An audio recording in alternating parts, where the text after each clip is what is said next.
हाँ जी बच्चे, सो अज आपां ना अपना मॉडर्न हिस्टरी का जो टैसट सीगा इस टैसट की डिस्कशन करते हैं। तो नाले ना मैं इस टैसट की डिस्कशन करते हुए नाल नाल ये तुसीं ना टैसट शेयर कर दो ताकि किसी दे भी किसी को जाऊगा मार्क्स ला के तुसीं सेंड करने आ, ठीक है। तो खैर आ जाओ, आप ज़्यादा टाइम नहीं खराब करते। आप सब तो मेन ये जाने कि देखो पहली गल ये जिहड़ा टैसट सीगा इस टैसट नूं ऑनलाइन ऐप ते कई बच्चे जिहड़े आ वो टैसट की डिस्कशन देख रहे हैं। मैं सब तो पहला ये दसदा कि ये टैसट अपने जिहड़े अज तो बाद PSSB एग्जाम कंडक्ट करूगा ना, चाहे वो ग्रुप बी दे होण चाहे वो ग्रुप सी दे होण, सिर्फ तो सिर्फ उन्हां पेपरां क्वेश्चनस नूं टारगेट किया गया है। मेरे कहने का मतलब ये है कि आपां ना कई बारी ये कह दिंदे कि हाँ जी भावें IAS वाले दे लो PCS वाले दे लो, बेशक किते वन लाइनर पेपर क्वेश्चन आवे तो वक्री गल आ, पर यह सिर्फ वन लाइनर क्वेश्चनस नूं ही फोकस किया गया है, पर क्वालिटी जैनुअन रखी गई है टैसट की। तो आ जाओ आप टैसट की डिस्कशन तो शुरुआत करते हैं। मैं एक गल दसदा, बहुत सारे एस्पीरेंट्स नूं ना एक मिनट कितने आ जाएंगे उत्थे उन्होंने को हैगा, फिर एक टैसट बच किवें गया। हाँ कोई नहीं। तो एक चीज़ होर मैं तुहानूं दसदा, बहुत सारे एस्पीरेंट्स ना कई बारी जिवें सपोज करो मेरे ना जिहड़े सबजैक्ट टैसट होंदे आ, मैं जिवें हुणे ना एक कोर्स एक बैच आ जिन्हां दा पेपर 15 अक्तूबर नूं आ, उस वो आ PCS वाले, PCS का पेपर आ 15 अक्तूबर नूं। वो एस्पीरेंट्स सारे ज़्यादातर इंपलॉयज़ ही ने सारे, क्योंकि वो एलिजिबिलिटी ही 8 साल के इंपलॉय होना है, तुहाडी सरकारी नौकरी ते होना है। तो उन्होंने शुरू दे विच उन्होंने ना काफ़ी इतराज़ सी कि सर तुहाडा जिहड़ा सबजैक्ट टैसट है इन्ना औखा क्यों आ। तो मैं उन्होंने एक गल कहना हुंदा कि सबजैक्ट टैसट जिहड़े हुंदे आ ना वो सिर्फ परखण वास्ते नहीं कि तुसीं किन्ने पानी चो, नहीं, सबजैक्ट टैसट इस तरीके नाल पाया जाता है कि मान लो तुसीं एक हिस्सा सबजैक्ट का पढ़ के आए हो, तुहानूं ये एहसास कराउणा कि तुहाडा वो हिस्सा पढ़न च कमी रह गई सी, दोबारा जाओ तो पढ़ के आओ। इट मीनस कि कल नूं जदों तुसीं फुल टैसट ते पेपर च बैठोगे उदों दिक्कत ना आवे। यार जे सैक्शनल टैसट च ही तुहानूं दिक्कत ना आई तो फिर कित्थे आऊगी।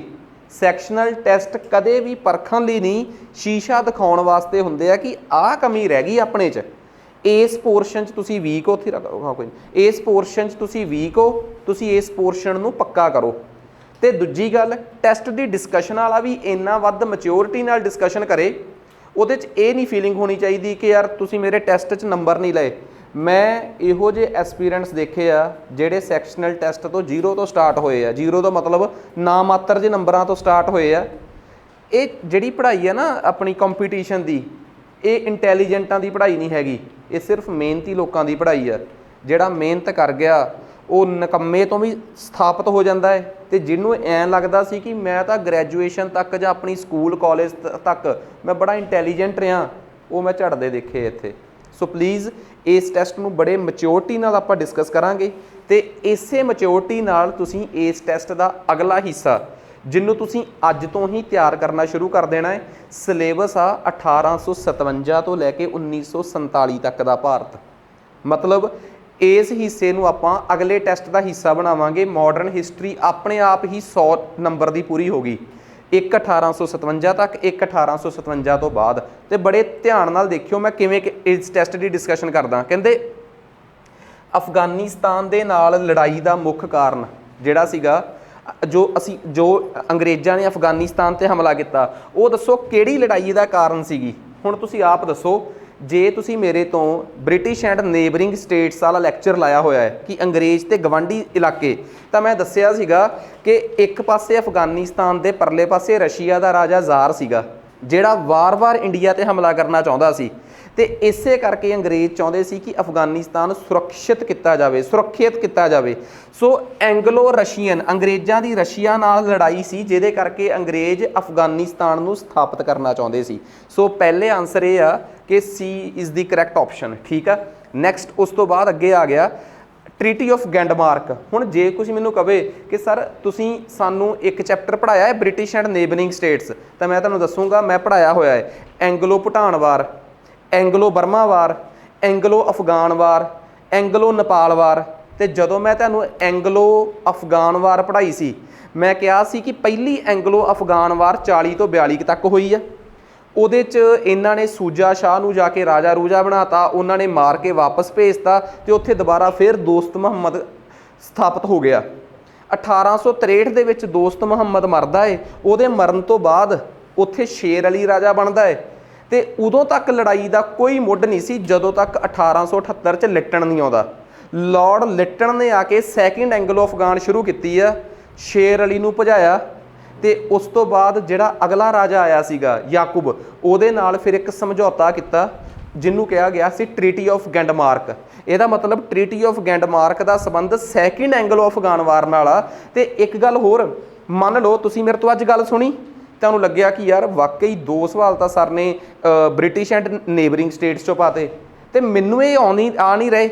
ਮੈਂ ਆਪਣੇ ਪ੍ਰੀ ਰਿਕਾਰਡਡ ਕੰਟੈਂਟ ਚੋਂ ਜਾ ਕੇ ਬ੍ਰਿਟਿਸ਼ ਐਂਡ ਨੇਬਰਿੰਗ ਸਟੇਟਸ ਦੁਬਾਰਾ, ਤੇ ਇੱਕ ਗੱਲ ਹੋਰ, ਜਿਸ ਦਿਨ ਟੈਸਟ ਦੇ ਕੇ ਚਲੇ ਗਏ ਨਾ, ਉਹ ਵਾਲਾ ਦਿਨ ਤੇ ਉਸ ਤੋਂ ਅਗਲਾ ਦਿਨ ਸਿਰਫ ਟੈਸਟ ਦੀਆਂ ਕਮੀਆਂ ਨੂੰ ਰਿਵਾਈਜ਼ ਕਰਨ ਤੇ ਲਾਓ। ਤੇ ਸਭ ਤੋਂ ਕਿਸਮਤ ਕਿੱਡੀ ਚੰਗੀ ਗੱਲ ਆ, ਤੁਹਾਡੇ ਕੋਲ ਤੇ ਹਰ ਲੈਕਚਰ ਦਾ ਵੀਡੀਓ ਕੰਟੈਂਟ ਅਵੇਲੇਬਲ ਆ। ਹੁਣ ਤੁਹਾਨੂੰ ਪਤਾ ਹੈ ਕਿ ਜੋ ਅਸੀਂ ਪੜ੍ਹਿਆ ਸੀ, ਜੇ ਉਹਦੇ 'ਚ ਕੋਈ ਕਮੀ ਰਹਿ ਗਈ ਆ ਉਹਨੂੰ ਦੁਬਾਰਾ ਰਿਵਾਈਜ਼ ਕਰੋ। ਐਵੇਂ ਹੀ ਜਦੋਂ ਮੈਂ ਮੈਥ ਦਾ ਟੈਸਟ, ਇੰਗਲਿਸ਼ ਦਾ ਟੈਸਟ, ਸਾਰੇ ਟੈਸਟ ਹੋਣਗੇ ਆਪਣੇ, ਆਪਾਂ ਆਹੀ ਕਮੀਆਂ ਤਾਂ ਦੂਰ ਕਰਨੀਆਂ। ਸੋ ਟ੍ਰੀਟੀ ਆਫ ਗੈਂਡਮਾਰਕ ਮਤਲਬ ਸੈਕਿੰਡ ਐਂਗਲੋ ਅਫਗਾਨ ਵਾਰ, ਠੀਕ ਆ। ਉਸ ਤੋਂ ਬਾਅਦ ਨਾਲੇ 4 ਗੱਲਾਂ ਹੋਰ ਪਤਾ ਲੱਗਦੀਆਂ। ਕਹਿੰਦਾ ਕਿਹੜੀ ਯੂਰੋਪੀਅਨ ਸੀ ਦਾ last to come in pre independence as a traders. ਦੱਸੋ ਨਾ ਆਪ ਕਿ ਸਭ ਤੋਂ ਪਹਿਲਾਂ ਪੁਰਤਗੀ ਆਏ 1498 'ਚ, ਫਿਰ 100 ਸਾਲ ਕੋਈ ਨਹੀਂ ਆਇਆ। 1600 ਤੋਂ ਬਾਅਦ ਫਿਰ ਸਥਾਪਤੀ ਹੋਣੀ ਸ਼ੁਰੂ ਹੋਈ ਹੈ, ਪਹਿਲਾਂ ਬ੍ਰਿਟਿਸ਼ ਵਾਲਿਆਂ ਦੀ, ਫਿਰ ਡੱਚ ਵਾਲਿਆਂ ਦੀ, ਫਿਰ 1620 'ਚ ਆਏ ਡੇਨਜ਼। 1616 'ਚ ਉਹਨਾਂ ਦੀ ਕੰਪਨੀ ਨੂੰ ਪਰਮਿਸ਼ਨ ਮਿਲਦੀ ਆ, 1620 'ਚੋਂ ਭਾਰਤ 'ਚ ਆ ਕੇ ਆਪਣੀ ਸਥਾਪਤੀ ਕਰਦੇ ਆ। ਕਿੰਨੇ ਸਾਲ ਬਾਅਦ ਜਾ ਕੇ 1664 ਦੇ ਵਿੱਚ ਇੱਕ ਕੰਪਨੀ ਬਣਦੀ ਆ ਫ੍ਰੈਂਚ ਵਾਲਿਆਂ ਦੀ, ਤੇ 1668 'ਚੋਂ ਇੰਡੀਆ ਪਹੁੰਚਦੀ ਆ। ਮੈਂ ਆਪਣੇ ਸ਼ੁਰੂ ਵਾਲੇ ਲੈਕਚਰਸ ਦੇ ਵਿੱਚ ਨਾਲ ਇੱਕ ਗੱਲ ਹੋਰ, ਜੇ ਤੁਹਾਡੇ ਦਿਮਾਗ 'ਚ ਭੁਲੇਖਾ ਨਾ ਕਿ ਇਹ ਜਿਹੜੀ ਮਾਡਰਨ ਹਿਸਟਰੀ ਤੁਸੀਂ ਕਰੀ ਆ ਇੱਕ ਵਾਰ 'ਚ ਹੋ ਜਾਂਦੀ ਆ, ਇਹ ਵਹਿਮ ਕੱਢ ਦਿਓ। ਤੁਹਾਨੂੰ ਇੱਕ ਵਾਰ ਮਾਡਰਨ ਹਿਸਟਰੀ ਦੇ ਲੈਕਚਰਸ ਦੁਬਾਰਾ ਲਾਉਣੇ ਪੈਣਗੇ। ਹੁਣ ਤੁਸੀਂ ਲੈਕਚਰ ਨਾ ਲਾਇਓ, ਬਿਲਕੁਲ ਵੀ ਨਹੀਂ। ਹੁਣ ਤੁਸੀਂ ਜਿਹਦਾ ਮੈਂ ਕਹਿੰਦਾ ਹਰ ਬੱਚੇ ਦਾ ਟੈਸਟ ਖਰਾਬ ਹੋਵੇ, ਸੈਕਸ਼ਨਲ ਟੈਸਟ, ਤਾਂ ਕਿ ਉਹਨੂੰ ਇੱਕ ਵਾਰ ਦੁਬਾਰਾ ਫੇਰ ਇਹ ਭੁਲੇਖਾ ਪਵੇ ਕਿ ਯਾਰ ਮੈਂ ਤਾਂ ਇੱਕ ਵਾਰੀ ਜਾ ਕੇ ਘਰੇ ਜਾ ਕੇ ਨਾ ਮੈਰਾਥਨਸ ਸਾਰੀਆਂ ਲਾਉਣੀਆਂ, ਦੂਜੀ ਵਾਰ ਮੈਰਾਥਨਸ ਲਾਇਓ। ਤੇ ਜੇ ਲੱਗਿਆ ਕਿ ਸਰ ਮੈਰਾਥਨਸ ਬਹੁਤ ਵਧੀਆ ਕੰਪਾਈਲ ਹੋਇਆ ਹੈ, ਚਾਹੀਦੇ ਆ ਕਿਸੇ ਨੂੰ ਮੈਰਾਥਨ ਦੇ ਨੋਟਸ ਲੈ ਜਾਓ। ਅਸਲ ਦੇ ਵਿੱਚ ਇੱਕ ਸਬਜੈਕਟ ਦੋ ਵਾਰ ਛੱਡੋ। ਇੱਕ ਨਾ ਪ੍ਰੋਬਲਮ ਇਹ ਹੁੰਦੀ ਆ, ਜਦੋਂ ਸਾਨੂੰ ਕਿਸੇ ਕਲਾਸ ਦੇ ਵਿੱਚ ਬਾਹਲੀ ਸਮਝ ਆਉਣ ਲੱਗ ਪਏ ਨਾ, ਉਦੋਂ ਵੀ ਇੱਕ ਨੁਕਸਾਨਦਾਇਕ ਕੰਮ ਹੋ ਜਾਂਦਾ ਹੈ ਕਿ ਯਾਰ ਸਮਝ ਤਾਂ ਆ ਗਈ, ਪੜ੍ਹਾਂਗੇ ਕਿਉਂ? ਨਾ, ਸਮਝ ਆਉਣਾ ਤੇ ਰਿਟੇਨ ਹੋਣਾ ਦੋਵਾਂ 'ਚ ਬੜਾ ਫਰਕ ਆ। ਸਮਝ ਆ ਗਈ, ਉਸ ਤੋਂ ਬਾਅਦ ਕਹਾਣੀ ਸ਼ੁਰੂ ਹੁੰਦੀ ਉਹਨੂੰ ਰਿਟੇਨ ਕਰਨ ਦੀ, ਆਪਣੇ ਦਿਮਾਗ 'ਚ ਫਿੱਟ ਕਰਨ ਦੀ। ਸੋ ਜਿਹੜਾ ਦਿਮਾਗ 'ਚ ਚੀਜ਼ਾਂ ਫਿੱਟ ਕਰਨੀਆਂ ਉਹ ਤਾਂ ਰੱਟਾ ਹੀ ਆ, ਪਰ ਉਹ ਰੱਟੇ ਦਾ ਮਜ਼ਾ ਉਦੋਂ ਆ ਜਦੋਂ ਕਹਾਣੀ ਕਨਸੈਪਚੁਅਲ ਕਲੈਰਿਟੀ ਪੂਰੀ ਹੋਵੇ। ਸੋ ਆ ਜਾਓ, ਸਾਫ਼ ਪਤਾ ਲੱਗ ਰਿਹਾ ਕਿ ਸਭ ਤੋਂ ਲੇਟ ਸਾਡੇ ਦੇਸ਼ 'ਚ ਕੌਣ ਆਏ ਸੀ? ਫ੍ਰੈਂਚ ਆਏ ਸੀਗੇ, ਠੀਕ ਆ। ਈਵਨ ਕਿ ਟੇਬਲ ਤੁਹਾਡਾ ਆਪਣੇ ਹੱਥੀਂ ਬਣਿਆ ਹੋਣਾ ਚਾਹੀਦਾ ਹੈ ਕਿ ਇਹ ਕੰਪਨੀਆਂ ਯੂਰਪ ਦੇ ਵਿੱਚ ਬਣੀਆਂ ਕਦੋਂ, ਇੰਡੀਆ 'ਚ ਇਹਨਾਂ ਨੇ ਪਹਿਲੀ ਫੈਕਟਰੀ ਲਾਈ ਕਦੋਂ, ਇੰਡੀਆ 'ਚ ਇਹਨਾਂ ਨੇ ਪਹਿਲੀ ਫੈਕਟਰੀ ਕਿੱਥੇ ਲਾਈ, ਇੰਡੀਆ 'ਚ ਇਹਨਾਂ ਨੇ ਆਪਣੀ ਪਹਿਲੀ ਫੈਕਟਰੀ ਕਦੋਂ ਲਾਈ, ਤੇ ਇਹ ਇੰਡੀਆ 'ਚੋਂ ਗਏ ਕਦੋਂ। ਜੇ ਐਡਾ ਵੱਡਾ ਟੇਬਲ ਤੁਸੀਂ ਆਪ ਬਣਾ ਲਓਗੇ ਤਾਂ ਕਦੇ ਵੀ ਬਾਕੀ ਕੁਝ ਯਾਦ ਕਰਨ ਦੀ ਲੋੜ ਹੀ ਨਹੀਂ। ਇੱਕ ਗੱਲ ਹੋਰ, ਜੇ ਤੁਸੀਂ ਵਧੀਆ ਪੇਪਰ ਦੀ ਤਿਆਰੀ ਕਰ ਰਹੇ ਹੋ, ਇਹ ਨਹੀਂ ਪਹਿਲੀ ਫੈਕਟਰੀ ਕਿੱਥੇ ਲਾਈ, ਟੇਬਲ ਇੱਕ ਕਲੌਜ਼ ਹੋਰ ਬਣਾਇਓ ਉਹਦੇ 'ਚ, ਉਹ ਪਤਾ ਕਿਹੜਾ? Important centres. ਅੱਜ ਕੱਲ੍ਹ ਇਕੱਲਾ ਪਹਿਲਾ ਸੈਂਟਰ ਨਹੀਂ, ਇੰਪੋਰਟੈਂਟ ਸੈਂਟਰ ਵੀ ਪੁੱਛਣ ਲੱਗ ਪਿਆ ਪੇਪਰਾਂ ਵਾਲੇ ਕਿ ਹੇਠ ਲਿਖੇ 4 'ਚੋਂ ਕਿਹੜਾ ਇੰਪੋਰਟੈਂਟ ਸੈਂਟਰ ਫਲਾਣੀ ਕੰਪਨੀ ਦਾ ਨਹੀਂ ਸੀ। ਇਕੱਲੇ ਇੱਕ ਸੈਂਟਰ ਨੂੰ ਯਾਦ ਕਰਕੇ ਗੱਲ ਨਹੀਂ ਬਣਨੀ, 3 ਤੋਂ 4 ਇੰਪੋਰਟੈਂਟ ਸੈਂਟਰ ਵੀ ਆਪਣੇ ਟੇਬਲ 'ਚ ਬਣਾਓ। ਮੇਰੀ ਗੱਲ ਸਮਝ ਗਏ? ਆ ਜਾਓ ਅੱਗੇ। ਹੁਣ ਨੈਕਸਟ ਅਗਲਾ ਸਵਾਲ ਆ ਗਿਆ ਕਿ ਡੱਚ ਵਾਲਿਆਂ ਦੀ ਸਭ ਤੋਂ ਪਹਿਲੀ ਸੈਟਲਮੈਂਟ ਭਾਰਤ 'ਚ ਕਿੱਥੇ ਸੀ? ਤਾਂ ਆਈ ਥਿੰਕ ਡੱਚ ਵਾਲਿਆਂ ਦੀ ਪੋਲੀਕਟ, ਕਿਉਂਕਿ ਡੱਚ ਵਾਲੇ ਜਿਹੜੇ ਸੀਗੇ ਉਹ ਆਏ ਕਿਹੜੀ ਸਾਈਡ ਤੋਂ ਸੀਗੇ? ਡੱਚ ਵਾਲੇ ਆਏ ਸੀ ਈਸਟ ਵਾਲੇ ਪਾਸਿਓਂ। ਤੇ ਮੈਂ ਤਾਂ ਹਮੇਸ਼ਾ ਇੱਕ ਗੱਲ ਤੇ ਜ਼ੋਰ ਦਿੰਦਾ ਹੈ, ਸਟ੍ਰੈਸ ਦਿੱਤਾ ਹੈ ਕਿ ਵੈਸਟ ਵਾਲੇ ਪਾਸਿਓਂ ਤੇ ਈਸਟ ਵਾਲੇ ਪਾਸਿਓਂ ਆਉਣ ਵਾਲੀਆਂ ਯੂਰੋਪੀਅਨ ਤਾਕਤਾਂ 'ਚ ਕਦੀ ਕਨਫਿਊਜ਼ ਨਾ ਹੋਇਓ। ਜਿਹੜਾ ਆਹ ਟੇਬਲ ਬਣਾਉਣ ਦੀ ਕਿਹਾ, ਉਸੇ ਟੇਬਲ 'ਚੋਂ ਤੁਹਾਨੂੰ ਇਹਦਾ ਜਵਾਬ ਮਿਲ ਜਾਣਾ ਸੀਗਾ। ਨੈਕਸਟ ਉਸ ਤੋਂ ਬਾਅਦ ਕਹਿੰਦਾ ਉਹ ਕਿਹੜਾ ਬ੍ਰਿਟਿਸ਼ ਅਫਸਰ ਸੀਗਾ ਜਿਨੇ ਸਵਾਲੀ ਦੀ ਲੜਾਈ 'ਚ ਸੂਰਤ ਦੇ 1612, ਤੁਹਾਨੂੰ ਤਾਂ ਪਤਾ ਹੋਣਾ ਚਾਹੀਦਾ ਕਿ 1612 'ਚ ਸੂਰਤ ਦੇ ਨੇੜੇ ਪਿੰਡ 'ਚ ਲੜਾਈ ਲੜੀ ਗਈ ਸੀ ਸਵਾਲੀ 'ਚ, ਤੇ ਮੈਂ ਦੱਸਿਆ ਵੀ ਸੀਗਾ ਕਿ ਉਹ ਅਫਸਰ ਸੀ ਥੋਮਸ ਬੈਸਟ, ਤੇ ਉਹ ਇੱਕ ਜਹਾਜ਼ ਲੈ ਕੇ ਆਇਆ ਸੀ, ਨਾਮ ਸੀ ਉਹਦਾ ਡਰੈਗਨ ਜਹਾਜ਼ ਦਾ ਨਾਮ ਹੀ ਦੱਸਿਆ ਸੀ ਤੇ ਉਸ ਅਫਸਰ ਦਾ ਨਾਮ ਹੀ ਦੱਸਿਆ ਸੀ। ਉਸ ਤੋਂ ਬਾਅਦ ਜਿਹੜਾ ਬੰਦਾ ਔਰੰਗਜ਼ੇਬ ਨਾਲ ਸਮਝੌਤਾ ਕਰਨ ਆਇਆ, ਔਰੰਗਜ਼ੇਬ ਜਹਾਂਗੀਰ ਨਾਲ ਸਮਝੌਤਾ ਕਰਨ ਆਇਆ ਸੀ ਕਿ ਦੇਖੋ ਅਸੀਂ ਹੁਣ ਲੜਾਈ ਜਿੱਤ ਕੇ ਸਾਡੀ ਪਾਵਰ ਹੋਰ ਵਧਾਈ ਜਾਵੇ, ਉਹ ਥੋਮਸ ਰॉय ਸੀਗਾ। ਥੋਮਸ ਬੈਸਟ ਤੇ ਥੋਮਸ ਰॉय 'ਚ ਕਦੀ ਕਨਫਿਊਜ਼ ਨਹੀਂ ਹੋਣਾ, ਇਸ ਸਵਾਲ ਦਾ ਜਵਾਬ ਥੋਮਸ ਬੈਸਟ ਹੋਊਗਾ। ਆਹ ਗੱਲ ਸਮਝ ਆ ਗਈ। ਉਹ ਕਿਹੜੇ ਜਹਾਜ਼ ਤੇ ਆਇਆ ਸੀ, ਕੀ ਰੌਲਾ ਸੀ, ਕਲੀਅਰ ਹੋ ਗਿਆ ਨਾ। ਐਵੇਂ ਦੀਆਂ ਗਲਤੀਆਂ ਹੋਰ ਕੀ ਹੁੰਦਾ ਇਹਦੇ 'ਚ। ਗਵਰਨਰ ਪਹਿਲਾ ਪੁਡੂਚੇਰੀ ਦਾ ਪਹਿਲਾ ਗਵਰਨਰ ਕੌਣ ਸੀਗਾ? ਫ੍ਰੈਂਕੋਜ਼ ਮਾਰਟਿਨ, ਜਿਨੇ ਆ ਕੇ ਭਾਰਤ ਦੇ ਵਿੱਚ ਫ੍ਰੈਂਚ ਤਾਕਤ ਨੂੰ ਸਥਾਪਿਤ ਕੀਤਾ ਸੀ। ਜੇ ਤੁਸੀਂ ਮੇਰੇ ਤੋਂ ਫ੍ਰੈਂਚ ਇਨ ਇੰਡੀਆ ਪੜ੍ਹਿਆ ਹੋਊਗਾ, ਇਟ ਮੀਨਸ ਜੇ ਤੁਹਾਡੇ ਆਹ ਪੁਆਇੰਟ ਵੀਕ ਰਹਿ ਗਏ ਤਾਂ ਤੁਹਾਡੀ ਨਾ ਇੱਕ ਜ਼ਿੰਮੇਵਾਰੀ ਬਣ ਗਈ ਕਿ ਆਪਣੀ ਮੈਰਾਥਨ ਖੋਲ੍ਹੋ।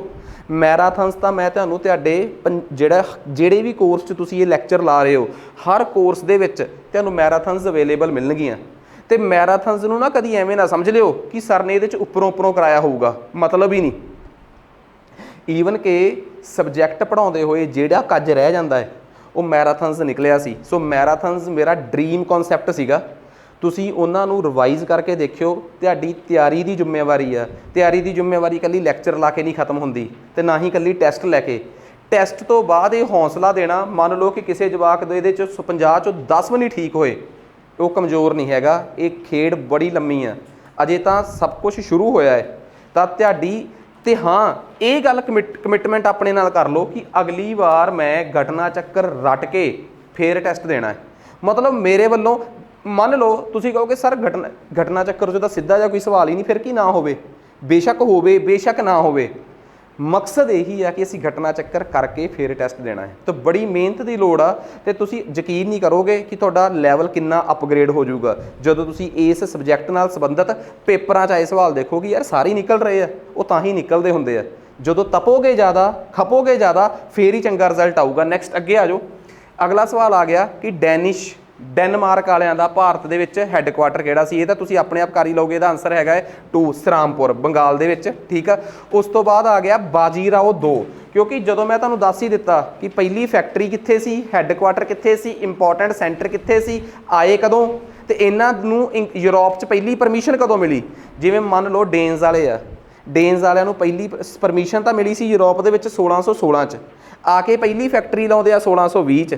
ਜਿੱਥੇ ਪਹਿਲੀ ਫੈਕਟਰੀ ਲਾਉਂਦੇ ਆ ਹੈੱਡਕੁਆਟਰ ਕਿਤੇ ਹੋਰ ਜਾਂਦਾ ਹੈ, ਤੇ ਇੰਪੋਰਟੈਂਟ ਸੈਂਟਰ ਕੁਛ ਹੋਰ ਸੀ, ਗਏ ਕਿਸੇ ਸਾਲ ਸੀ। ਸਾਰਾ ਕੁਝ ਇੱਕ ਟੇਬਲ 'ਚ ਸਮਾ ਦਿਓ, ਤੁਹਾਨੂੰ ਰੱਟਾਂ ਮਾਰਨ ਦੀ ਲੋੜ ਹੀ ਨਹੀਂ। ਤੇ ਜਿਹੜੇ ਮੈਰਾਥਨ ਦੇ ਨੋਟਸ ਲੈ ਕੇ ਜਾਓਗੇ ਉਹਦੇ ਮਗਰ ਹੀ ਇਹ ਟੇਬਲ ਡਰਾਅ ਕਰ ਲਓ, ਤਾਂ ਉਹਦੇ ਮਗਰ ਹੀ ਜਿਹੜੀਆਂ ਚੀਜ਼ਾਂ ਤੁਹਾਨੂੰ ਲੱਗਦੀਆਂ ਯਾਰ ਮੈਰਾਥਨ 'ਚ ਟੇਬਲ ਦੇ ਫਾਰਮ 'ਚ ਹੋਣੀਆਂ ਚਾਹੀਦੀਆਂ ਸੀ, ਇੱਕ ਪੇਜ 'ਤੇ ਲਿਖ ਕੇ ਉਹ ਪੇਜ ਮਗਰ ਸਟੈਪਲ ਕਰ ਲਓ, ਤਾਂ ਕਿ ਤੁਹਾਡੇ ਸਾਰੇ ਇੰਪੋਰਟੈਂਟ ਨੋਟਸ ਇੱਕੋ ਜਗ੍ਹਾ 'ਤੇ ਇਕੱਠੇ ਹੋ ਜਾਣ। ਤੁਹਾਨੂੰ ਜਿਹੜੀ ਕਿਤਾਬ ਤੁਸੀਂ ਪੜ੍ਹ ਰਹੇ ਹੋ ਉਹ ਇੱਕੋ ਵਾਰੀ ਪੜ੍ਹਨ ਦੀ ਲੋੜ ਪਵੇ ਬਸ। ਉਸ ਤੋਂ ਬਾਅਦ ਤਾਂ ਤੁਹਾਡਾ ਮੈਰਾਥਨ ਹੋਵੇ। ਹਰ ਇੱਕ ਚੀਜ਼ ਮੈਰਾਥਨ 'ਚ ਅਪਡੇਟ ਕਰਦੇ ਜਾਓ। ਤੁਹਾਨੂੰ ਲੱਗਦਾ ਕਿ ਮੈਰਾਥਨ 'ਚ ਸਪੇਸ ਨਹੀਂ, ਇੱਕ ਖਾਲੀ ਪੇਜ 'ਤੇ ਉਹ ਇੰਪੋਰਟੈਂਟ ਨੋਟ ਲਿਖੋ, ਮਗਰ ਸਟੈਪਲ ਕਰ ਦਿਓ। ਤੁਹਾਡੀ ਹੀ ਕਲੈਕਸ਼ਨ ਵੱਧਦੀ ਜਾਊਗੀ। ਇਹ ਟੈਕਨੀਕ ਹੁੰਦੀ ਆ ਜਿਹਨੇ 6-7 ਮਹੀਨੇ ਸਾਲ ਰੀਜਨਲ ਤਿਆਰੀ ਕਰਨੀ ਹੁੰਦੀ ਆ। ਖੈਰ ਆ ਜਾਓ ਨੈਕਸਟ ਅੱਗੇ। ਬਾਜੀਰਾਓ ਜਿਹੜਾ ਸੀਗਾ ਉਹਨੂੰ ਕਿਹੜੇ ਸਾਲ 1803 ਦੇ ਵਿੱਚ, ਤਾਂ ਯਾਦ ਆ ਕਿ ਬਾਜੀਰਾਓ ਜਿਹੜਾ ਸੀਗਾ ਉਹ ਮਰਾਠਾ ਸੀ। ਇਹਨੇ ਜਾ ਕੇ ਅੰਗਰੇਜ਼ਾਂ ਨੂੰ ਕਿਹਾ ਕਿ ਬਾਕੀ ਮਰਾਠੇ ਮੈਨੂੰ ਅੱਖਾਂ ਕੱਢਦੇ ਆ, ਤਾਂ ਅੰਗਰੇਜ਼ਾਂ ਨੇ ਕਿਹਾ ਕਿ ਤੂੰ ਸਾਡੇ ਨਾਲ ਸਬਸਿਡਰੀ ਅਲਾਇੰਸ 'ਚ ਆ ਜਾ, ਅਸੀਂ ਤੈਨੂੰ ਬਚਾ ਲਾਂਗੇ। ਤਾਂ ਫਿਰ ਇਹ ਅੰਗਰੇਜ਼ਾਂ ਨਾਲ ਟ੍ਰੀਟੀ ਆਫ ਬੈਸੀਨ ਸਾਈਨ ਕਰਦਾ ਹੈ। ਕਿਹੜੀ ਟ੍ਰੀਟੀ ਆਫ ਬੈਸੀਨ? ਮੈਂ ਪੜ੍ਹਾਈ ਹੋਈ ਆ, ਇਹ ਸੀ ਸੈਕਿੰਡ ਐਂਗਲੋ ਮਰਾਠਾ ਵਾਰ। ਜੇ ਤੁਹਾਡੇ 'ਚੋਂ ਕੋਈ ਭੁੱਲ ਗਿਆ, ਫਿਰ ਅੰਗਰੇਜ਼ਾਂ ਨੇ ਬਾਜੀਰਾਓ ਨੂੰ ਛੱਡ ਕੇ ਕੱਲਾ ਮਰਾਠਾ ਹਰਾਇਆ, ਬੌਂਸਲੇ ਵੀ ਹਰਾਏ, ਸਿੰਧਿਆਜ਼ ਵੀ ਹਰਾਏ, ਤੀਜੇ ਵੀ ਹਰਾਏ, ਚੌਥੇ ਵੀ ਹਰਾਏ। 4-5 ਬਰਾਦਰੀਆਂ ਤੇ ਸਭ ਨਾਲ ਵੱਖੋ ਵੱਖਰੀ ਟ੍ਰੀਟੀ ਕੀਤੀ। ਠੀਕ ਆ। ਹਰ ਇੱਕ ਨਾਲ ਵੱਖੋ ਵੱਖਰੀ ਟ੍ਰੀਟੀ ਹਰਾਉਣ ਤੋਂ ਬਾਅਦ ਉਹ ਸੈਕਿੰਡ ਐਂਗਲੋ ਮਰਾਠਾ ਵਾਰ ਨੂੰ ਰਿਵਾਈਜ਼ ਕਰੋ ਦਿਮਾਗ 'ਚ, ਅਦਰਵਾਈਜ਼ ਤੁਹਾਡੇ ਮੈਰਾਥਨ 'ਚ ਪਈ ਹੋਈ ਆ। ਨੈਕਸਟ ਕਹਿੰਦਾ ਜੀ ਹੂ ਬਿਕੇਮ ਗਵਰਨਰ ਆਫ ਬੰਗਾਲ ਇਨ 1717। ਤੇ ਮੈਂ ਬ੍ਰਿਟਿਸ਼ ਐਂਡ ਇੰਡੀਅਨ ਸਟੇਟਸ ਪੜ੍ਹਾਉਂਦੇ ਹੋਏ ਸਾਫ਼ ਇੱਕ ਸ਼ਖਸ ਦਾ ਨਾਮ ਲਿਆ ਸੀ, ਮੁਰਸ਼ਿਦ ਕੁਲੀ ਖਾਨ। ਠੀਕ ਆ। ਤਾਂ ਮੈਂ ਦੱਸਿਆ ਸੀਗਾ ਕਿ ਇਹ ਉਹ ਬੰਦਾ ਸੀ ਜਿਹੜਾ ਬੰਗਾਲ ਨੂੰ ਇੰਡੀਪੈਂਡੈਂਟ ਕਰਾ ਗਿਆ ਸੀਗਾ। ਇਹ ਔਰੰਗਜ਼ੇਬ ਦੇ ਵੇਲੇ ਦੀਵਾਨ ਬਣਿਆ ਸੀ, ਤੇ ਫਾਰੂਕ ਸਿਆਰ ਦੇ ਵੇਲੇ ਜਾ ਕੇ ਇਹਨੇ ਕਹਿਤਾ ਸੀ ਮੈਂ ਨਹੀਂ ਸੁਣਦਾ ਤੇਰੀ ਗੱਲ। ਤੇ ਜੇ ਕੋਈ ਕਵੇ ਕਿ ਸਰ ਮੈਂ ਬ੍ਰਿਟਿਸ਼ ਐਂਡ ਇੰਡੀਅਨ ਸਟੇਟਸ ਬੜਾ ਥੋਰੋਲੀ ਪੜ੍ਹਿਆ ਤੁਹਾਡੇ ਤੋਂ, ਤਾਂ ਤੁਹਾਨੂੰ ਯਾਦ ਰਹੂਗਾ। ਤੇ ਜਿਹਨੂੰ ਯਾਦ ਨਹੀਂ ਰਿਹਾ ਉਹਦੀ ਸਭ ਤੋਂ ਇੰਪੋਰਟੈਂਟ ਗੱਲ ਦੱਸਦਾ, ਘਰੇ ਜਾ ਕੇ ਆਪਣੀ ਰਿਵੀਜ਼ਨ ਕਰੇ। ਇੱਕ ਵਾਰ ਠੋਕਰ ਖਾਣ ਤੋਂ ਬਾਅਦ ਨਹੀਂ ਬੰਦਾ ਭੁੱਲਦਾ, ਠੀਕ ਆ। ਨੈਕਸਟ ਉਸ ਤੋਂ ਬਾਅਦ ਅੱਗੇ ਆ ਗਿਆ ਬੌਂਸਲੇਜ਼ ਨੇ ਟ੍ਰੀਟੀ ਆਫ ਦਿਓਗਾਂ ਕਿਹੜੇ ਸਾਲ ਦੇ ਵਿੱਚ ਸਾਈਨ ਕੀਤੀ। ਹੁਣ ਇੱਕ ਬੜੀ ਕਲੀਅਰ ਗੱਲ ਆ, ਮੈਂ ਤੁਹਾਨੂੰ ਦੱਸਿਆ ਸੀਗਾ ਕਿ ਸੈਕਿੰਡ ਐਂਗਲੋ ਮਰਾਠਾ ਵਾਰ ਜਿਸ 'ਚ ਸਭ ਤੋਂ ਪਹਿਲਾਂ ਟ੍ਰੀਟੀ ਆਫ ਬਸੀਨ ਸਾਈਨ ਹੋਈ ਆ ਕਿਹਦੇ ਨਾਲ? ਬਾਜੀ ਰਾਓ ਨਾਲ। ਉਸ ਤੋਂ ਬਾਅਦ ਅੰਗਰੇਜ਼ਾਂ ਨੇ ਬਾਜੀ ਰਾਓ ਨੂੰ ਕਹਿਤਾ ਕਿ ਤੈਨੂੰ ਅਸੀਂ ਬਚਾਵਾਂਗੇ। ਉਹਨਾਂ ਨੇ ਕੀ ਕੀਤਾ? ਬਾਕੀ ਸਾਰੇ ਮਰਾਠੇ ਹਰਾਏ। ਜਿਵੇਂ ਮੈਂ ਤੁਹਾਨੂੰ ਯਾਦ ਆ ਹਜੇ ਕਿ ਉਹਨਾਂ ਨੇ ਸਿੰਧਿਆਜ਼ ਦੇ ਨਾਲ ਸੁਰਜੀ ਅਰਜਨ ਕੁਛ ਐਵੇਂ ਦਾ ਪਿੰਡ ਦਾ ਨਾਮ ਸੀਗਾ, ਉਹ ਟ੍ਰੀਟੀ ਕੀਤੀ ਸੀ। ਉਹਨਾਂ ਨੇ ਭੌਂਸਲੇਜ਼ ਦੇ ਨਾਲ ਟ੍ਰੀਟੀ ਆਫ ਦਿਓਗਨ ਕੀਤੀ ਸੀ। ਉਹਨਾਂ ਨੇ ਉਹਨਾਂ ਨਾਲ ਜਿਹੜੇ ਹੋਲਕਰ ਸੀਗੇ ਉਹਨਾਂ ਨਾਲ ਵੱਖਰੀ ਟ੍ਰੀਟੀ ਕੀਤੀ ਸੀ। ਚੌਥੇ ਵਾਲਿਆਂ ਨਾਲ ਵੱਖਰੀ ਟ੍ਰੀਟੀ ਕੀਤੀ ਸੀ। ਹਰ ਇੱਕ ਬਰਾਦਰੀ, ਹਰ ਇੱਕ ਵੱਖਰੀ ਬਰਾਦਰੀ ਦੇ ਮਰਾਠਿਆਂ ਨੂੰ ਹਰਾ ਕੇ ਉਹਨਾਂ ਨਾਲ 4 ਟ੍ਰੀਟੀਆਂ ਇਸ ਲੈਕਚਰ ਦੇ ਵਿੱਚ ਇੰਪੋਰਟੈਂਟ ਸੀਗੀਆਂ। ਸੋ ਮੈਂ ਇਹ ਸਾਰੀਆਂ ਟ੍ਰੀਟੀਆਂ ਕਦੋਂ ਹੋਈਆਂ, ਹੁਣ ਮੰਨ ਲਓ ਤੁਹਾਨੂੰ ਤਰੀਕਾ ਨਹੀਂ ਯਾਦ, ਤੁਸੀਂ ਆਪ ਦਿਮਾਗ ਲਾਓ ਕਿ ਇਹ ਸਾਰੀਆਂ ਟ੍ਰੀਟੀਆਂ, treaty of Surji Arjan, treaty of Deogaon, ਇਹ ਸਾਰੀਆਂ ਟ੍ਰੀਟੀਆਂ ਸੈਕਿੰਡ ਐਂਗਲੋ ਮਰਾਠਾ ਵਾਰ ਦੀਆਂ। ਸਾਨੂੰ ਸਟੋਰੀ ਯਾਦ ਆ ਰਹੀ ਹੈ। ਤੇ ਸੈਕਿੰਡ ਐਂਗਲੋ ਮਰਾਠਾ ਵਾਰ 1801 'ਚ ਸ਼ੁਰੂ ਹੋਈ ਆ, 1804 'ਚ ਮੁੱਕ ਗਈ ਆ, ਜਾਂ ਆ 3 ਸਾਲ ਚੱਲੀ ਆ। ਇਹਦੇ ਵਿੱਚ ਹੀ ਸਾਰਿਆਂ ਨਾਲ ਇਹ ਟ੍ਰੀਟੀਆਂ ਹੋਈਆਂ। ਤਾਂ ਤੁਸੀਂ ਆਪ ਹੀ ਦੇਖ ਲਓ ਕਿ ਬਾਕੀ ਕੋਈ ਵੀ ਆਪਸ਼ਨ ਸੈਕਿੰਡ ਐਂਗਲੋ ਮਰਾਠਾ ਵਾਰ ਦੀ ਟਾਈਮਲਾਈਨ ਨਾਲ ਮੈਚ ਹੀ ਨਹੀਂ ਕਰਦੀ। ਇਟ ਮੀਨਸ ਜੇ ਉਹ ਪਾਉਂਦੇ 1803, 1804, 1805 ਫਿਰ ਤਾਂ ਮੰਨਦਾ ਬੰਦਾ ਕਿ ਯਾਰ 1801 ਤੋਂ ਲੈ ਕੇ 1804 ਜਾਂ 5 ਤੱਕ ਸੈਕਿੰਡ ਐਂਗਲੋ ਮਰਾਠਾ ਵਾਰ ਚੱਲੀ ਆ। ਤੇ ਸਾਨੂੰ ਪਤਾ ਹੈ ਕਿ ਇਹ ਟ੍ਰੀਟੀਆਂ 4 ਰਾਜਿਆਂ ਨਾਲ ਵੱਖੋ ਵੱਖ ਬਰਾਦਰੀ ਦੇ ਮਰਾਠਿਆਂ ਨਾਲ ਵੱਖੋ ਵੱਖ ਹੋਈਆਂ ਸੀ। ਤੇ ਯਾਰ ਉੱਥੇ ਤਾਂ ਉਲਝ ਗਿਆ ਬੰਦਾ ਕਿ ਕਿਹੜੀ ਟ੍ਰੀਟੀ ਕਿਹੜੇ ਸਾਲ ਹੋਈ ਆ, ਜਦੋਂ ਅਗਲੇ ਨੇ ਇੱਕੋ ਉਸ ਘਟਨਾ ਦੇ ਸਮੇਂ ਦੇ ਵਿੱਚੋਂ ਇੱਕੋ ਹੀ ਉਹ ਲਾਇਆ ਹੈ, ਟਾਈਮ ਪਾਇਆ, ਬਾਕੀ ਆਲੇ ਦੁਆਲੇ ਦੇ ਪਾਤੇ। ਇਟ ਮੀਨਸ ਸੁਣੇ ਹੋਏ ਲੈਕਚਰ ਯਾਦ ਕਰੋ, ਜਾਂ ਸੁਣੀ ਹੋਈ ਮੈਰਾਥਨ ਯਾਦ ਕਰੋ, ਜਾਂ ਆਪਣੇ ਦਿਮਾਗ ਤੇ ਸਟ੍ਰੈਸ ਪਾਓ, ਫਿਰ ਕੱਢੋ ਸਵਾਲਾਂ ਦੇ ਆਨਸਰ। ਆ ਜਾਓ ਅੱਗੇ। ਆ ਦੇਖੋ ਸਭ ਨਾਲ ਆ ਲਿਖਿਆ ਹੋਇਆ ਕਿ ਹੋਲਕਰਸ ਦੇ ਨਾਲ ਸਾਈਨ ਕੀਤੀ ਸੀ ਟ੍ਰੀਟੀ ਆਫ ਰਾਜਘਾਟ, ਭੌਂਸਲੇ ਨਾਲ ਟ੍ਰੀਟੀ ਆਫ ਦਿਓਗਨ ਸਾਈਨ ਕੀਤੀ ਸੀਗੀ, ਇਸੇ ਤਰੀਕੇ ਨਾਲ ਸਿੰਧਿਆਜ਼ ਨਾਲ ਸੁਰਜੀ ਅਰਜਨ ਟ੍ਰੀਟੀ ਸਾਈਨ ਕੀਤੀ ਸੀਗੀ। ਤੇ ਇਹ ਲੜਾਈ ਦਾ ਕਲੇਸ਼ ਸ਼ੁਰੂ ਹੋਇਆ ਸੀ ਜਦੋਂ ਬਾਜੀ ਰਾਓ ਦੇ ਨਾਲ ਸਬਸਿਡਰੀ ਅਲਾਈਅੰਸ ਕੀਤਾ ਸੀ, ਤੇ ਉਸ ਟ੍ਰੀਟੀ ਦਾ ਨਾਮ ਸੀ ਟ੍ਰੀਟੀ ਆਫ ਬੈਸੀਨ। ਆ 5 ਇੱਕ ਟ੍ਰੀਟੀ ਮੈਨੂੰ ਭੁੱਲ ਗਈ ਕਿ ਗਾਇਕਵਾੜਸ ਨਾਲ ਕਿਹੜੀ ਕੀਤੀ ਸੀ। ਆ 4 ਤੋਂ 5 ਟ੍ਰੀਟੀਆਂ ਨੇ ਜਿਹੜੀਆਂ ਸੈਕਿੰਡ ਐਂਗਲੋ ਮਰਾਠਾ ਵਾਰ 'ਚ ਇੰਪੋਰਟੈਂਟ ਨੇ। ਬਸ ਆ ਜਾਓ ਅੱਗੇ। ਕਹਿੰਦੇ ਜੀ ਗਲਤ ਸਟੇਟਮੈਂਟ ਦੱਸੋ। ਭਾਰਤ ਦੇ ਵਿੱਚ ਜਿਹੜਾ ਲਾਅ ਕਮਿਸ਼ਨ ਬਣਿਆ ਸੀ ਉਹਦਾ ਪਹਿਲਾ ਚੇਅਰਮੈਨ ਮਕੂਲੇ ਸੀ। ਕੋਈ ਆਪਾਂ ਨੂੰ ਗਲਤ ਦੱਸ ਹੀ ਨਹੀਂ ਸਕਦਾ। ਬਿਲਕੁਲ ਸਹੀ ਆ, ਮਕੂਲੇ ਹੀ ਤਾਂ ਉਹ ਸੀਗਾ। ਤੇ ਈਵਨ ਕਿ ਵਿਲੀਅਮ ਬੈਂਟਿਕ ਦੀ ਗਵਰਨਰ ਜਨਰਲ ਦੀ ਕੌਂਸਲ ਦਾ ਚੌਥਾ ਮੈਂਬਰ ਵੀ ਲਾਇਆ ਗਿਆ ਸੀ, ਉਹਨੂੰ ਐਡੀਸ਼ਨਲ ਮੈਂਬਰ। ਇਸ ਤੋਂ ਬਾਅਦ ਉਹਨਾਂ ਨੇ ਆਪਾਂ ਨੂੰ ਕਿਹਾ ਕਿ down filtration theory by Charles Wood. ਹੁਣ ਆ ਆਪਾਂ ਨੂੰ ਪਤਾ ਹੈ ਕਿ ਮੈਂ ਐਜੂਕੇਸ਼ਨ ਪੜ੍ਹਾਉਂਦੇ ਹੋਏ ਸਾਫ਼ ਤੇ ਸਪਸ਼ਟ ਕਿਹਾ ਕਿ ਮੈਕੂਲੇ ਨੇ ਕਿਹਾ ਸੀ ਕਿ ਉੱਪਰਲਿਆਂ ਨੂੰ ਪੜ੍ਹਾ ਦਿਓ, ਉਹ ਡਿਪ ਕਰਦੇ ਕਰਦੇ ਪੜ੍ਹਾਈ ਥੱਲੇ ਤੱਕ ਆ ਜਾਊਗੀ। ਤੇ ਚਾਰਲਸ ਵੁੱਡ ਨੇ 1853 'ਚ ਆ ਕੇ ਕਿਹਾ ਸੀ ਨਹੀਂ, ਡਾਊਨ ਫਿਲਟਰੇਸ਼ਨ ਦੀ ਥਿਊਰੀ ਗਲਤ ਆ। ਮੰਨ ਲਓ ਤੁਸੀਂ ਕਹੋਗੇ ਸਰ ਤੁਸੀਂ ਇਹ ਚੀਜ਼ ਨਹੀਂ ਕਹੀ, ਤੁਸੀਂ 1853 'ਚ ਜਿਹੜੇ ਵੀ ਕੋਰਸ 'ਚ ਤੁਸੀਂ ਮੇਰੇ ਕੋਲ ਪੜ੍ਹੇ ਹੋ, ਤੁਸੀਂ ਉਸ ਕੋਰਸ ਦੇ ਲਾਈਵ ਲੈਕਚਰ ਨੂੰ, ਜਿਹੜੀ ਮੇਰੀ ਰਿਕਾਰਡਿੰਗ ਹੋਈ ਆ, ਉਹਨੂੰ ਸੁਣ ਲਿਓ। ਮੈਂ ਕਿਹਾ ਕਿ ਚਾਰਲਸ ਵੁੱਡ ਨੇ ਕਿਹਾ ਸੀ ਕਿ ਪੜ੍ਹਾਈ ਸੈਕੂਲਰ ਹੋਣੀ ਚਾਹੀਦੀ ਆ, ਹਰ ਇੱਕ ਸ਼ਹਿਰ 'ਚ, ਹਰ ਇੱਕ ਪ੍ਰੈਜ਼ੀਡੈਂਸੀ 'ਚ ਯੂਨੀਵਰਸਿਟੀ ਹੋਣੀ ਚਾਹੀਦੀ ਆ, ਬੱਚਿਆਂ ਜਿਹੜੀ ਐਜੂਕੇਸ਼ਨ ਆ ਉਹ ਵੋਕੇਸ਼ਨਲ ਹੋਣੀ ਚਾਹੀਦੀ ਆ, ਸੈਕੂਲਰ ਹੋਣੀ ਚਾਹੀਦੀ ਆ, ਧਰਮ ਨਿਰਪੱਖ ਹੋਣੀ ਚਾਹੀਦੀ ਆ। ਪਰ ਡਾਊਨ ਫਿਲਟਰੇਸ਼ਨ ਜੋ ਮੈਕੂਲੇ ਨੇ ਦਿੱਤੀ ਆ ਉਹ ਗਲਤ ਆ। ਇਹ ਮੇਰੇ ਸ਼ਬਦ ਬੋਲੇ ਹੋਏ ਆ। ਮੈਂ ਵੁਡਸ ਡਿਸਪੈਚ ਚੰਗੀ ਤਰ੍ਹਾਂ ਪੜ੍ਹਾਇਆ ਹੈ ਤੇ ਉਹਨੇ ਇਹ ਵੀ ਕਿਹਾ ਸੀ ਕਿ ਇੱਕ ਓਪਨ ਕੰਪੀਟੀਸ਼ਨ ਹੋਣਾ ਚਾਹੀਦਾ ਜਿਸ 'ਚ ਇੰਡੀਅਨਸ ਵੀ ਸਿਵਲ ਸਰਵੈਂਟ ਬਣ ਸਕਣ। ਇਹ ਸੀਗਾ ਕਿ ਆਪਣੇ ਕੋਲ Charles Wood despatch. It means ਇਹਦੇ 'ਚ ਆਹ ਗੱਲ ਤਾਂ ਗਲਤੀ ਹੋ ਗਈ, ਤੇ ਉਹਨਾਂ ਨੇ ਗਲਤ ਗੱਲ ਹੀ ਪੁੱਛੀ ਸੀ ਕਿ ਗਲਤ ਕਿਹੜੀ ਆ। ਇਟ ਮੀਨਸ ਬਾਕੀ ਸਾਰੇ ਸਹੀ ਆ। ਇਹਦਾ ਮਤਲਬ ਮੰਨ ਲਓ। ਨਾਲੇ ਨਾ ਟੈਸਟ ਕਿੰਨਾ ਕੁਝ ਸਿਖਾਉਂਦਾ ਹੈ ਕੀ ਭਲਾ, ਕਿ ਸਰ ਸਾਨੂੰ ਨਾ ਅਸੀਂ ਨਾ ਨੋਟਿਸ ਨਹੀਂ ਕੀਤਾ, ਅਸੀਂ ਤਾਂ ਅੱਜ ਤੱਕ ਇਹੀ ਪੜ੍ਹਦੇ ਰਹੇ ਕਿ ਵਿਲੀਅਮ ਬੈਂਟਿਕ ਨੇ ਸਤੀ ਬੈਨ ਕੀਤੀ ਆ। ਪਰ ਨਹੀਂ, ਵਿਲੀਅਮ ਬੈਂਟਿਕ ਨੇ ਫੀਮੇਲ ਇਨਫੈਂਟੀਸਾਈਡ ਨੂੰ ਵੀ ਬੈਨ ਕੀਤਾ ਹੈ। ਇਟ ਮੀਨਸ ਇੱਕ ਨਵੀਂ ਗੱਲ ਆਪੇ ਹੀ ਪਤਾ ਲੱਗ ਗਈ ਕਿ ਜੇ ਦੂਜੀ ਸਟੇਟਮੈਂਟ ਇਨਕਰੈਕਟ ਆ ਤੇ ਬਾਕੀ ਕੀ ਨੇ ਕਰੈਕਟ। ਤੇ ਉਹ ਜਿਹੜੀਆਂ ਕਰੈਕਟ ਸਟੇਟਮੈਂਟਸ ਨੇ ਉਹ ਕੀ ਕਰ ਰਹੀਆਂ, ਤੁਹਾਡੇ ਫੈਕਟ ਵਧਾ ਰਹੀਆਂ ਹੈ। ਸਾਨੂੰ ਜੀ ਪਤਾ ਲੱਗ ਗਿਆ ਕਿ ਗਲਾਡ ਅਗਨਰ ਜਿਹੜਾ ਸੀਗਾ ਉਹਨੇ ਹੀ ਬੰਬੇ ਨੂੰ ਗਰੋ ਕਰਾਇਆ। ਇਟ ਮੀਨਸ ਸੱਚੀ ਦੱਸਾਂ ਆਹ ਨਾਮ ਮੈਨੂੰ ਵੀ ਅੱਜ ਤੱਕ ਨਹੀਂ ਸੀ ਪਤਾ, ਪਰ ਤੁਹਾਨੂੰ ਲੱਗਦਾ ਕਿ ਮੈਨੂੰ ਅੱਜ ਤੋਂ ਬਾਅਦ ਕਦੀ ਭੁੱਲ ਜੂਗਾ? ਨਹੀਂ। ਇਟ ਮੀਨਸ ਕੱਲ੍ਹ ਨੂੰ ਜੇ ਤੁਹਾਡੇ ਪੇਪਰ 'ਚ ਵੀ ਇਹ ਸਵਾਲ ਆ ਗਿਆ, ਇੱਥੋਂ ਪਤਾ ਲੱਗਦਾ ਹੈ ਕਿ ਕਿਵੇਂ ਇੱਕ ਟੈਸਟ ਸਾਨੂੰ ਸਿਖਾ ਰਿਹਾ ਹੈ।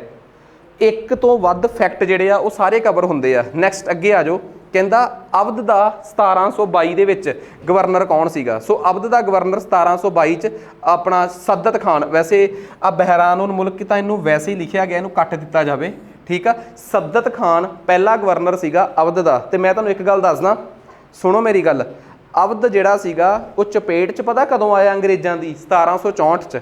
ਬਕਸਰ ਦੀ ਲੜਾਈ ਅੰਗਰੇਜ਼ਾਂ ਦੇ 3 ਜਣਿਆਂ ਨਾਲ ਲੜੀ ਸੀ। ਇੱਕ ਅਵਧ ਦਾ ਨਵਾਬ ਸੀਗਾ ਜਿਹਨੂੰ ਆਪਾਂ ਕਹਿੰਦੇ ਆ ਸੁਜਾਉਦੌਲਾ, ਸਿਰਾਜੂਦੌਲਾ ਨਹੀਂ, ਸੁਜਾਉਦੌਲਾ। 1764 ਦੇ ਵਿੱਚ ਅਵਧ ਦਾ ਲਾਸਟ ਗਵਰਨਰ ਜਿਹਨੂੰ ਕਿ ਖਤਮ ਕਰ ਦਿੱਤਾ ਸੀ ਅੰਗਰੇਜ਼ਾਂ ਨੇ, ਉਹ ਸੀਗਾ ਸੁਜਾਉਦੌਲਾ। ਤੇ ਜਿਸ ਗਵਰਨਰ ਨੇ ਅਵਧ ਨੂੰ ਮੁਗਲਾਂ ਤੋਂ ਆਜ਼ਾਦ ਕਰਾਤਾ ਸੀ, ਜਿਵੇਂ 1717 ਚ ਬੰਗਾਲ ਨੂੰ ਇੰਡੀਪੈਂਡੈਂਟ ਕਿੰਨੇ ਕਰਵਾਇਆ ਸੀ? ਮੁਰਸ਼ਿਦ ਕੁਲੀ ਖਾਨ ਨੇ। ਕਹਿੰਦਾ ਮੈਂ ਨਹੀਂ ਤੁਹਾਡੀ ਸੁਣਦਾ, ਦਿੱਲੀ ਦੇ ਮੁਗਲ ਐਂਪਰਰ ਨੂੰ ਕਹਿੰਦਾ 1722 ਦੇ ਵਿੱਚ ਅਵਧ ਨੂੰ ਇੰਡੀਪੈਂਡੈਂਟ ਕਿੰਨੇ ਡਿਕਲੇਅਰ ਕੀਤਾ ਸੀਗਾ? ਇਸੇ ਸ਼ਖਸ ਨੇ, ਸੱਦਤ ਖਾਨ ਨੇ। ਤੇ ਜੇ ਪੇਪਰ 'ਚ ਆ ਗਿਆ ਕਿ 1724 ਚ ਐਵੇਂ ਹੀ ਹੈਦਰਾਬਾਦ ਨੂੰ ਇੰਡੀਪੈਂਡੈਂਟ ਕਿੰਨੇ ਡਿਕਲੇਅਰ ਕਰਤਾ ਸੀਗਾ? ਅਸ਼ਫ ਸ਼ਾਹ ਨੇ। ਕਿੰਨੇ?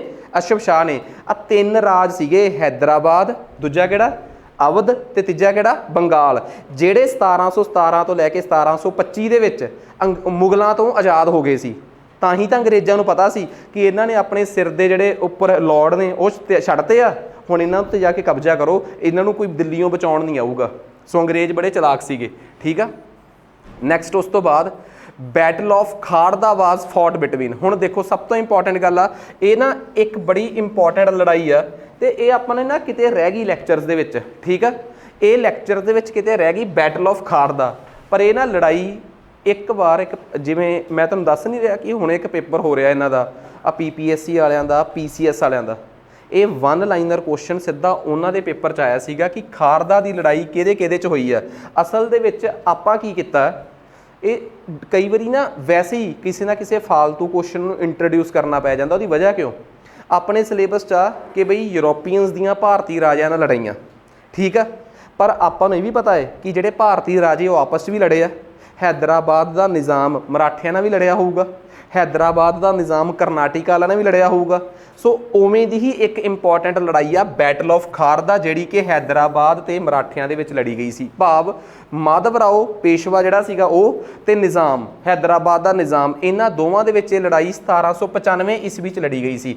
ਬਸ ਇਹ ਯਾਦ ਰੱਖਣਾ ਹੈ। ਤੇ ਪੇਪਰ 'ਚ ਦੂਜਾ ਸਵਾਲ ਪਤਾ ਕੀ ਆਊਗਾ ਕਿ ਜਦੋਂ ਖਾੜਦਾ ਦੀ ਲੜੀ ਗਈ ਉਦੋਂ ਅੰਗਰੇਜ਼ਾਂ ਦਾ ਗਵਰਨਰ ਜਨਰਲ ਕੌਣ ਸੀ? ਆਪਣੇ ਦਿਮਾਗ ਤੇ ਸਟ੍ਰੈਸ ਦਿਓ ਕਿ ਜੇ ਸਾਨੂੰ ਪਤਾ ਹੈ ਕਿ ਲੜਾਈ 1795 ਚ ਲੜੀ ਗਈ ਹੈ, ਤਾਂ 1793 ਤੋਂ ਲੈ ਕੇ 1798 ਤੱਕ ਕਾਰਨਵਾਲਿਸ ਤੋਂ ਬਾਅਦ ਤੇ ਵੈਲਸਲੇ ਤੋਂ ਪਹਿਲਾਂ ਕਾਰਨਵਾਲਿਸ ਦਾ ਹੀ ਚੇਲਾ ਗਵਰਨਰ ਜਨਰਲ ਸੀਗਾ, ਜਿਨੇ ਹੈਲਪ ਕੀਤੀ ਸੀ ਉਹਦੇ 'ਚ ਕੋਡ ਬਣਵਾਉਣ 'ਚ, ਨਾਮ ਸੀ ਜੌਨ ਸ਼ੋਰ। ਸੋ ਇਸ ਤਰੀਕੇ ਨਾਲ ਗਵਰਨਰ ਜਨਰਲ ਵੀ ਤੋਤੇ ਵਾਂਗ ਰਟੇ ਹੋਣੇ ਚਾਹੀਦੇ ਆ ਤੁਹਾਨੂੰ, ਮਤਲਬ ਤੁਹਾਨੂੰ ਪਤਾ ਹੋਣਾ ਚਾਹੀਦਾ ਕਿ ਕਿੱਥੇ ਕੀ ਗੜਬੜ। ਤੇ ਕਈ ਕੁਐਸਚਨ ਤਾਂ ਐਵੇਂ ਦੇ ਵੀ ਹੁੰਦੇ ਆ ਟੈਸਟ 'ਚ ਜਿਨ੍ਹਾਂ ਦਾ ਮੂੰਹ ਸਿਰ ਨਹੀਂ ਪਤਾ ਹੁੰਦਾ ਆਪਾਂ ਨੂੰ ਕਿ ਯਾਰ ਅਸੀਂ ਤਾਂ ਸੁਣਿਆ ਹੀ ਨਹੀਂ। ਤਾਂ ਜੇ 50 ਚੋਂ 10 ਕੁਐਸਚਨ ਐਵੇਂ ਦੇ ਮਿਲ ਵੀ ਗਏ ਨਾ, ਇਟ ਮੀਨਸ ਉਹ ਤੁਹਾਨੂੰ ਆਲਾ ਦੁਆਲਾ ਦੱਸਣ ਵਾਸਤੇ ਪਾਏ ਗਏ ਆ। ਨੈਕਸਟ ਅੱਗੇ ਆ ਜਾਓ, ਕਹਿੰਦੇ ਅਵਧ ਦਾ 1801 ਦੇ ਵਿੱਚ ਨਵਾਬ ਕੌਣ ਸੀਗਾ ਜਿਹਨੇ ਈਸਟ ਇੰਡੀਆ ਉਹ ਕਿਹੜਾ ਗਵਰਨਰ ਜਨਰਲ ਸੀ 1801 ਚ ਜਿਹਨੇ ਅਵਧ ਦੀ ਅੱਧੀ ਟੈਰੀਟਰੀ ਖੋਲੀ ਸੀਗੀ? ਹੁਣ ਤੁਸੀਂ ਸਿੱਧਾ ਹਿਸਾਬ ਲਾਉਣਾ ਹੈ ਕਿ 1801 ਚ ਗਵਰਨਰ ਜਨਰਲ ਕਿਹੜਾ ਸੀਗਾ। ਕਿੱਡਾ ਸੌਖਾ ਸਵਾਲ ਆ, ਤੁਹਾਨੂੰ ਡਾਇਰੈਕਟਲੀ ਇਹ ਪੁੱਛਿਆ ਗਿਆ ਕਿ 1801 ਚ, ਤਾਂ ਤੁਸੀਂ ਆਪ ਦੱਸੋ 1798 ਤੋਂ ਲੈ ਕੇ 1805 ਤੱਕ ਗਵਰਨਰ ਜਨਰਲ ਕੌਣ ਸੀਗਾ? ਵੈਲਸਲੇ। ਤੇ ਵੈਲਸਲੇ ਭਾਰਤ ਚ ਕਿਹੜੀ ਸੰਧੀ ਲੈ ਕੇ ਆਇਆ ਸੀ? ਸਹਾਇਕ ਗੱਠਜੋੜ, ਭਾਵ ਇੰਗਲਿਸ਼ 'ਚ ਕੀ ਕਹਿੰਦੇ ਆਪਾਂ ਉਹਨੂੰ? Subsidiary alliance. ਇਟ ਮੀਨਸ ਵੈਲਸਲੇ ਨੂੰ ਤਾਂ ਕਦੇ ਨਾ ਭੁੱਲਿਓ, ਉਹ ਵੈਲਸਲੇ ਹੀ ਜਿਹਦੇ ਵੇਲੇ ਸੈਕਿੰਡ ਐਂਗਲੋ ਮਰਾਠਾ ਵਾਰ ਹੋਈ ਆ। ਵੈਲਸਲੇ ਨੇ ਸੀ ਸਬਸਿਡਰੀ ਅਲਾਇੰਸ 'ਚ ਸਭ ਤੋਂ ਪਹਿਲਾਂ ਹੈਦਰਾਬਾਦ, ਅਵਧ ਕਿੰਨੇ ਜ਼ਿਆਦਾ ਸ਼ਿਕਾਰ ਬਣਾਏ ਆ। ਸੋ ਇਹ ਚੀਜ਼ਾਂ ਨੂੰ ਟੈਕਨੀਕਲੀ ਕਦੇ ਵੀ ਨਹੀਂ ਭੁੱਲਣਾ ਚਾਹੀਦਾ। ਨੈਕਸਟ ਅੱਗੇ ਆ ਜਾਓ, ਤੇ ਸਭ ਤੋਂ ਇੰਪੋਰਟੈਂਟ ਗੱਲ ਕਿ ਬ੍ਰਿਟਿਸ਼ ਐਂਪਰਰ ਦਾ ਲਾਸਟ ਕਿੰਗ ਕੌਣ ਸੀਗਾ? ਹੁਣ ਦੇਖੋ ਇਹਦਾ ਟੈਕਨੀਕਲ ਜਵਾਬ ਕੀ ਹੈ, ਇਹਦਾ ਮਤਲਬ ਪਤਾ ਕੀ ਹੈ? ਇੰਗਲੈਂਡ ਦਾ ਰਾਜਾ ਜਾਂ ਰਾਣੀ ਕੌਣ ਸੀ ਜਦੋਂ ਭਾਰਤ ਆਜ਼ਾਦ ਹੋਇਆ? ਜਦੋਂ ਭਾਰਤ ਆਜ਼ਾਦ ਹੋਇਆ, ਹੁਣ ਸੁਣੋ ਮੇਰੀ ਗੱਲ, 2 ਘਟਨਾਵਾਂ ਦੱਸਦਾ, ਇੱਕ ਜਦੋਂ ਭਾਰਤ 'ਚ ਰਿਵੋਲਟ ਹੋਇਆ ਤੇ ਇੱਕ ਜਦੋਂ ਭਾਰਤ ਆਜ਼ਾਦ ਹੋਇਆ। 2 ਗੱਲਾਂ 'ਚ ਸਮਝਿਓ। ਜਦੋਂ ਭਾਰਤ 1800 ਰਿਵੋਲਟ ਹੋਇਆ 1857 ਵਾਲਾ, ਉਸ ਵੇਲੇ ਗੌਰ ਕਰਿਓ ਭਾਰਤ 'ਚ ਲਾਸਟ ਉਸ ਵੇਲੇ ਭਾਰਤ ਦਾ ਰਾਜਾ ਪ੍ਰਧਾਨ ਇੰਗਲੈਂਡ ਦਾ ਪ੍ਰਧਾਨ ਮੰਤਰੀ ਸੀ ਜੌਨ ਟੈਂਪਲ। ਉਸ ਟਾਈਮ ਲਾਰਡ ਸਟੈਨਲੀ ਇੰਗਲੈਂਡ ਦਾ ਗਵਰਨਰ ਜਨਰਲ ਸੀਗਾ, ਠੀਕ ਸੈਕਟਰੀ ਆਫ ਸਟੇਟ ਸੀਗਾ। ਤੇ ਲਾਰਡ ਕੈਨਿੰਗ ਭਾਰਤ 'ਚ ਗਵਰਨਰ ਜਨਰਲ ਸੀ। ਤੇ ਇੰਗਲੈਂਡ ਦੇ ਵਿੱਚ ਰਾਣੀ ਦਾ ਨਾਮ ਸੀਗਾ ਕੁਈਨ ਵਿਕਟੋਰੀਆ। ਤੇ ਇੰਗਲੈਂਡ ਦੇ ਪ੍ਰਧਾਨ ਮੰਤਰੀ ਦਾ ਨਾਮ ਸੀਗਾ ਜੌਨ ਟੈਂਪਲ। ਆ 4 ਗੱਲਾਂ ਦੱਸਤੀਆਂ। ਹੁਣ ਸਿੱਧਾ ਆ ਜਾਓ 1947 ਤੇ, ਰੱਟੇ ਹੀ ਆ ਜੇ ਮਾਰਨੇ ਆ। ਤੇ ਇਹ ਕਿਹੜਾ ਭੁੱਲ, ਇਹ ਪੇਪਰ 'ਚ ਆਉਂਦੇ ਅੱਜ ਕੱਲ੍ਹ ਸਵਾਲ ਆ ਤੁਹਾਡੇ ਜਿਹੜੇ 1 ਲਾਈਨਰ ਜੇ ਪੇਪਰ ਆਉਂਦੇ ਆ ਉਹਨਾਂ 'ਚ ਸਵਾਲ ਆਉਂਦੇ ਆ। 1947 'ਚ ਜਦੋਂ ਭਾਰਤ ਆਜ਼ਾਦ ਹੋਇਆ ਉਦੋਂ ਇੰਗਲੈਂਡ ਦਾ ਪ੍ਰਧਾਨ ਮੰਤਰੀ ਕੌਣ ਸੀ? ਕਲੈਮਟ ਐਟਲੀ। ਉਸ ਟਾਈਮ ਸਾਡਾ ਗਵਰਨਰ ਜਨਰਲ ਕਮ ਵਾਈਸਰੋਏ ਕੌਣ ਸੀ? Mountbatten. ਉਸ ਟਾਈਮ ਭਾਰਤ ਦਾ ਸੈਕਟਰੀ ਆਫ ਸਟੇਟ ਕੌਣ ਸੀ? ਮੇਰਾ ਨਾਮ ਭੁੱਲ ਗਿਆ। ਪੈਟਰਿਕ ਲੋਰੈਂਸ ਜਾਂ ਅਲੈਗਜ਼ੈਂਡਰ 'ਚੋਂ ਇੱਕ ਸੀ ਜਿਹੜੇ ਕੈਬਨਿਟ ਮਿਸ਼ਨ 'ਚ ਆਏ ਸੀ ਨਾ, ਇਹਨਾਂ 'ਚੋਂ ਵੀ ਇੱਕ ਬੰਦਾ ਉਸ ਟਾਈਮ ਭਾਰਤ ਦਾ ਸੈਕਟਰੀ ਸੀਗਾ। ਪਲੀਜ਼ ਉਹ ਚੈੱਕ ਕਰ ਲਿਓ। ਤੇ ਉਸ ਟਾਈਮ ਇੰਗਲੈਂਡ ਦਾ ਪ੍ਰਧਾਨ ਮੰਤਰੀ ਵੀ ਦੱਸਦਾ। ਹਾਂ, ਉਸ ਟਾਈਮ ਇੰਗਲੈਂਡ ਦਾ ਰਾਜਾ ਕੌਣ ਸੀ? ਇਟ ਮੀਨਸ ਉਹੀ ਬੰਦਾ ਬ੍ਰਿਟਿਸ਼ ਐਂਪਰਰ ਦਾ ਲਾਸਟ ਉਹ ਹੋਊਗਾ। ਸੋ ਹੀ ਵਾਜ਼ ਕਿੰਗ ਜਾਰਜ 6, ਠੀਕ ਆ। ਕਿਉਂਕਿ ਆਪ ਦਿਮਾਗ ਲਾਵੇ ਬੰਦਾ ਕਿਵੇਂ ਭਲਾ, ਕਿੰਗ ਜਾਰਜ 5 ਜਿਹੜਾ ਏ 1 ਤੇ 2 ਤਾਂ ਹੋ ਹੀ ਨਹੀਂ ਸਕਦਾ। ਉਹਦੀ ਵਜ੍ਹਾ ਹੈ ਕਿ 1 2 ਕਿਉਂ ਨਹੀਂ ਹੋ ਸਕਦਾ? ਕਿਉਂਕਿ ਜਦੋਂ 1911 ਦੇ ਵਿੱਚ ਬੰਗਾਲ ਦੀ ਪਾਰਟੀਸ਼ਨ ਨੂੰ ਕੈਂਸਲ ਕਰਨਾ ਸੀ, ਕਿੰਗ ਜਾਰਜ 5 ਇੰਡੀਆ ਆਇਆ ਸੀਗਾ। ਇਹਦਾ ਮਤਲਬ ਕਿੰਗ ਜਾਰਜ 5 ਆਪ ਹੋ ਸਕਦਾ ਹੈ, ਕੀ ਪਤਾ ਉਹ 47 ਤੱਕ ਜਿੰਦਾ ਹੋਵੇ, ਤੇ ਜਾਂ ਉਸ ਤੋਂ ਕੋਈ ਅਗਲਾ ਹੋ ਸਕਦਾ ਹੈ। ਜਿਹਨੇ ਤੁੱਕਾ ਵੀ ਮਾਰਨਾ ਸੀ ਉਹਨੂੰ ਲੌਜਿਕ ਲਾਉਣਾ ਪੈਣਾ ਸੀ ਕਿ ਕਿੰਗ ਜਾਰਜ 5 ਤੋਂ ਬਾਅਦ ਕਿੰਗ ਜਾਰਜ 3 ਕਿਵੇਂ ਆ ਸਕਦਾ ਹੈ। ਇਟ ਮੀਨਸ ਪਹਿਲੇ 2 ਤਾਂ ਵੈਸੇ ਹੀ ਇਲੀਮੀਨੇਟ ਹੋ ਗਏ। ਮੈਂ ਸਮਝ ਗਏ ਨਾ ਕਿ ਅਸਲ 'ਚ ਕੀ ਆ, ਇਹ ਸਾਰੀ ਖੇਡ ਦਿਮਾਗ ਦੀ ਆ। ਤੇ ਇੱਕ ਗੱਲ ਮੈਂ ਨਾ ਸਪੈਸ਼ਲੀ ਇਸ ਲੈਕਚਰ ਦੇ ਥਰੂ ਨਾ ਮੈਂ ਉਹਨਾਂ ਨੂੰ ਜ਼ਿਆਦਾ ਵਧੀਆ ਮੈਸੇਜ ਦੇਣਾ ਚਾਹੁੰਦਾ ਜਿਨ੍ਹਾਂ ਦਾ ਨੇੜੇ ਪੇਪਰ ਆ। ਅੱਜ ਕੱਲ੍ਹ ਨਾ ਕਿਸੇ ਵੀ ਬੋਰਡ 'ਤੇ ਇਤਬਾਰ ਨਹੀਂ ਰਿਹਾ। ਆ PSSB ਵਾਲੇ ਜਾਂ PPSC ਵਾਲੇ ਕਿਸੇ ਇੱਕ ਪੇਪਰ ਨੂੰ, ਜਿਵੇਂ ਇਹਨਾਂ ਨੇ ਕੀ ਕੀਤਾ, ਇੱਕ ਪਟਵਾਰੀ ਦੇ ਪੇਪਰ ਨੂੰ ਨਹਾਇਤ ਸੌਖਾ ਕਰਕੇ ਅਗਲੇ ਹਫਤੇ ਐਕਸਾਈਜ਼ ਦਾ ਪੇਪਰ ਤਾਂ ਚੱਕਤਾ। PPSC ਨੇ ਵੀ ਐਵੇਂ ਕੀਤਾ। 18 ਜੂਨ 2023 ਨੂੰ ਨੈਬ ਤਹਿਸੀਲਦਾਰ ਦਾ ਨਜਾਇਜ਼ ਔਖਾ ਪੇਪਰ ਪਾ ਕੇ 31 ਜੁਲਾਈ ਨੂੰ ਡਿਸਟ੍ਰਿਕਟ ਸੈਨਿਕ ਵੈਲਫੇਅਰ ਅਫਸਰ ਦਾ ਪੇਪਰ ਜਮ੍ਹਾਂ ਸੌਖਾ ਪਾਤਾ। ਹੁਣ ਅਗਲਾ ਪੇਪਰ ਕਿਵੇਂ ਦਾ ਆਊਗਾ? ਇੱਕ ਗੱਲ ਕਿ ਯਾਦ ਰੱਖਿਓ, ਚਾਹੇ ਤੁਹਾਡੀ ਉਮਰ 22 ਸਾਲ ਆ ਤੇ ਚਾਹੇ ਤੁਹਾਡੀ ਉਮਰ 45 ਸਾਲ ਆ ਜਾਂ 50 ਸਾਲ ਆ, ਕਿਉਂਕਿ ਮੈਨੂੰ ਤਾਂ ਪਤਾ ਨਾ ਕਿ ਮੇਰੇ ਕੋਲ ਕਿਸ ਏਜ ਗਰੁੱਪ ਤੋਂ ਲੈ ਕੇ ਕਿਸ ਏਜ ਗਰੁੱਪ ਤੱਕ ਦੇ ਐਸਪੀਰੈਂਟਸ ਆ। ਜਦੋਂ ਤੁਸੀਂ ਪੇਪਰ ਦਿੰਦੇ ਹੋ ਨਾ ਤਾਂ ਤੁਸੀਂ ਸਾਰੇ ਬੱਚੇ ਹੋ ਜਾਂਦੇ ਹੋ।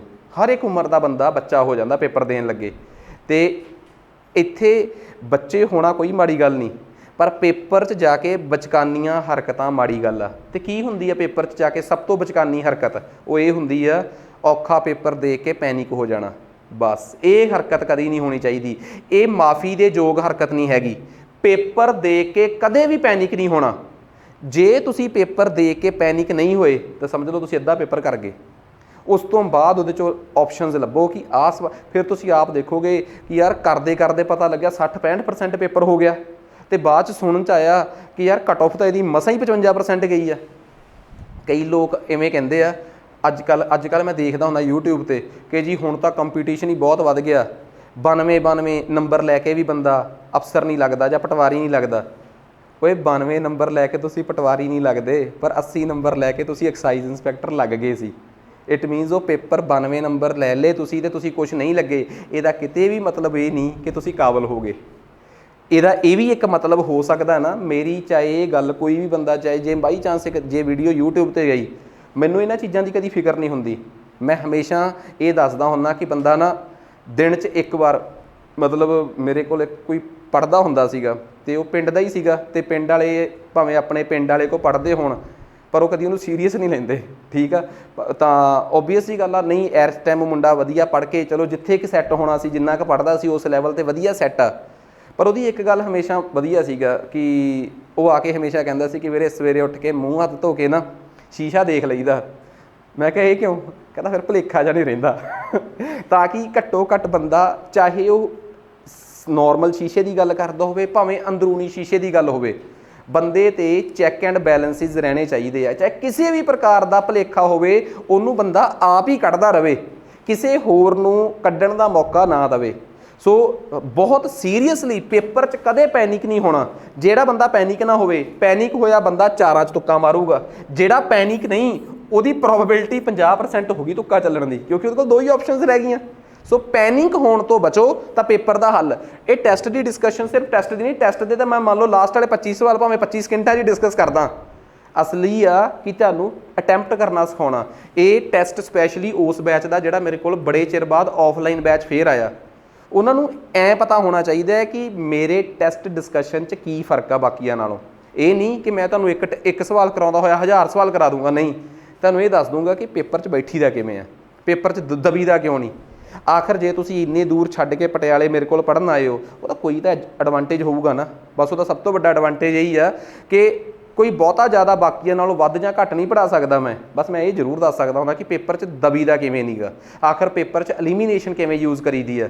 ਪੈਨਿਕ ਨਹੀਂ ਹੋਵੋਗੇ ਤਾਂ ਬੜੇ ਮਸਲਿਆਂ ਦੇ ਹੱਲ ਆ। ਖੈਰ ਆ ਜਾਓ, ਅਗਲਾ ਸਵਾਲ ਆ ਗਿਆ ਕਿ ਬ੍ਰਿਟਿਸ਼ ਰੂਲ ਦੇ ਦੌਰਾਨ ਇਹ ਪੋਲੀਗਰਜ਼ ਕੌਣ ਹੁੰਦੇ ਸੀਗੇ। ਦੇਖੋ ਹੁਣ ਸਭ ਤੋਂ ਇੰਪੋਰਟੈਂਟ ਗੱਲ ਇਹ ਆ, ਪੋਲੀਗਰਜ਼ ਦਾ ਕੰਸੈਪਟ ਕੀ ਆ।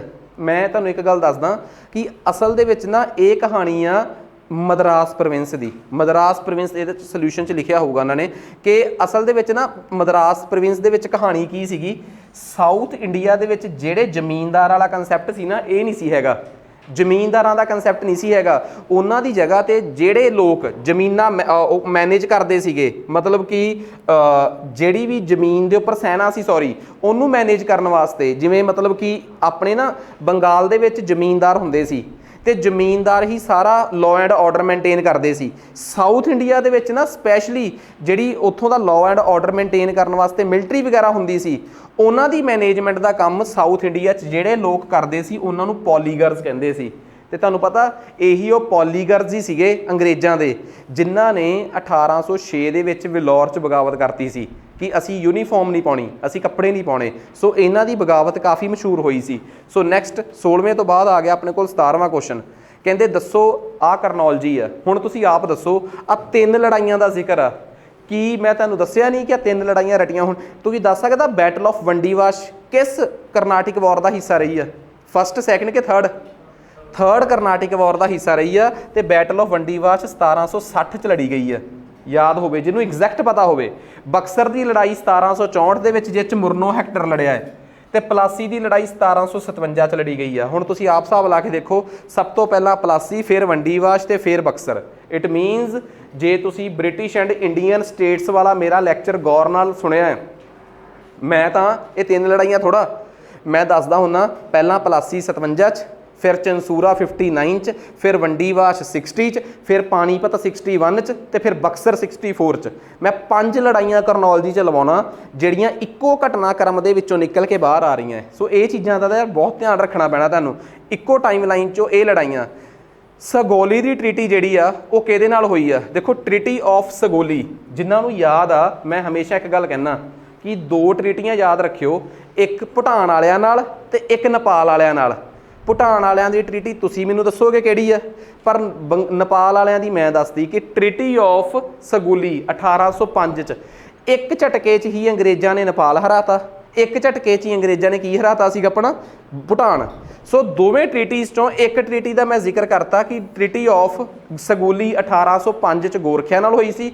ਤੁਸੀਂ ਮੈਨੂੰ ਸਰਚ ਕਰਕੇ ਦੱਸੋਗੇ ਕਿ 1864 'ਚ ਭੂਟਾਨ ਨੂੰ ਇੱਕੋ ਝਟਕੇ 'ਚ ਹਰਾ ਕੇ ਅੰਗਰੇਜ਼ਾਂ ਨੇ ਕਿਹੜੀ ਟ੍ਰੀਟੀ ਕੀਤੀ ਸੀ? ਹਿੰਟ ਦੇ ਦਿੰਦਾ, ਨਾਮ ਉਹਦਾ ਵੀ ਇਸ ਤੋਂ ਹੀ ਆ, ਠੀਕ ਆ। ਇਹਦਾ ਮਤਲਬ ਤੁਸੀਂ ਭੁੱਲਦੇ ਹੋ ਚੀਜ਼ਾਂ ਨੂੰ। ਮਰਾਠਿਆਂ ਦੇ ਨਾਲ ਕਿੰਨੀਆਂ ਲੜਾਈਆਂ ਹੋਈਆਂ, ਕਿਹੜੀ ਕਿਹੜੀ ਲੜਾਈ ਦੀ ਕਿਹੜੀ ਟ੍ਰੀਟੀ ਸੀ?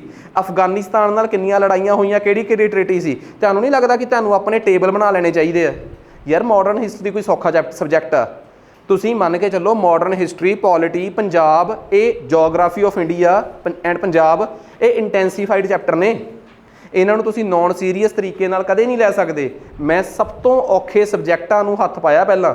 ਇਟ ਮੀਨਸ ਜੇ ਆਪਾਂ ਇਸ ਤੋਂ ਬਾਅਦ ਪੋਲਿਟੀ ਫੜੀ ਆ ਤਾਂ ਪੋਲਿਟੀ ਆਪਣੇ ਆਪ 'ਚ ਇੱਕ ਇੰਪੋਰਟੈਂਟ ਸਬਜੈਕਟ ਆ। ਮੈਂ ਕਿਉਂ ਟਾਈਮ ਵੇਸਟ ਕਰੂੰਗਾ ਤੁਹਾਡਾ, ਠੀਕ ਆ। ਸੋ ਇਹਨਾਂ ਚੀਜ਼ਾਂ ਦਾ ਬੜਾ ਖਾਸ ਧਿਆਨ ਰੱਖਿਆ ਕਰੋ।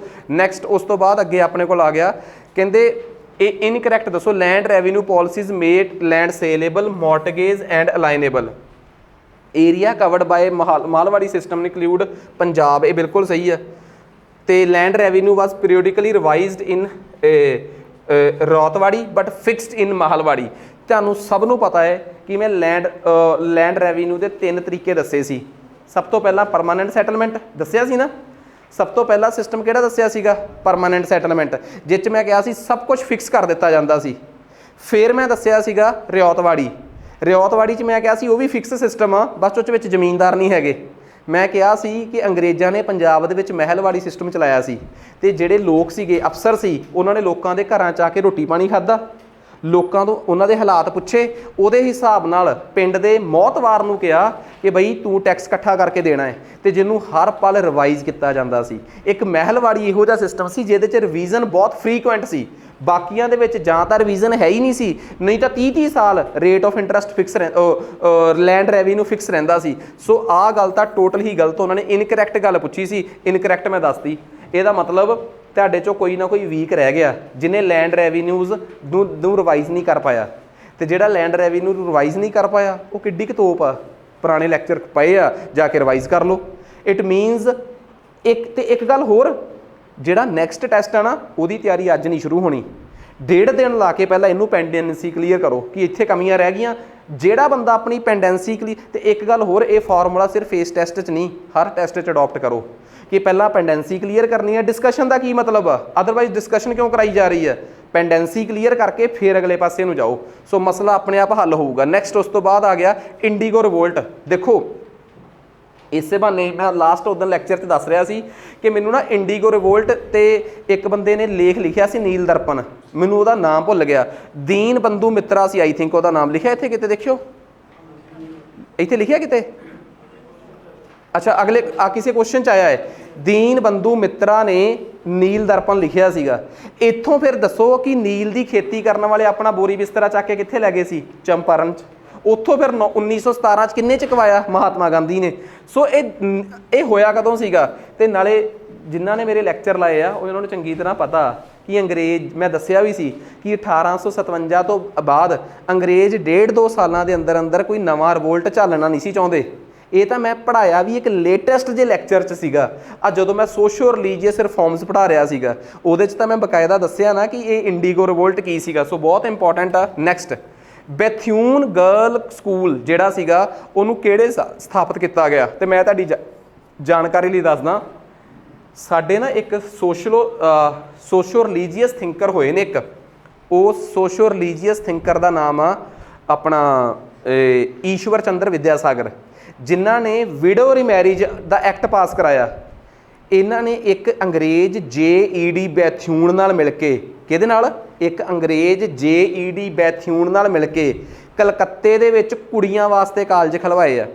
ਜੇ ਕੋਈ ਮੈਨੂੰ ਪੁੱਛੇ ਕਿ ਕੁੜੀਆਂ ਦੀ ਐਜੂਕੇਸ਼ਨ ਤੇ ਕਲਕੱਤੇ 'ਚ ਕਿੰਨੇ ਕੰਮ ਕੀਤਾ ਹੈ ਤਾਂ ਤੁਸੀਂ ਕਹੋਗੇ ਬੀਥਿਊਨ ਪਲੱਸ ਇੱਕ ਬੈਥੂਨ ਤੇ ਇੱਕ ਨਾਲ ਵਿਦਿਆਸਾਗਰ। ਤੇ ਜੇ ਕੋਈ ਆਪਾਂ ਨੂੰ ਇਹ ਪੁੱਛੇ ਕਿ ਬੰਬੇ ਵਾਲੀ ਸਾਈਡ ਤੇ ਕਿਸ ਸ਼ਖਸ ਨੇ ਕੰਮ ਕੀਤਾ ਹੈ ਤਾਂ ਬੰਬੇ ਵਾਲੀ ਸਾਈਡ ਤੇ ਉਹ ਗੁਲਾਮਗਿਰੀ ਵਾਲੇ ਸੱਤਿਆ ਸੋਧਕ ਸਮਾਜ ਵਾਲੇ ਜਿਹੜੇ ਸੀਗੇ ਜੋਤੀਬਾ ਫੂਲੇ ਤੇ ਉਹਨਾਂ ਦੀ ਵਾਈਫ ਸੀਗੀ ਸਵਿਤਰੀ ਬਾਈ ਫੂਲੇ, ਉਹਨਾਂ ਨੇ ਕੰਮ ਕੀਤਾ ਹੈ। ਸੋ ਇਸ ਚੀਜ਼ ਤੇ ਬੜੀ ਗੌਰ ਕਰਨੀ ਹੈ। ਨੈਕਸਟ ਉਸ ਤੋਂ ਬਾਅਦ ਆ ਗਿਆ ਅਗਲਾ ਸਵਾਲ, ਕਹਿੰਦੇ ਦੱਸੋ ਕਿਹੜਾ ਕਿਹੜਾ, ਤੁਸੀਂ ਆਪ ਦੱਸੋ, ਡਿਊਲ ਸਿਸਟਮ ਲਾਰਡ ਕਲਾਈਵ ਲੈ ਕੇ ਆਇਆ, ਸਹੀ ਕਿ ਗਲਤ? ਸਹੀ। ਤੇ ਜੇ ਪੁੱਛ ਲੈਂਦੇ ਖਤਮ ਕਿਹਨੇ ਕੀਤਾ ਤਾਂ ਕੌਣ ਕਰਦਾ ਹੈ? ਵਾਰਨ ਹਾਸਟਿੰਗ। ਦੂਜੀ ਗੱਲ, ਸਬਸਿਡਰੀ ਅਲਾਈਨਡ ਲਾਰਡ ਹਾਸਟਿੰਗ ਲੈ ਕੇ ਆਇਆ, ਯਾਰ ਬਿਲਕੁਲ ਗਲਤ। ਕੌਣ ਲੈ ਕੇ ਆਇਆ? ਵੈਲਸਲੇ। ਤੇ ਜੇ ਕੋਈ ਸਾਨੂੰ ਇਹ ਪੁੱਛੇ ਕਿ ਡਾਕਟਰਾਈਨ ਆਫ ਲੈਪਸ, ਹੜੱਪਣ ਦੀ ਨੀਤੀ ਕੌਣ ਲੈ ਕੇ ਆਇਆ? ਡਲਹੌਜ਼ੀ। ਦੱਸਣ ਦੀ ਲੋੜ ਹੀ ਨਹੀਂ। ਇਟ ਮੀਨਸ ਆਪੇ ਮੈਚ ਕਰਦੇ ਰਹੋ, 1 ਐਂਡ 3 ਓਨਲੀ। ਇਹੀ ਆ ਉਹਦਾ ਆਨਸਰ, ਚੈੱਕ ਕਰ ਲਓ। ਹਾਂ ਇਹੀ ਹੈ। ਨੈਕਸਟ ਅੱਗੇ ਆ ਜਾਓ। ਕਹਿੰਦੇ ਭਾਰਤ ਦੇ ਵਿੱਚ ਇਨਫਰਾਸਟਰਕਚਰਲ ਡਿਵੈਲਪਮੈਂਟ ਹੋਈ ਆ, ਢਾਂਚਾਗਤ ਵਿਕਾਸ ਹੋਇਆ ਹੈ, ਪਤਾ ਨਾ ਸਾਰਿਆਂ ਨੂੰ। ਕੋਈ ਬਸ ਮੈਨੂੰ ਇੰਨਾ ਦੱਸ ਦਿਓ। ਹੁਣ ਦੇਖੋ ਧਿਆਨ ਨਾਲ, ਸਭ ਤੋਂ ਪਹਿਲੀ ਗੱਲ, ਕੋਈ ਮੈਨੂੰ ਇਹ ਦੱਸ ਦੇ ਕਿ ਬੰਬੇ ਤੋਂ ਲੈ ਕੇ ਠਾਣੇ ਤੱਕ ਦੀ ਟ੍ਰੇਨ ਕਦੋਂ ਬਣੀ ਆ? 1853 'ਚ। ਤੇ ਜਮਸ਼ੇਦਪੁਰ ਵਾਲਾ ਸਟੀਲ ਪਲਾਂਟ, ਮੰਨ ਲਓ ਨਹੀਂ ਵੀ ਪਤਾ ਆਪਾਂ ਨੂੰ, ਕੋਈ ਪ੍ਰੋਬਲਮ ਵਾਲੀ ਗੱਲ ਨਹੀਂ। ਇੱਕ ਅੱਧਾ ਸਵਾਲ ਇਹੋ ਜਿਹਾ ਔਖਾ ਹੁੰਦਾ ਹੈ, ਆਈ ਥਿੰਕ ਇਹ 1905 ਦੇ ਅਰਾਊਂਡ 'ਚ ਬਣਦਾ ਹੈ ਭਾਰਤ ਦੇ ਵਿੱਚ Jamshedpur Tata and steel plant, TISCO ਜਿਹਨੂੰ ਆਪਾਂ ਕਹਿ ਦਿੰਦੇ ਹਾਂ। ਤੇ ਤੀਸਰੇ ਨੰਬਰ ਤੇ ਆ ਗਈ ਸੁਪਰੀਮ ਕੋਰਟ ਕਲਕੱਤੇ ਵਾਲੀ 1773। ਇਹਦਾ ਮਤਲਬ ਸਭ ਤੋਂ ਪਹਿਲਾਂ 3 ਤੇ ਉਸ ਤੋਂ ਬਾਅਦ 1 ਤੇ ਉਸ ਤੋਂ ਬਾਅਦ 2, 4 ਆਨਸਰ ਆ ਗਿਆ ਆਪਣੇ ਕੋਲ। ਠੀਕ ਆ। ਤੀਸਰਾ ਉਹਨਾਂ ਨੇ 1907, ਮੈਂ 1905 ਲਿਖਤਾ, 1905 ਨਹੀਂ ਗਾ, 1907 'ਚ ਬਣਿਆ ਜੀ ਸਟੀਲ ਪਲਾਂਟ। ਤੇ ਤੁਸੀਂ ਮੈਨੂੰ ਕਹਿ ਦੋਗੇ ਨਾ ਕਿ ਸਾਰੇ ਸਟੀਲ ਪਲਾਂਟ ਕਦੋਂ ਪੜਾਂਗੇ ਕਿ ਕਦੋਂ ਬਣੇ ਆ? ਮੰਨਿਆ ਕਿ ਮਾਡਰਨ ਹਿਸਟਰੀ 'ਚ ਨਹੀਂ ਪੜ੍ਹ ਸਕੇ, ਇਹ ਇੰਡੀਆ ਦੀ ਜੋਗਰਾਫੀ 'ਚ ਆ ਜਾਣੇ ਆ। ਇੰਡੀਆ ਦੀ ਜੋਗਰਾਫੀ 'ਚ ਇੱਕ ਚੈਪਟਰ ਆਊਗਾ ਬਕਾਇਦਾ, ਨਾਮ ਹੋਊਗਾ ਇੰਡਸਟਰੀਜ਼। ਇੱਕ ਚੈਪਟਰ ਆ ਮਿਨਰਲਸ, ਇੱਕ ਇੰਡਸਟਰੀਜ਼। ਜਦੋਂ ਇੰਡਸਟਰੀਜ਼ ਪੜ੍ਹਾਂਗੇ ਤਾਂ ਆਪੇ ਇੰਡੀਆ ਦੀਆਂ ਇੰਡਸਟਰੀਜ਼ ਕਦੋਂ ਬਣੀਆਂ ਸਾਹਮਣੇ ਆ ਜਾਣੀਆਂ। ਸੋ ਐਵੇਂ ਦੀਆਂ ਚੀਜ਼ਾਂ ਤੋਂ ਕਦੀ ਘਬਰਾਈਦਾ ਨਹੀਂ ਹੁੰਦਾ। ਸੋ ਆਨਸਰ ਲਿਖਤਾ ਆਪਾਂ ਕਿੰਨਾ ਹੈ 4। ਨੈਕਸਟ ਅੱਗੇ ਆ ਜਾਓ। ਕਹਿੰਦੇ ਬ੍ਰਿਟਿਸ਼ ਕਲੋਨਾਈਜੇਸ਼ਨ ਦਾ 19ਵੀਂ ਸਦੀ 'ਚ ਜੋ ਬ੍ਰਿਟਿਸ਼ ਬਸਤੀਵਾਦ ਸੀ ਉਹਦਾ ਭਾਰਤ ਦੇ ਵਿੱਚ ਸੰਬੰਧ ਕੀ ਸੀ, ਉਹ ਮੇਨ ਮਕਸਦ ਕੀ ਸੀਗਾ। ਹੁਣ ਦੇਖੋ ਪਲੀਜ਼, ਇਹ ਸਵਾਲ ਆਈਐਸ ਦੇ ਪੇਪਰ 'ਚ ਆਇਆ ਸੀਗਾ ਤੇ ਆਈਐਸ ਦੇ ਪੇਪਰ 'ਚੋਂ ਡਿੱਗਦਾ ਡਿੱਗਦਾ ਇਹ ਕਈ ਵਾਰੀ ਛੋਟੇ ਛੋਟੇ ਪੇਪਰਾਂ 'ਚ ਆ ਚੁੱਕਿਆ ਹੈ, ਬਹੁਤ ਛੋਟੇ ਛੋਟੇ ਪੇਪਰਾਂ 'ਚ। ਇਹ ਉਹ ਸਵਾਲ ਨੇ ਜਿਹੜੇ ਆਈਐਸ ਦੇ ਵਿੱਚ ਨਾ 1999 2000 ਦੇ ਅਰਾਊਂਡ 'ਚ ਆਏ ਆ ਤੇ ਅੱਜ ਉਹਨਾਂ ਦੇ ਕੁਐਸਚਨ ਬੈਂਕ 'ਚੋਂ ਛੋਟੇ ਛੋਟੇ ਪੇਪਰ ਇਹਨਾਂ ਨੂੰ ਚੱਕਣ ਲੱਗ ਪਏ ਆ। ਇਹ ਨਹੀਂ ਕਿ ਆਈਐਸ ਦੇ ਸਾਰੇ ਸਵਾਲ ਹੀ ਆਪਣੇ PSSB 'ਚ ਆ ਜਾਣਗੇ ਜਾਂ PPSC 'ਚ ਆ ਜਾਣਗੇ। ਇੱਕ ਲੈਵਲ ਦੇ ਸਵਾਲ ਆ ਜਿਹੜੇ ਉਸ ਟਾਈਮ ਬੜੇ ਹਾਈ ਲੈਵਲ ਦੇ ਸੀ ਤੇ ਅੱਜ ਉਹਨਾਂ ਨੂੰ ਉਹ ਪਾਉਣ ਲੱਗ ਪਏ ਆ। ਉਦਾਹਰਨ ਦੇ ਤੌਰ ਤੇ ਜਿਵੇਂ ਇਸ ਤਰੀਕੇ ਦਾ ਸਵਾਲ ਆ, ਕਹਿੰਦੇ ਅੰਗਰੇਜ਼ 19ਵੀਂ ਸਦੀ 'ਚ, 19ਵੀਂ ਸਦੀ ਦਾ ਮਤਲਬ ਸਮਝ ਗਏ ਕੀ ਆ, 1810 20 30। ਉਸ ਵੇਲੇ ਅੰਗਰੇਜ਼ਾਂ ਦੀ ਇੰਟੈਂਸ਼ਨ ਕੀ ਸੀ, ਉਹ ਯਾਦ ਆ ਕਿ ਭਾਰਤ 'ਚੋਂ ਵੱਧ ਤੋਂ ਵੱਧ ਕੱਚਾ ਮਾਲ ਅੰਗਰੇਜ਼ ਲੈ ਕੇ ਜਾਣ। ਪਤਾ ਕਿਉਂ? ਇਸ ਕਰਕੇ ਕਿਉਂਕਿ ਅੰਗਰੇਜ਼ 19ਵੀਂ ਸਦੀ 'ਚ ਚਾਹੁੰਦੇ ਕੀ ਸੀ, ਯਾਦ ਕਰਿਓ ਮਾੜਾ ਜਿਹਾ। ਅੰਗਰੇਜ਼ ਚਾਹੁੰਦੇ ਸੀ ਕਿ ਵੱਧ ਤੋਂ ਵੱਧ ਕੱਚਾ ਮਾਲ ਇੰਗਲੈਂਡ ਜਾਵੇ, ਇੰਗਲੈਂਡ ਦੀਆਂ ਫੈਕਟਰੀਆਂ 'ਚ ਬਣੇ ਤੇ ਬਣ ਕੇ ਇੰਡੀਆ ਵਿਕਣ ਆਵੇ। ਸੋ ਉਸ ਵੇਲੇ ਉਹਨਾਂ ਦੀ ਇੰਟੈਂਸ਼ਨ ਆ ਸੀਗੀ, ਉਹ ਇੰਡੀਆ ਦੇ ਵਿੱਚ ਇਨਵੈਸਟ ਨਹੀਂ ਸੀ ਕਰਨਾ ਚਾਹੁੰਦੇ। ਮਤਲਬ ਹੀ ਨਹੀਂ, ਕਿਉਂ ਇਨਵੈਸਟ ਕਰਨਗੇ ਅਗਲੇ, ਉਹ ਤਾਂ ਇੰਡੀਆ 'ਚੋਂ ਨਿਚੋੜਨਾ ਚਾਹੁੰਦੇ ਸੀ ਕਿ ਸਾਰਾ ਕੱਚਾ ਮਾਲ ਇੱਥੋਂ ਲੈ ਜਾਓ, ਬਾਹਰੋਂ ਫੈਕਟਰੀ ਸਿਸਟਮ 'ਚ ਬਣ ਕੇ ਵਾਪਸ ਆ ਕੇ ਵਿਕੇ। ਸੋ ਸਾਨੂੰ ਕਨਸੈਪਟ ਕਲੀਅਰ ਹੋ ਗਿਆ। ਨੈਕਸਟ ਉਸ ਤੋਂ ਬਾਅਦ ਅੱਗੇ ਆ ਗਿਆ, ਕਹਿੰਦੇ ਇਹਨਾਂ 'ਚੋਂ ਕਿਹੜਾ ਕਰੈਕਟਲੀ ਮੈਚ ਨਹੀਂਗਾ, ਦੱਸੋਗੇ ਮੈਨੂੰ। 1833 ਵਾਲੇ ਐਕਟ ਨਾਲ ਬੰਗਾਲ ਨੂੰ ਸੈਪਰੇਟ ਗਵਰਨਰ ਮਿਲਿਆ। ਮੈਂ ਦੱਸਦਾ ਇਹਦੀ, ਇਹ ਉਹਨਾਂ ਨੇ ਪੁੱਛਿਆ ਕਿ ਇਨਕਰੈਕਟ ਆ ਜਾਓ। 1853 ਵਾਲੇ ਐਕਟ ਨਾਲ ਜਿਹੜਾ ਸੀਗਾ ਕਿ ਇਹ ਕਿਹਾ ਗਿਆ ਕਿ ਰਿਕਰੂਟਮੈਂਟ ਹੋਊਗੀ ਕੰਪੀਟੀਟਿਵ ਐਗਜ਼ਾਮ ਨਾਲ। 1892 ਵਾਲੇ ਐਕਟ ਨਾਲ ਕਿਹਾ ਗਿਆ ਕਿ ਆਪਾਂ ਨੂੰ ਕੀ ਨਾਮ ਉਹਦਾ ਨੌਨ ਆਫੀਸ਼ੀਅਲ ਮੈਂਬਰ ਜਿਹੜੇ ਆ ਉਹ ਕਮਰਸ ਆਫ ਚੈਂਬਰ 'ਚੋਂ ਵੀ ਚੁਣੇ ਜਾਣਗੇ। Power of crown to be exercised by secretary of state for India 1861 ਵਾਲਾ ਐਕਟ। ਹੁਣ ਸਭ ਤੋਂ ਪਹਿਲਾਂ ਏ ਆਪਸ਼ਨ ਤੇ ਆ ਜਾਓ। ਦੇਖੋ ਸਭ ਤੋਂ ਇੰਪੋਰਟੈਂਟ ਗੱਲ, ਮੈਂ ਤੁਹਾਨੂੰ ਇੱਕ ਐਗਜ਼ਾਮਪਲ ਦਿੰਦਾ। ਤੁਸੀਂ ਨਾ ਚਾਰਟਰ ਐਕਟ ਪੜ੍ਹੇ ਆ ਕਈ, ਇੱਕ ਪੜ੍ਹਿਆ 1773 ਦਾ, ਇੱਕ 1784, ਇੱਕ 1793, ਇੱਕ 1813, ਇੱਕ 33, ਇੱਕ 53। ਤੁਸੀਂ ਮੈਨੂੰ ਇੱਕ ਗੱਲ ਦੱਸੋਗੇ, ਭਾਰਤ ਦੀ ਸੰਸਦ ਕਿਹੜੇ ਸ਼ਹਿਰ 'ਚ ਆ ਇਸ ਟਾਈਮ, ਅੱਜ ਦੇ 2023 'ਚ? ਦਿੱਲੀ 'ਚ। ਇਹਦਾ ਮਤਲਬ ਦਿੱਲੀ ਤੋਂ ਸਾਡੀ ਪਾਰਲੀਮੈਂਟ ਚੱਲਦੀ ਹੈ। ਕੀ ਦਿੱਲੀ ਦੀ ਆਪਣੀ ਵੱਖਰੀ ਵਿਧਾਨ ਸਭਾ ਹੈ? ਟਰੂ ਔਰ ਫਾਲਸ? ਇਟ ਮੀਨਸ ਦਿੱਲੀ ਦੇ ਲੋਕਲ ਮੁੱਦਿਆਂ ਵਾਸਤੇ ਦਿੱਲੀ ਦੀ ਆਪਣੀ ਵਿਧਾਨ ਸਭਾ ਹੈ। ਭਾਰਤ ਦੀ ਰਾਜਧਾਨੀ 1912 ਤੱਕ ਕਿਹੜੀ ਸੀ? ਕਲਕੱਤਾ। ਬੰਗਾਲ, ਜਾਨੀ ਕਿ ਬੰਗਾਲ ਕੇਂਦਰ ਬਿੰਦੂ ਸੀਗਾ। ਕੀ ਬੰਗਾਲ ਦੀ ਆਪਣੀ ਵਿਧਾਨ ਸਭਾ ਵੀ ਚਾਹੀਦੀ ਸੀ ਨਾ? ਬੰਗਾਲ ਕੋਲ ਆਪਣੀ ਵਿਧਾਨ ਸਭਾ ਨਹੀਂ ਸੀ ਹੈਗੀ। 1853 ਦੇ ਐਕਟ ਦੇ ਵਿੱਚ ਪਹਿਲੀ ਵਾਰ ਕਿਹਾ ਗਿਆ ਸੀ ਕਿ ਬੰਗਾਲ ਨੂੰ ਇੱਦਾਂ ਕਰੋ, ਆਪਣੀ ਵੱਖਰੀ ਵਿਧਾਨ ਸਭਾ ਦੇ ਦਿਓ। 1833 'ਚ ਨਹੀਂ, ਕਿਹੜੇ ਐਕਟ 'ਚ ਕਿਹਾ ਗਿਆ ਸੀ? 1853 'ਚ ਕਿਹਾ ਗਿਆ ਸੀ। ਇਟ ਮੀਨਸ ਇਹ ਗੱਲ ਆਪਣੀ ਜਿਹੜੀ ਆ ਉਹ ਬਿਲਕੁਲ ਗਲਤ ਸਾਬਤ ਹੋ ਗਈ ਹੈ। ਸੋ ਮੈਂ ਐਗਜ਼ਾਮਪਲ, ਬਾਕੀ ਸਾਰੀਆਂ ਗੱਲਾਂ ਠੀਕ ਆ। ਹੁਣ ਮੈਨੂੰ ਇੱਕ ਗੱਲ ਸੁਣੋ, ਮੰਨ ਲਓ ਦੂਜਾ ਤੀਜਾ ਚੌਥਾ ਤੁਹਾਨੂੰ ਇਹਨਾਂ 'ਚ ਕੋਈ ਗੱਲ ਨਹੀਂ ਸੀ ਪਤਾ ਕਿਸੇ ਐਕਟ ਦੀ, ਇਸੇ ਬਹਾਨੇ ਪਤਾ ਲੱਗ ਗਈਆਂ ਕਿ ਸਾਰੇ ਗੱਲਾਂ ਠੀਕ ਨੇ। ਜੇ ਸਾਡੇ ਨੋਟਸ ਦੇ ਵਿੱਚ ਕਿਤੇ ਨਹੀਂ ਐਡ, ਅਸੀਂ ਇਹਦੇ 'ਚ ਵੀ ਇੱਕ ਇੱਕ ਗੱਲ ਐਡ ਕਰਕੇ ਲਿਖ ਲੈਂਦੇ ਹਾਂ ਤਾਂ ਕਿ ਸਾਨੂੰ ਨਵੀਂ ਗੱਲ ਪਤਾ ਲੱਗੀ ਆ ਕਿ 1853 ਦੇ ਐਕਟ ਦੇ ਵਿੱਚ ਡਾਇਰੈਕਟ ਕੰਪੀਟੀਸ਼ਨ ਦੀ ਗੱਲ ਹੋਈ ਸੀ। 1861 ਦੇ ਐਕਟ ਵਿੱਚ ਇੰਗਲੈਂਡ ਦੇ ਰਾਜੇ ਦੀ ਦੀਆਂ ਤਾਕਤਾਂ ਸੈਕਟਰੀ ਆਫ ਸਟੇਟ ਨੂੰ ਦੇ ਦਿੱਤੀਆਂ ਗਈਆਂ ਸੀ। ਸੋ ਇਹ ਗੱਲਾਂ ਸਾਨੂੰ ਨਵੀਆਂ ਸਮਝ ਆ ਗਈਆਂ ਕਿ ਆਹ ਕਲੌਜ਼ ਨੇ, ਜੇ ਕੋਈ ਐਡ ਨਹੀਂਗਾ ਸਾਡੇ ਨੋਟਸ ਦੇ ਵਿੱਚ, ਇਹਨੂੰ ਐਡ ਕਰ ਲੈਂਦੇ ਆ। ਐਡੀ ਕਿੱਡੀ ਕੀ ਗੱਲ ਆ। ਨੈਕਸਟ ਅੱਗੇ ਆ ਜਾਓ। ਅਗਲਾ ਸਵਾਲ ਆ ਗਿਆ ਆਪਣੇ ਕੋਲ, ਇਨਕਰੈਕਟਲੀ ਮੈਚ। ਕਹਿੰਦੇ ਹਾਈ ਕੋਰਟ ਕਲਕੱਤੇ, ਬੰਬੇ ਤੇ ਮਦਰਾਸ ਲਾਰਡ ਮਾਇਓ ਨੇ, ਰਾਇਲ ਟਾਈਟਲ ਐਕਟ ਲਾਰਡ ਲਿਟਨ ਨੇ, ਵਰਨੈਕੂਲਰ ਪ੍ਰੈਸ ਐਕਟ ਨੂੰ ਖਤਮ ਕਰਨਾ ਲਾਰਡ ਰਿਪਨ ਨੇ, establishment of Muslim League lord Minto two. ਹੁਣ ਇੱਕ ਗੱਲ ਦੱਸੋ, ਮੁਸਲਿਮ ਲੀਗ ਕਦੋਂ ਬਣੀ ਆ? 1906 ਦੀ 31 ਦਸੰਬਰ ਨੂੰ। ਉਦੋਂ ਮਿੰਟੋ ਟੂ ਹੀ ਸੀਗਾ, ਯਾਦ ਆ? 1900 ਤੋਂ ਲੈ ਕੇ 1905 ਤੋਂ ਲੈ ਕੇ 1910 ਤੱਕ ਉਹ ਮਿੰਟੋ ਮੋਰਲੇ ਰਿਫਾਰਮ ਭੁੱਲੇ ਤੇ ਨਹੀਂ। ਇਟ ਮੀਨਸ ਆ ਤਾਂ ਠੀਕ ਹੋ ਗਿਆ। ਇਹ ਦੱਸੋਗੇ ਵਰਨੈਕੂਲਰ ਪ੍ਰੈਸ ਐਕਟ ਲਾਇਆ ਕਿੰਨੇ ਸੀਗਾ? ਵਰਨੈਕੂਲਰ ਪ੍ਰੈਸ ਐਕਟ ਕਿੰਨੇ ਲਾਇਆ ਸੀ? ਲਿਟਨ ਨੇ। ਤੇ ਖਤਮ ਕਿੰਨੇ ਕੀਤਾ ਸੀ? ਰਿਪਨ ਨੇ। ਆ ਵੀ ਬਿਲਕੁਲ ਠੀਕ ਆ, ਰਿਪੀਲ ਕਰਨਾ। ਰਾਇਲ ਟਾਈਟਲ ਐਕਟ ਕਿਹੜਾ ਬੰਦਾ ਸੀਗਾ ਜਿਹਦੇ ਵੇਲੇ ਤਾਜਪੋਸ਼ੀ ਹੋਈ ਸੀ ਉਹਦੀ ਇੰਗਲੈਂਡ ਦੀ ਰਾਣੀ ਦੀ, ਤੇ ਮਤਲਬ ਉਹ ਆਪ ਤਾਂ ਨਹੀਂ ਸੀ ਆਈ, ਉਹਦਾ ਚੇਲਾ ਹੀ ਆਇਆ ਸੀਗਾ, ਠੀਕ ਹੈ। ਪ੍ਰਿੰਸ ਆਫ ਵੇਲਜ਼ ਆਇਆ ਸੀ 1876 'ਚ, ਤੇ ਉਹਨੂੰ ਉਹਦੀ ਤਾਜਪੋਸ਼ੀ ਕਰਨ ਵਾਸਤੇ ਬਕਾਇਦਾ ਇੱਕ ਐਕਟ ਪਾਸ ਕੀਤਾ ਸੀ, ਰਾਇਲਸ ਟਾਈਟਲ ਐਕਟ। ਉਸ ਟਾਈਮ ਗਵਰਨਰ ਜਨਰਲ ਕੌਣ ਸੀ? ਲਿਟਨ। ਇਟ ਮੀਨਸ ਆਹ ਗੱਲ ਵੀ ਬਿਲਕੁਲ ਸਹੀ ਆ। ਕਹਿੰਦੇ ਕਲਕੱਤੇ, ਬੰਬੇ ਤੇ ਮਦਰਾਸ ਦੇ ਵਿੱਚ ਹਾਈ ਕੋਰਟ ਕਦੋਂ ਬਣੀਆਂ ਸੀ? ਹਾਈ ਕੋਰਟ ਬਣੀਆਂ ਸੀ 1861 ਦੇ ਵਿੱਚ, ਤੇ 1861 ਚ ਗਵਰਨਰ ਜਨਰਲ ਕੌਣ ਸੀਗਾ? ਕੈਨਿੰਗ। 1858 ਤੋਂ ਲੈ ਕੇ 1863 ਤੱਕ ਕੈਨਿੰਗ ਸੀ, 62 ਤੱਕ, ਤੇ 62 ਤੋਂ ਲੈ ਕੇ 63 ਤੱਕ ਇੱਕ ਐਲਗਿਨ ਆਇਆ ਸੀ, 63 ਤੋਂ ਲੈ ਕੇ 69 ਤੱਕ ਜੌਨ ਲਾਰੈਂਸ ਸੀ, 69 ਤੋਂ ਲੈ ਕੇ 72 ਤੱਕ ਆਇਆ ਸੀ ਕੌਣ? ਮਾਇਓ। ਮਾਇਓ ਨੇ ਤਾਂ ਭਾਰਤ 'ਚ ਸਿਰਫ ਬਿਲਡਿੰਗਾਂ ਬਣਾਈਆਂ ਹੈ, ਵਧੀਆ ਵਧੀਆ ਬਿਲਡਿੰਗਸ ਬਣਾਈਆਂ ਹੈ, ਤੇ ਉਹਦੀ ਤਾਂ ਉਹ ਇੱਕੋ ਇੱਕ ਗਵਰਨਰ ਜਨਰਲ ਆ ਜਿਹਨੂੰ ਭਾਰਤ 'ਚ ਕਤਲ ਕੀਤਾ ਗਿਆ ਸੀ।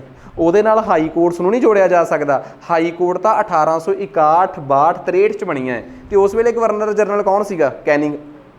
ਤੁਸੀਂ ਆਪ ਚੈੱਕ ਕਰੋ, ਜਦੋਂ ਮੈਂ ਕੈਨਿੰਗ ਪੜ੍ਹਾ ਰਿਹਾ ਸੀ, ਲੈਕਚਰ ਸੁਣੋ ਮੇਰਾ, ਉਹਦੇ 'ਚ ਬਕਾਇਦਾ ਦੱਸਿਆ ਹੈ ਕਿ ਇਹਦੇ ਵੇਲੇ ਭਾਰਤ ਦੀਆਂ ਹਾਈ ਕੋਰਟਸ ਬਣੀਆਂ ਹੈ, ਕਲਕੱਤਾ, ਬੰਬੇ ਤੇ ਮਦਰਾਸ, ਤੇ ਇਸ ਤੋਂ ਬਾਅਦ 1866 ਦੇ ਵਿੱਚ ਇਲਾਹਾਬਾਦ ਹਾਈ ਕੋਰਟ ਬਣੀ ਆ 19 ਮਾਰਚ 1866 ਨੂੰ। ਇਟ ਮੀਨਸ ਮੈਂ ਤਰੀਕਾਂ ਤੱਕ ਵੀ ਦੱਸੀਆਂ ਹੋਈਆਂ ਤੇ ਇਹ ਰਿਕਾਰਡਡ ਨੇ ਸਾਰੀਆਂ, ਸੋ ਇਸ ਗੱਲ ਦਾ ਖਾਸ ਧਿਆਨ ਰੱਖਿਓ। ਨੈਕਸਟ ਅੱਗੇ ਆ ਜਾਓ। ਕਹਿੰਦੇ 1911 ਤੋਂ ਪਹਿਲਾਂ ਅੰਗਰੇਜ਼ਾਂ ਦੀ ਰਾਜਧਾਨੀ ਕਲਕੱਤਾ ਸੀ, ਬਿਲਕੁਲ ਠੀਕ ਆ। ਵਾਇਸਰਾਏ ਲਿਟਨ ਨੇ ਕੁਈਨ ਵਿਕਟੋਰੀਆ ਨੂੰ ਭਾਰਤ ਦੀ ਐਂਪਰਰ ਬਣਾਉਣ ਵਾਸਤੇ ਇੱਕ ਦਿੱਲੀ ਦਰਬਾਰ ਲਾਇਆ ਸੀ, ਬਿਲਕੁਲ ਯਾਦ ਆ। ਇੰਗਲੈਂਡ ਦੀ ਰਾਣੀ ਬੇਸ਼ੱਕ ਨਹੀਂ ਸੀ ਆਈ, ਪਰ ਉਹਨੂੰ ਇੱਥੇ ਕਿਹੜਾ ਖਿਤਾਬ ਦਿੱਤਾ ਗਿਆ ਸੀ? ਕੇਸਰੇ ਹਿੰਦ, ਇਹ ਯਾਦ ਹੋਵੇ ਤਾਂ। ਇਸ ਖਿਤਾਬ ਨੂੰ ਦੇਣ ਤੋਂ ਪਹਿਲਾਂ ਬਕਾਇਦਾ ਇੱਕ ਐਕਟ ਪਾਸ ਹੋਇਆ ਸੀ, ਰਾਇਲ ਟਾਈਟਲਸ ਐਕਟ। ਸੋ ਇਹ ਸਭ ਲਿਟਣ ਦੇ ਹੀ ਉਹ ਜਾਂਦਾ ਹੈ। ਸੋ ਆਨਸਰ ਕੀ ਆ ਗਿਆ ਆਪਣੇ ਕੋਲ? ਸੀ ਆਪਸ਼ਨ। ਨੈਕਸਟ, ਇੱਕ ਮਿੰਟ, ਵਾਇਸਰੋਏ ਆਰਗੇਨਾਈਜ਼ਡ ਦਰਬਾਰ ਗਲਤ ਹੋ ਗਿਆ, ਵਾਇਸਰੋਏ ਲਿਟਨ ਆਰਗੇਨਾਈਜ਼ਡ ਦਰਬਾਰ, ਆਲਦੋ ਕਲਕੱਤਾ ਵਾਜ਼, ਇਹ 'ਚ ਗੜਬੜ ਕੀ ਹੈ? ਇੱਕ ਮਿੰਟ, ਉਹਨਾਂ ਨੇ ਕੀ ਪੁੱਛਿਆ? ਕਰੈਕਟ ਪੁੱਛਿਆ ਤੇ ਬਿਲਕੁਲ ਸਹੀ ਹੈ, ਦੂਜੇ 'ਚ ਗਲਤ। ਵਾਇਸਰੋਏ ਆਰਗੇਨਾਈਜ਼ਡ ਦਰਬਾਰ,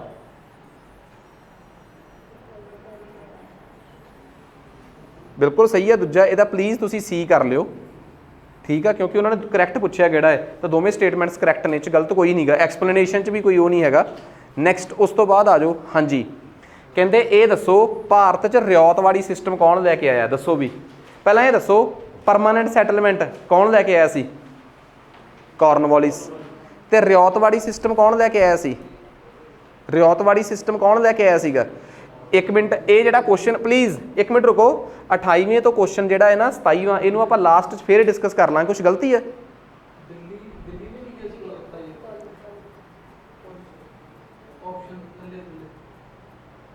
ਅੱਛਾ, ਉਹ ਸੌਰੀ, ਓਹੋ ਦਰਬਾਰ ਦਿੱਲੀ ਲੱਗਿਆ ਸੀਗਾ, ਓਹੋ ਠੀਕ ਆ, ਫਿਰ ਪਹਿਲਾਂ ਹੀ ਸਹੀ ਆ, ਠੀਕ ਆ, ਦਰਬਾਰ ਦਿੱਲੀ ਲੱਗਿਆ ਸੀ, ਦਰਬਾਰ ਤਾਂ ਨਹੀਂ ਸੀ ਕਲਕੱਤੇ ਲੱਗਿਆ। ਆਲਦੋ ਰਾਜਧਾਨੀ, ਓਕੇ, ਬਸ ਆਹੀ ਚੀਜ਼ ਮੈਂ ਪੜ੍ਹੀ ਨਹੀਂ। ਸੋ ਦਰਬਾਰ ਉਹ ਦਿੱਲੀ ਦਰਬਾਰ ਸੀਗਾ ਜਿਹੜਾ ਆਰਗੇਨਾਈਜ਼ ਕੀਤਾ ਗਿਆ ਸੀਗਾ, ਠੀਕ ਆ। ਸੋ ਨੈਕਸਟ ਅੱਗੇ ਆ ਜਾਓ, ਬਸ ਠੀਕ ਆ, ਇਹਦਾ ਪਹਿਲਾਂ ਹੀ ਸਹੀ ਆ ਜਾਓ ਵੀ ਅੱਗੇ। ਕਹਿੰਦੇ ਦੱਸੋ ਰਿਆਇਤਵਾੜੀ ਸੈਟਲਮੈਂਟ ਕਿੰਨੇ ਕੀਤੀ ਸੀ ਭਾਰਤ 'ਚ? ਮੈਨੂੰ ਇੱਕ ਗੱਲ ਦੱਸੋਗੇ, ਜੇ ਕੋਈ ਮੈਨੂੰ ਪੁੱਛੇ ਪਰਮਾਨੈਂਟ ਸੈਟਲਮੈਂਟ ਤਾਂ ਮੈਂ ਕਹੂੰਗਾ ਕਾਰਨਵਾਲਿਸ, ਜੇ ਕੋਈ ਮੈਨੂੰ ਪੁੱਛੇ ਰਿਆਇਤਵਾੜੀ ਸੈਟਲਮੈਂਟ ਤਾਂ ਮੈਂ ਕਹੂੰਗਾ ਥੋਮਸ ਮੁਰਨੋ ਤੇ ਇੱਕ ਕਰਨਲ ਰੈੱਡ। ਦੋ ਬੰਦੇ ਸੀਗੇ, ਇੱਕ ਰੈੱਡ ਤੇ ਇੱਕ ਥੋਮਸ ਮੁਰਨੋ, ਆਹ ਦੋ ਬੰਦੇ। ਤੇ ਜੇ ਕੋਈ ਮੈਨੂੰ ਪੁੱਛੇ ਕਿ ਬਈ ਆਪਣਾ ਤੀਜਾ ਕਿਹੜਾ ਸੀ ਮਹਲਵਾੜੀ, ਹਾਲਟ ਮਕੈਂਜ਼ੀ, ਆਹੀ ਤਾਂ ਨਾਮ ਨੇ ਜਿਹੜੇ ਯਾਦ ਕਰਨੇ ਆ। ਇਟ ਮੀਨਸ ਇਸ ਸਵਾਲ ਦਾ ਨਾਮ ਕੀ ਆ? ਅਲੈਗਜ਼ੈਂਡਰ ਰੈੱਡ ਤੇ ਥੋਮਸ ਮੁਰਨੋ, 2/3। ਆਹ ਦੋ ਬੰਦੇ ਸੀਗੇ ਜਿਹੜੇ ਇਕੁਅਲੀ ਇਨਵੋਲਵਡ ਸੀਗੇ ਕਿਹਦੇ 'ਚ ਭਲਾ? ਰਿਆਇਤਵਾੜੀ ਸਿਸਟਮ 'ਚ। ਤੇ ਮੈਂ ਇੱਕ ਗੱਲ ਕਿਹਾ ਕਿ ਜੇ ਤੁਸੀਂ ਰਿਆਇਤਵਾੜੀ ਸਿਸਟਮ ਵਾਲਾ ਲੈਕਚਰ ਨਹੀਂ ਲਾਇਆ ਜਾਂ ਲੈਂਡ ਰੈਵਨਿਊ ਪੋਲਿਸੀਜ਼ ਵਾਲਾ ਲੈਕਚਰ ਨਹੀਂ ਲਾਇਆ ਤਾਂ ਪਲੀਜ਼ ਲਾਓ, ਤਿੰਨਾਂ ਦੇ ਵਿੱਚ ਫਰਕ ਕਲੀਅਰ ਕਰੋਗੇ ਕੀ ਆ, ਠੀਕ ਆ। ਨੈਕਸਟ ਉਸ ਤੋਂ ਬਾਅਦ ਅੱਗੇ ਆ ਗਿਆ ਆਪਣੇ ਕੋਲ, ਕਹਿੰਦੇ ਮੁਹੰਮਦਨ ਐਂਗਲੋ ਓਰੀਐਂਟਲ ਕਾਲਜ ਕਿੰਨੇ ਸਥਾਪਿਤ ਕੀਤਾ ਤੇ ਕਿੱਥੇ ਸਥਾਪਿਤ ਕੀਤਾ? ਮੈਂ ਤੁਹਾਨੂੰ ਇੱਕ ਗੱਲ ਦੱਸੀ ਸੀ ਕਿ ਇੱਕ ਮੁਸਲਮਾਨ ਇਹੋ ਜਿਹਾ ਸੀਗਾ ਜਿਹੜਾ ਮੁਸਲਿਮ ਬਰਾਦਰੀ ਨੂੰ ਕਹਿੰਦਾ ਸੀ ਕਿ ਬਈ ਹਿੰਦੂਆਂ ਕਰਕੇ ਅੰਗਰੇਜ਼ ਤੁਹਾਡੇ ਤੋਂ ਦੂਰ ਹੋ ਗਏ ਆ ਤੇ ਤੁਹਾਡਾ ਫਰਜ਼ ਅੰਗਰੇਜ਼ਾਂ ਦੇ ਨੇੜੇ ਲੱਗਣ ਦਾ ਹੈ। 1885 'ਚ ਜਦੋਂ ਕਾਂਗਰਸ ਬਣੀ ਤਾਂ ਇਹਨੇ ਕਾਂਗਰਸ ਦਾ ਵੀ ਵਿਰੋਧ ਕੀਤਾ। ਇਹ ਮੁਸਲਮਾਨਾਂ ਵਾਸਤੇ ਵਧੀਆ ਪੱਧਰ 'ਤੇ ਕਾਲਜ ਬਣਾਉਣਾ ਚਾਹੁੰਦਾ ਸੀ। ਇਹਨੇ ਇੱਕ ਕਾਲਜ ਬਣਾਇਆ ਸੀਗਾ ਐਂਗਲੋ ਮੁਹੰਮਦ ਓਰੀਐਂਟਲ ਕਾਲਜ, ਠੀਕ ਆ। ਇਹ ਬਣਾਇਆ ਸੀ ਉਹਨੇ ਅਲੀਗੜ੍ਹ 'ਚ, ਇਹ ਬਣਾਇਆ ਸੀ 1875 ਦੇ ਵਿੱਚ।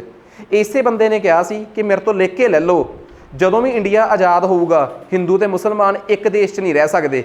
ਇਹ ਬੰਦਾ ਉਹ ਸੀ ਜਿਹਨੇ 2 ਨੇਸ਼ਨ ਥਿਊਰੀ ਦੀ ਸਭ ਤੋਂ ਪਹਿਲਾਂ ਕਲਪਨਾ ਕਰਤੀ ਸੀ। ਇਹਦੀ 1897 ਦੇ ਵਿੱਚ ਮੌਤ ਹੋ ਗਈ ਸੀ। ਇਹਨੇ ਅਲੀਗੜ੍ਹ ਮੂਵਮੈਂਟ ਸਟਾਰਟ ਕੀਤੀ ਸੀ। ਇਸ ਸ਼ਖਸ ਦਾ ਨਾਮ ਦੱਸੋ ਕੀ ਹੈ? मैं सवाल ही बदलता, सर सैयद अहमद खान। सो ये वो शख्स, तो हुण ਉਹਦੇ ਚੋਂ ਕਿੱਡੀ ਕੁ ਗੱਲ ਆ ਜੋ ਪੜ੍ਹਾਤੀ ਮੈਂ ਤੁਹਾਨੂੰ, ਠੀਕ ਆ। ਸੋ ਸਰ ਸੈयद अहमद ਖਾਨ ਵਾਸਤੇ ਜੇ ਤੁਸੀਂ ਬਾਈ ਚਾਂਸ ਕੁਛ ਨਹੀਂ ਭੁੱਲ ਸਕੇ, ਕੁਛ ਨਹੀਂ ਯਾਦ ਕਰਨਾ, ਤਾਂ ਆਹ ਐਕਸਪਲੇਨੇਸ਼ਨ ਹੀ ਯਾਦ ਕਰ ਲਿਓ, ਮੋਰ ਦੈਨ ਸਫੀਸ਼ੈਂਟ ਆ। ਨੈਕਸਟ ਉਸ ਤੋਂ ਬਾਅਦ ਆਪਣੇ ਕੋਲ ਅੱਗੇ ਆ ਗਿਆ ਬੰਗਾ ਭਾਸ਼ਾ ਪ੍ਰਕਾਸ਼ ਸਭਾ। ਇਹ ਗੱਲ ਦੇਖੋ ਇਹ ਕੀ ਚੀਜ਼ ਆ ਪਲੀਜ਼, ਬੰਗਾ ਭਾਸ਼ਾ ਪ੍ਰਕਾਸ਼ਿਕਾ ਸਭਾ। ਮੈਂ ਇੱਕ ਗੱਲ ਦੱਸਦਾ, ਜੇ ਤੁਹਾਡੇ ਚੋਂ ਕਿਸੇ ਨੇ ਇੱਕ ਚੀਜ਼ ਹੋਰ ਸਕਿਪ ਕੀਤੀ ਹੋਈ ਹੈ ਨਾ, ਭਾਵੇਂ ਮੈਰਾਥਨਸ ਦੇਖ ਲਿਓ, ਭਾਵੇਂ ਫੁੱਲ ਲੈਕਚਰ ਦੇਖ ਲਿਓ, ਮੈਂ ਪੜ੍ਹਾਈ ਹੋਈ ਹੈ ਇੱਕ ਗੱਲ ਕਿ ਕਾਂਗਰਸ ਦੇ ਬਣਨ ਤੋਂ ਪਹਿਲਾਂ ਹਰ ਇਲਾਕੇ 'ਚ ਪ੍ਰੀ ਕਾਂਗਰਸ ਐਸੋਸੀਏਸ਼ਨਸ ਬਣੀਆਂ ਸੀ, ਯਾਦ ਆ ਕਿ ਨਹੀਂ? ਮਤਲਬ ਕਿ ਮਦਰਾਸ 'ਚ ਅੱਡ, ਫਿਰ ਉਹ ਸਾਰੀਆਂ ਮਰਜ ਹੋ ਗਏ, 1885 'ਚ INC ਬਣ ਗਿਆ। What is INC? Indian National Congress. So ਉਹਨਾਂ ਚੋਂ ਹੀ ਇੱਕ ਸੰਸਥਾ ਦਾ ਨਾਮ ਸੀ ਬੰਗਾ ਭਾਸ਼ਾ ਪ੍ਰਕਾਸ਼ਿਕਾ। ਇਹ ਉਹ ਚੀਜ਼ਾਂ ਨੇ, ਤੇ ਇਹ ਬਣਾਉਣ ਵਾਲੇ ਸਾਰੇ ਬਾਬੂ ਹੀ ਸੀ। ਬੇਸ਼ੱਕ ਇਹ ਸਮਾਜ ਸੁਧਾਰਕ ਸੀ, ਦਵਾਰਕਾਨਾਥ ਟੈਗੋਰ, ਦਵਿੰਦਰਨਾਥ ਟੈਗੋਰ, ਰਾਮਨ ਰੋਏ, ਪਰ ਇਹ ਸਾਰੇ ਅਮੀਰ ਖਾਨਦਾਨਾਂ ਦੇ ਸੀ। ਯਾਰ ਇਹਨਾਂ ਬਾਰੇ ਮੈਂ ਕਿੰਨਾ ਲੈਕਚਰ ਦਿੱਤਾ ਤੁਹਾਨੂੰ। ਸੋ ਇਹੋ ਜਿਹੀਆਂ ਪ੍ਰੀ ਕਾਂਗਰਸ ਐਸੋਸੀਏਸ਼ਨਸ ਨੂੰ ਰੱਟਾ ਨਾ ਮਾਰਿਆ ਤਾਂ ਤੁਹਾਡਾ ਇੱਕ ਅੱਧਾ ਸਵਾਲ ਗਲਤ। ਸ਼ੁਕਰ ਕਰੋ ਵਧੀਆ ਪੇਪਰ ਸਵਾਲ ਪਤਾ ਕਿਵੇਂ ਆਊਗਾ, 4 ਪ੍ਰੀ ਐਸੋਸੀਏਸ਼ਨਾਂ ਦੇ ਦੇਣਗੇ। ਜੇ ਵਧੀਆ ਪੇਪਰ 'ਚ ਆ ਗਿਆ 4 ਪ੍ਰੀ ਐਸੋਸੀਏਸ਼ਨਾਂ ਦੇ ਦੇਣਗੇ, ਕਹਿਣਗੇ ਅਰੇਂਜ ਕਰੋ ਕਿ ਪਹਿਲਾਂ ਕਿਹੜੀ ਬਣੀ ਆ, ਕਿ ਪਹਿਲਾਂ ਬੰਗਾ ਭਾਸ਼ਾ ਪ੍ਰਕਾਸ਼ਨਾ ਬਣੀ ਆ, ਕਿ ਪਹਿਲਾਂ ਆਪਣੀ ਬੰਗਾਲ ਲੈਂਡਲੋਰਡ ਸੁਸਾਇਟੀ ਬਣੀ ਆ, ਕਿ ਜਾਂ ਪਹਿਲਾਂ ਇੰਡੀਅਨ ਨੈਸ਼ਨਲ ਐਸੋਸੀਏਸ਼ਨ ਪਹਿਲਾਂ ਬਣੀ ਆ। ਕਰਨੋਲੋਜੀ 'ਚ ਲਾਓ ਕਿ ਕਿਹੜੀ ਪਹਿਲਾਂ ਬਣੀ ਆ, ਕਿਹੜੀ ਬਾਅਦ 'ਚ ਬਣੀ ਆ, ਫਿਰ ਕੀ ਕਰੋਗੇ? ਇਟ ਮੀਨਸ ਤੁਹਾਨੂੰ ਤਾਂ ਸਾਰਿਆਂ ਦੀਆਂ ਡੇਟਾਂ ਤੇ ਸਾਰਿਆਂ ਦੇ ਲੀਡਰ ਯਾਦ ਹੋਣੇ ਚਾਹੀਦੇ। ਤੇ ਸਭ ਤੋਂ ਪਹਿਲਾਂ ਬਣੀ ਸੀ ਬੰਗਾ ਭਾਸ਼ਾ ਪ੍ਰਕਾਸ਼ਾ, ਮਤਲਬ ਇਹ ਬੰਗਾਲ ਦੀ ਆ, ਬੰਗਾਲੀ ਬੋਲੀ ਨੂੰ ਲੈ ਕੇ ਬਣੀ ਸੀ। ਨੈਕਸਟ ਉਸ ਤੋਂ ਬਾਅਦ ਆ ਜਾਓ ਯੰਗ ਬੰਗਾਲ ਮੂਵਮੈਂਟ। ਇਹ ਵੀ ਬੰਗਾਲ ਦੇ ਵਿੱਚ ਹੀ ਬਣੀ ਸੀ। ਤੇ ਮੇਰੀ ਗੱਲ ਸੁਣੋ, ਇਹਨੂੰ ਚਲਾਉਣ ਵਾਲਾ ਦਾ ਨਾਮ ਸੀਗਾ ਹੈਨਰੀ ਡਿਰੋਜ਼ੀਓ। ਇਹ ਇਹੋ ਜਿਹਾ ਬੰਗਾਲੀ ਮੁੰਡਾ ਸੀਗਾ ਜਿਹੜਾ ਸਮਾਜ ਸੁਧਾਰ ਚਾਹੁੰਦਾ ਤਾਂ ਸੀਗਾ, ਪਰ ਬੜੀ ਤੇਜ਼ੀ ਨਾਲ। ਇਹ ਕਹਿੰਦਾ ਸੀ ਸਾਰੇ ਲੋਕ ਇੱਕੋ ਦਮ ਬਦਲ ਜਾਣ, ਪਰ ਇੰਨੀ ਛੇਤੀ ਥੋੜ੍ਹਾ ਬਦਲਾਵ ਹੁੰਦਾ ਹੈ। ਇਸ ਕਰਕੇ ਨਾ ਪਿੰਡਾਂ ਦੇ ਲੋਕਾਂ ਨੂੰ ਇਹ ਬਾਹਲਾ ਪਸੰਦ ਨਹੀਂ ਆਇਆ, ਕਿਉਂਕਿ ਬਾਹਲਾ ਜ਼ਿਆਦਾ ਮੋਡਰੇਟ ਬਣਦਾ ਸੀ।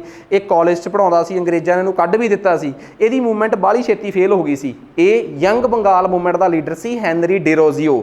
ਸੋ ਆਜੋ ਸਵਾਲ ਕੀ ਆ, ਕਹਿੰਦਾ ਅਸਲ ਦੇ ਵਿੱਚ ਇਹ ਕਿੰਨਾ ਵਾਸਤੇ ਕੰਮ ਕਰਨਾ ਚਾਹੁੰਦਾ ਸੀਗਾ? ਅਸਲ ਦੇ ਵਿੱਚ ਇਹਦਾ ਸਭ ਤੋਂ ਵੱਡਾ ਰੌਲਾ ਕਿਸਾਨੀ ਨਾਲ ਸੀਗਾ।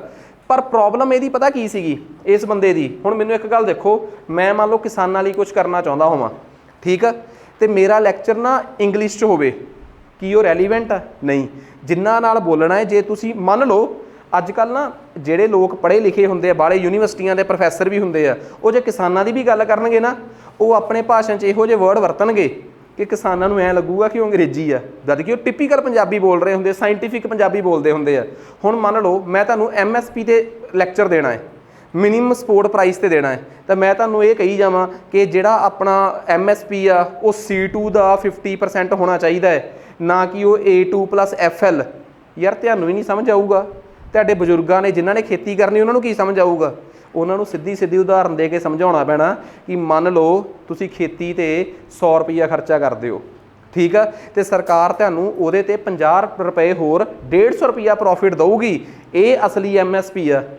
ਉਹ ਕਹਿੰਦੇ ਜੀ ਸਰਕਾਰ ਤਾਂ ਕਹਿ ਰਹੀ ਹੈ ਕਿ ਸਾਨੂੰ MSP ਅਸੀਂ ਤੁਹਾਨੂੰ 50% ਹੀ ਵਧਾ ਕੇ ਦਿੰਦੇ ਹਾਂ, ਤੇ 50% ਤੁਹਾਨੂੰ ਥੋੜ੍ਹਾ ਹੈ, ਤਾਂ ਤੁਸੀਂ ਅੱਗੇ ਉਹ ਕਿਸਾਨਾਂ ਦੇ ਲੀਡਰ ਬਣ ਕੇ ਕਹੋਗੇ 50% ਨਹੀਂ ਥੋੜ੍ਹਾ, ਪਰ ਤੁਸੀਂ ਚਲਾਕੀ ਕਰ ਰਹੇ ਹੋ। ਅਸੀਂ ਕਹਿ ਰਹੇ ਹਾਂ ਕਿ ਸਾਡਾ ਖਰਚਾ 100 ਰੁਪਏ ਆ, ਤੇ ਤੁਸੀਂ ਪਤਾ ਕੀ ਚਲਾਕੀ ਕਰ ਰਹੇ ਹੋ? ਤੁਸੀਂ ਸਾਨੂੰ ਇਹੀ ਕਹਿ ਰਹੇ ਹੋ ਕਿ ਅਸੀਂ ਤੁਹਾਡੇ ਖਰਚੇ ਦਾ 50% ਦਿੰਦੇ ਹਾਂ, ਤੁਹਾਨੂੰ 50% ਹੋਰ ਦਿੰਦੇ ਉੱਪਰ। ਜੇ 100 ਆ ਤਾਂ 100 ਦਾ 50% ਕਿੰਨਾ ਬਣਿਆ? 50। ਤਾਂ 100 'ਚ 50 ਦੇ ਕੇ ਅਸੀਂ 150 ਰੁਪਏ 'ਚ ਤੁਹਾਡੀ ਫਸਲ ਚੱਕਦੇ ਹਾਂ। ਪਰ ਤੁਸੀਂ ਸਾਡੇ ਨਾਲ ਇੱਕ ਚਲਾਕੀ ਕਰ ਜਾਂਦੇ ਹੋ, ਤੁਸੀਂ ਸਾਡੇ ਖਰਚੇ ਨੂੰ 100 ਰੁਪਈਆ ਮੰਨਦੇ ਹੀ ਨਹੀਂ। ਤੁਸੀਂ ਕਹਿੰਦੇ ਹੋ ਤੁਹਾਡਾ ਖਰਚਾ ਹੀ 80 ਰੁਪਏ ਆਇਆ ਹੈ। ਯਾਰ ਅਸੀਂ ਆਪਣੀ ਜੇਬ 'ਚੋਂ 100 ਲਾਉਣੇ, ਤੁਸੀਂ ਕਹਿ ਦਿੰਦੇ ਹੋ ਕਿ ਕਾਗਜ਼ੀ ਕਾਰਵਾਈਆਂ 'ਚ ਤੇ 80 ਰੁਪਏ ਖਰਚਾ ਆਇਆ ਹੈ, ਤੇ ਤੁਸੀਂ 80 ਦਾ 50% ਕਰ ਲੈਂਦੇ ਹੋ, ਕਿੰਨਾ ਬਣ ਗਿਆ? 40। ਤੇ ਤੁਸੀਂ 80 'ਚ 40 ਜੋੜ ਕੇ 120 ਰੁਪਏ ਦੇ ਦਿੰਦੇ ਹੋ। ਆਪਣੇ ਹਿਸਾਬ ਨਾਲ ਤੇ ਤੁਸੀਂ 50% ਵੱਧ ਹੀ ਦਿੱਤਾ, ਪਰ ਅਸਲੀਅਤ 'ਚੋਂ ਸਿਰਫ ਕਿੰਨੇ % ਵੱਧਦਾ?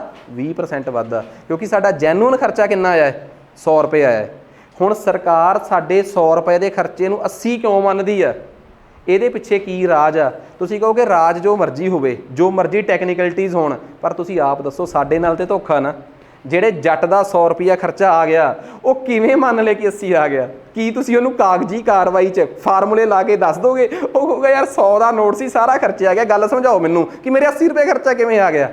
ਤਾਂ ਸਰਕਾਰ ਉਹਨੂੰ ਪਤਾ ਕੀ ਸਮਝਾਉਂਦੀ ਆ ਕਿ ਦੇਖ ਤੂੰ ਰਾਹ 'ਚ ਗਿਆ, ਤੇਰੇ ਸਾਈਕਲ ਦਾ ਟਾਇਰ ਪੈਂਚਰ ਹੋਇਆ, 5 ਰੁਪਏ ਦਾ ਤੂੰ ਪੈਂਚਰ ਲਵਾਇਆ, ਠੀਕ ਆ, ਤੇ ਤੂੰ ਜਾਣਾ ਸੀ 20 ਕਿਲੋਮੀਟਰ ਆਪਣੀ ਫਸਲ ਸੱਟਣ, ਆਪਣੇ ਸਾਈਕਲ ਤੇ ਹੀ ਚਲੇ ਗਿਆ ਮੰਨ ਲਓ, ਤੇ ਰਾਹ 'ਚ ਤੈਨੂੰ ਪਾਣੀ ਦੀ ਪਿਆਸ ਵੀ ਲੱਗੀ, ਕਿਸੇ ਨੇ ਤੈਨੂੰ ਪਾਣੀ ਨਹੀਂ ਦਿੱਤਾ, ਤੂੰ 5 ਰੁਪਏ ਦਾ ਪਾਣੀ ਦਾ ਗਲਾਸ ਲੈ ਕੇ ਪੀਤਾ, ਉਹ ਸਰਕਾਰ ਕਹਿੰਦੀ ਆ ਉਹ ਖਰਚਾ ਫਸਲ ਤੇ ਥੋੜ੍ਹਾ ਹੋਇਆ, ਉਹ ਤੇਰੇ ਤੇ ਹੋਇਆ। ਉਹ ਇਹੀ ਸਮਝਾਉਂਦਾ ਰਿਹਾ ਕਿ ਇਹ ਮੇਰਾ ਖਰਚਾ ਉਦੋਂ ਹੋਇਆ ਜਦੋਂ ਮੈਂ ਫਸਲ ਸੁੱਟਣ ਗਿਆ, ਇਹ ਮੇਰੇ ਤੇ ਨਹੀਂ, ਇਹ ਖਰਚਾ ਫਸਲ ਤੇ ਹੋਇਆ ਹੈ। ਸਰਕਾਰ ਜਦੋਂ ਸਰਕਾਰ ਅਫਸਰਾਂ ਦੇ ਖਰਚੇ ਕਾਊਂਟ ਕਰਦੀ ਹੈ ਨਾ, ਜਾਂ ਅਫਸਰ ਵੀ ਛੱਡੋ, ਜਿਹੜਾ ਵਪਾਰੀ ਵਰਗ ਆ ਉਹਦੇ ਖਰਚੇ 'ਚ ਵੀ ਸਰਕਾਰ ਜਿਹੜੀ ਦੁਕਾਨ ਦਾ ਰੈਂਟ ਆ ਨਾ ਉਹ ਖਰਚੇ 'ਚ ਪਾਉਂਦੀ ਆ। ਤੇ ਜੱਟ ਦੇ ਵੇਲੇ ਆ ਕੇ ਸਰਕਾਰ ਇਹ ਵੀ ਕਹਿ ਦਿੰਦੀ ਆ ਕਿ ਜਿਹੜੀ ਖੇਤੀ ਤੇ ਤੂੰ, ਜਿਹੜੀ ਜ਼ਮੀਨ ਤੇ ਤੂੰ ਖੇਤ ਵਾਹੀ ਕਰ ਰਿਹਾ ਉਹ ਤਾਂ ਤੇਰੀ ਆਪਣੀ, ਉਹਦਾ ਖਰਚਾ ਕਿਉਂ ਪਾਈਏ? ਜਦ ਕਿ ਟੈਕਨੀਕਲੀ ਤਾਂ ਉਹਦਾ ਵੀ ਖਰਚਾ ਪੈਣਾ ਚਾਹੀਦਾ ਹੈ ਕਿ ਜੋ ਕਿਸੇ ਨੇ ਠੇਕੇ ਤੇ ਲੈ ਕੇ ਵਾਹੁੰਦਾ ਹੋਇਆ, ਮੰਨ ਲਓ ਜੇ ਠੇਕੇ ਤੇ ਲੈ ਕੇ ਨਹੀਂ ਵਾਹੁੰਦਾ ਤਾਂ ਜੇ ਉਹਦੀ ਆਪਣੀ ਜ਼ਮੀਨ ਵੀ ਆ ਉਹਦਾ ਰੈਂਟ ਵੀ ਉਹਨੂੰ ਮਿਲਣਾ ਚਾਹੀਦਾ। ਜਦੋਂ ਸਰਕਾਰ GDP ਜਾਂ ਹੋਰ ਕੈਲਕੂਲੇਸ਼ਨਾਂ ਵਰਗੇ ਉਹ ਰੈਂਟ ਨੂੰ ਵਿੱਚ ਕਾਊਂਟ ਕਰਦੀ ਹੈ, ਇੱਥੇ ਤਾਂ ਨਹੀਂ ਕਰਦੀ ਕਿ ਦੇਣਾ ਪਊਗਾ, ਤੇ ਨਾਲੇ ਇਸ ਕਰਕੇ ਨਹੀਂ ਕਰਦੀ ਕਿ ਅਨਪੜ੍ਹ ਆ। ਇਹਦਾ ਮਤਲਬ ਸਾਡੇ ਕਿਸਾਨਾਂ ਨੂੰ ਇਹ ਗੱਲ ਸਮਝਾਉਣ ਵਾਲਾ ਕੋਈ ਹੈ ਹੀ ਨਹੀਂ, ਜਾਂ ਐਡੀ ਸਰਲ ਭਾਸ਼ਾ 'ਚ ਸਾਡੀ ਬਿਊਰੋਕਰੇਸੀ ਨੇ ਤਾਂ ਕਿਉਂ ਸਮਝਾਉਣੀ ਆ? ਸਾਡੇ ਯੂਨੀਵਰਸਿਟੀਆਂ ਦੇ ਪ੍ਰੋਫੈਸਰਾਂ ਦੀ ਕੀ ਜ਼ਿੰਮੇਵਾਰੀ ਸੀ? ਆਹੀ ਸੀ ਕਿ ਇਹਨਾਂ ਨੂੰ ਸਰਲ ਭਾਸ਼ਾ 'ਚ ਸਮਝਾਓ ਕਿ ਤੁਹਾਨੂੰ MSP ਭਾਵ ਘੱਟੋ ਘੱਟ ਸਮਰਥਨ ਮੁੱਲ ਕਿਉਂ ਨਹੀਂ ਮਿਲਦਾ। ਤੇ ਦੂਜੀ ਗੱਲ, ਸਾਡੇ ਪਿੰਡਾਂ ਵਾਲਿਆਂ ਦੀ ਵੀ ਕਲਾਕਾਰੀ ਹੈਗੀ ਆ, ਇਹ ਕਿਹੜਾ ਮੰਨਦੇ ਆ? ਜਿਹੜੀ ਮਾੜੀ ਮੋਟੀ ਇਹਨਾਂ ਨੂੰ ਗੱਲ ਪਤਾ ਹੁੰਦੀ ਫਿਰ ਇਹ ਬੰਦੇ ਨੂੰ ਬੰਦਾ ਥੋੜ੍ਹਾ ਸਮਝਦੇ ਆ, ਇਹ ਕਿਸੇ ਨੂੰ ਸੁਣਨਾ ਵੀ ਨਹੀਂ ਚਾਹੁੰਦੇ। ਇਹਨਾਂ ਦੀ ਇੱਕ ਸਭ ਤੋਂ ਵੱਡੀ ਦੁਵਿਧਾ ਹੈ, ਮੈਂ ਕੋਈ ਬਹੁਤੀ ਦੂਰੋਂ ਥੋੜ੍ਹਾ ਕਰਦਾ ਹੁੰਦਾ, ਮੈਂ ਤਾਂ ਆਪਣੇ ਘਰ ਤੋਂ ਹੀ ਗੱਲ ਸ਼ੁਰੂ ਕਰਦਾ। ਜਿਹੜੀ ਗੱਲ ਸਾਡੇ ਬਜ਼ੁਰਗਾਂ ਨੂੰ ਮਾੜਾ ਜਿਹਾ ਹਿੰਟ ਵੀ ਹੋਵੇ, ਮਤਲਬ ਕਿ ਮਾਣ ਵਾਲੀ ਗੱਲ ਆ ਕਿ ਜੇ ਪੈਰਾਂ 'ਤੇ ਪਾਣੀ ਪੈ ਵੀ ਦੇਣ, ਠੀਕ ਆ। ਸੋ ਇਹ ਚੀਜ਼ਾਂ ਸਾਡੇ ਲੋਕਾਂ ਦੀ ਵਿਡੰਬਣਾ ਵੀ ਆ ਕਿ ਉਹ ਸੁਣਨਾ ਵੀ ਨਹੀਂ ਚਾਹੁੰਦੇ। ਹੁਣ ਇੱਕ ਨਾ ਪਿੱਛੇ ਜੇ ਕਾਂਸਟੇਬਲ ਦੇ ਪੇਪਰ ਦਾ ਰੌਲਾ ਚੱਲ ਰਿਹਾ ਸੀ, ਮੈਨੂੰ ਬਹੁਤ ਜ਼ਿਆਦਾ ਹੀ ਪ੍ਰੈਸ਼ਰਾਈਜ਼ ਕੀਤਾ ਗਿਆ ਕਿ ਇਹਦੇ 'ਤੇ ਵੀਡੀਓ ਪਾਓ। ਲਿਟਰਲੀ ਮੈਂ ਫੇਵਰ 'ਚ ਨਹੀਂ ਸੀਗਾ, ਮੈਨੂੰ ਪਤਾ ਸੀ ਕਿ ਜਿਸ ਤਬਕੇ ਨੂੰ ਵਾਸਤੇ ਇਹ ਗੱਲ ਹੋ ਰਹੀ ਆ, ਇਹ ਗੱਲ ਨਹੀਂ ਕਿ ਉਹ ਪੜ੍ਹਿਆ ਲਿਖਿਆ ਨਹੀਂ ਗਾ, ਚਿੰਤਾ ਇਹ ਆ ਕਿ ਉਹ ਪੜ੍ਹਿਆ ਲਿਖਿਆ ਤਾਂ ਨਹੀਂ ਗਾ, ਮੰਨ ਲਓ ਉਹ ਆਪਣੇ ਆਪ ਨੂੰ ਘੱਟ ਐਜੂਕੇਟਡ ਮੰਨਦਾ ਵੀ ਨਹੀਂ।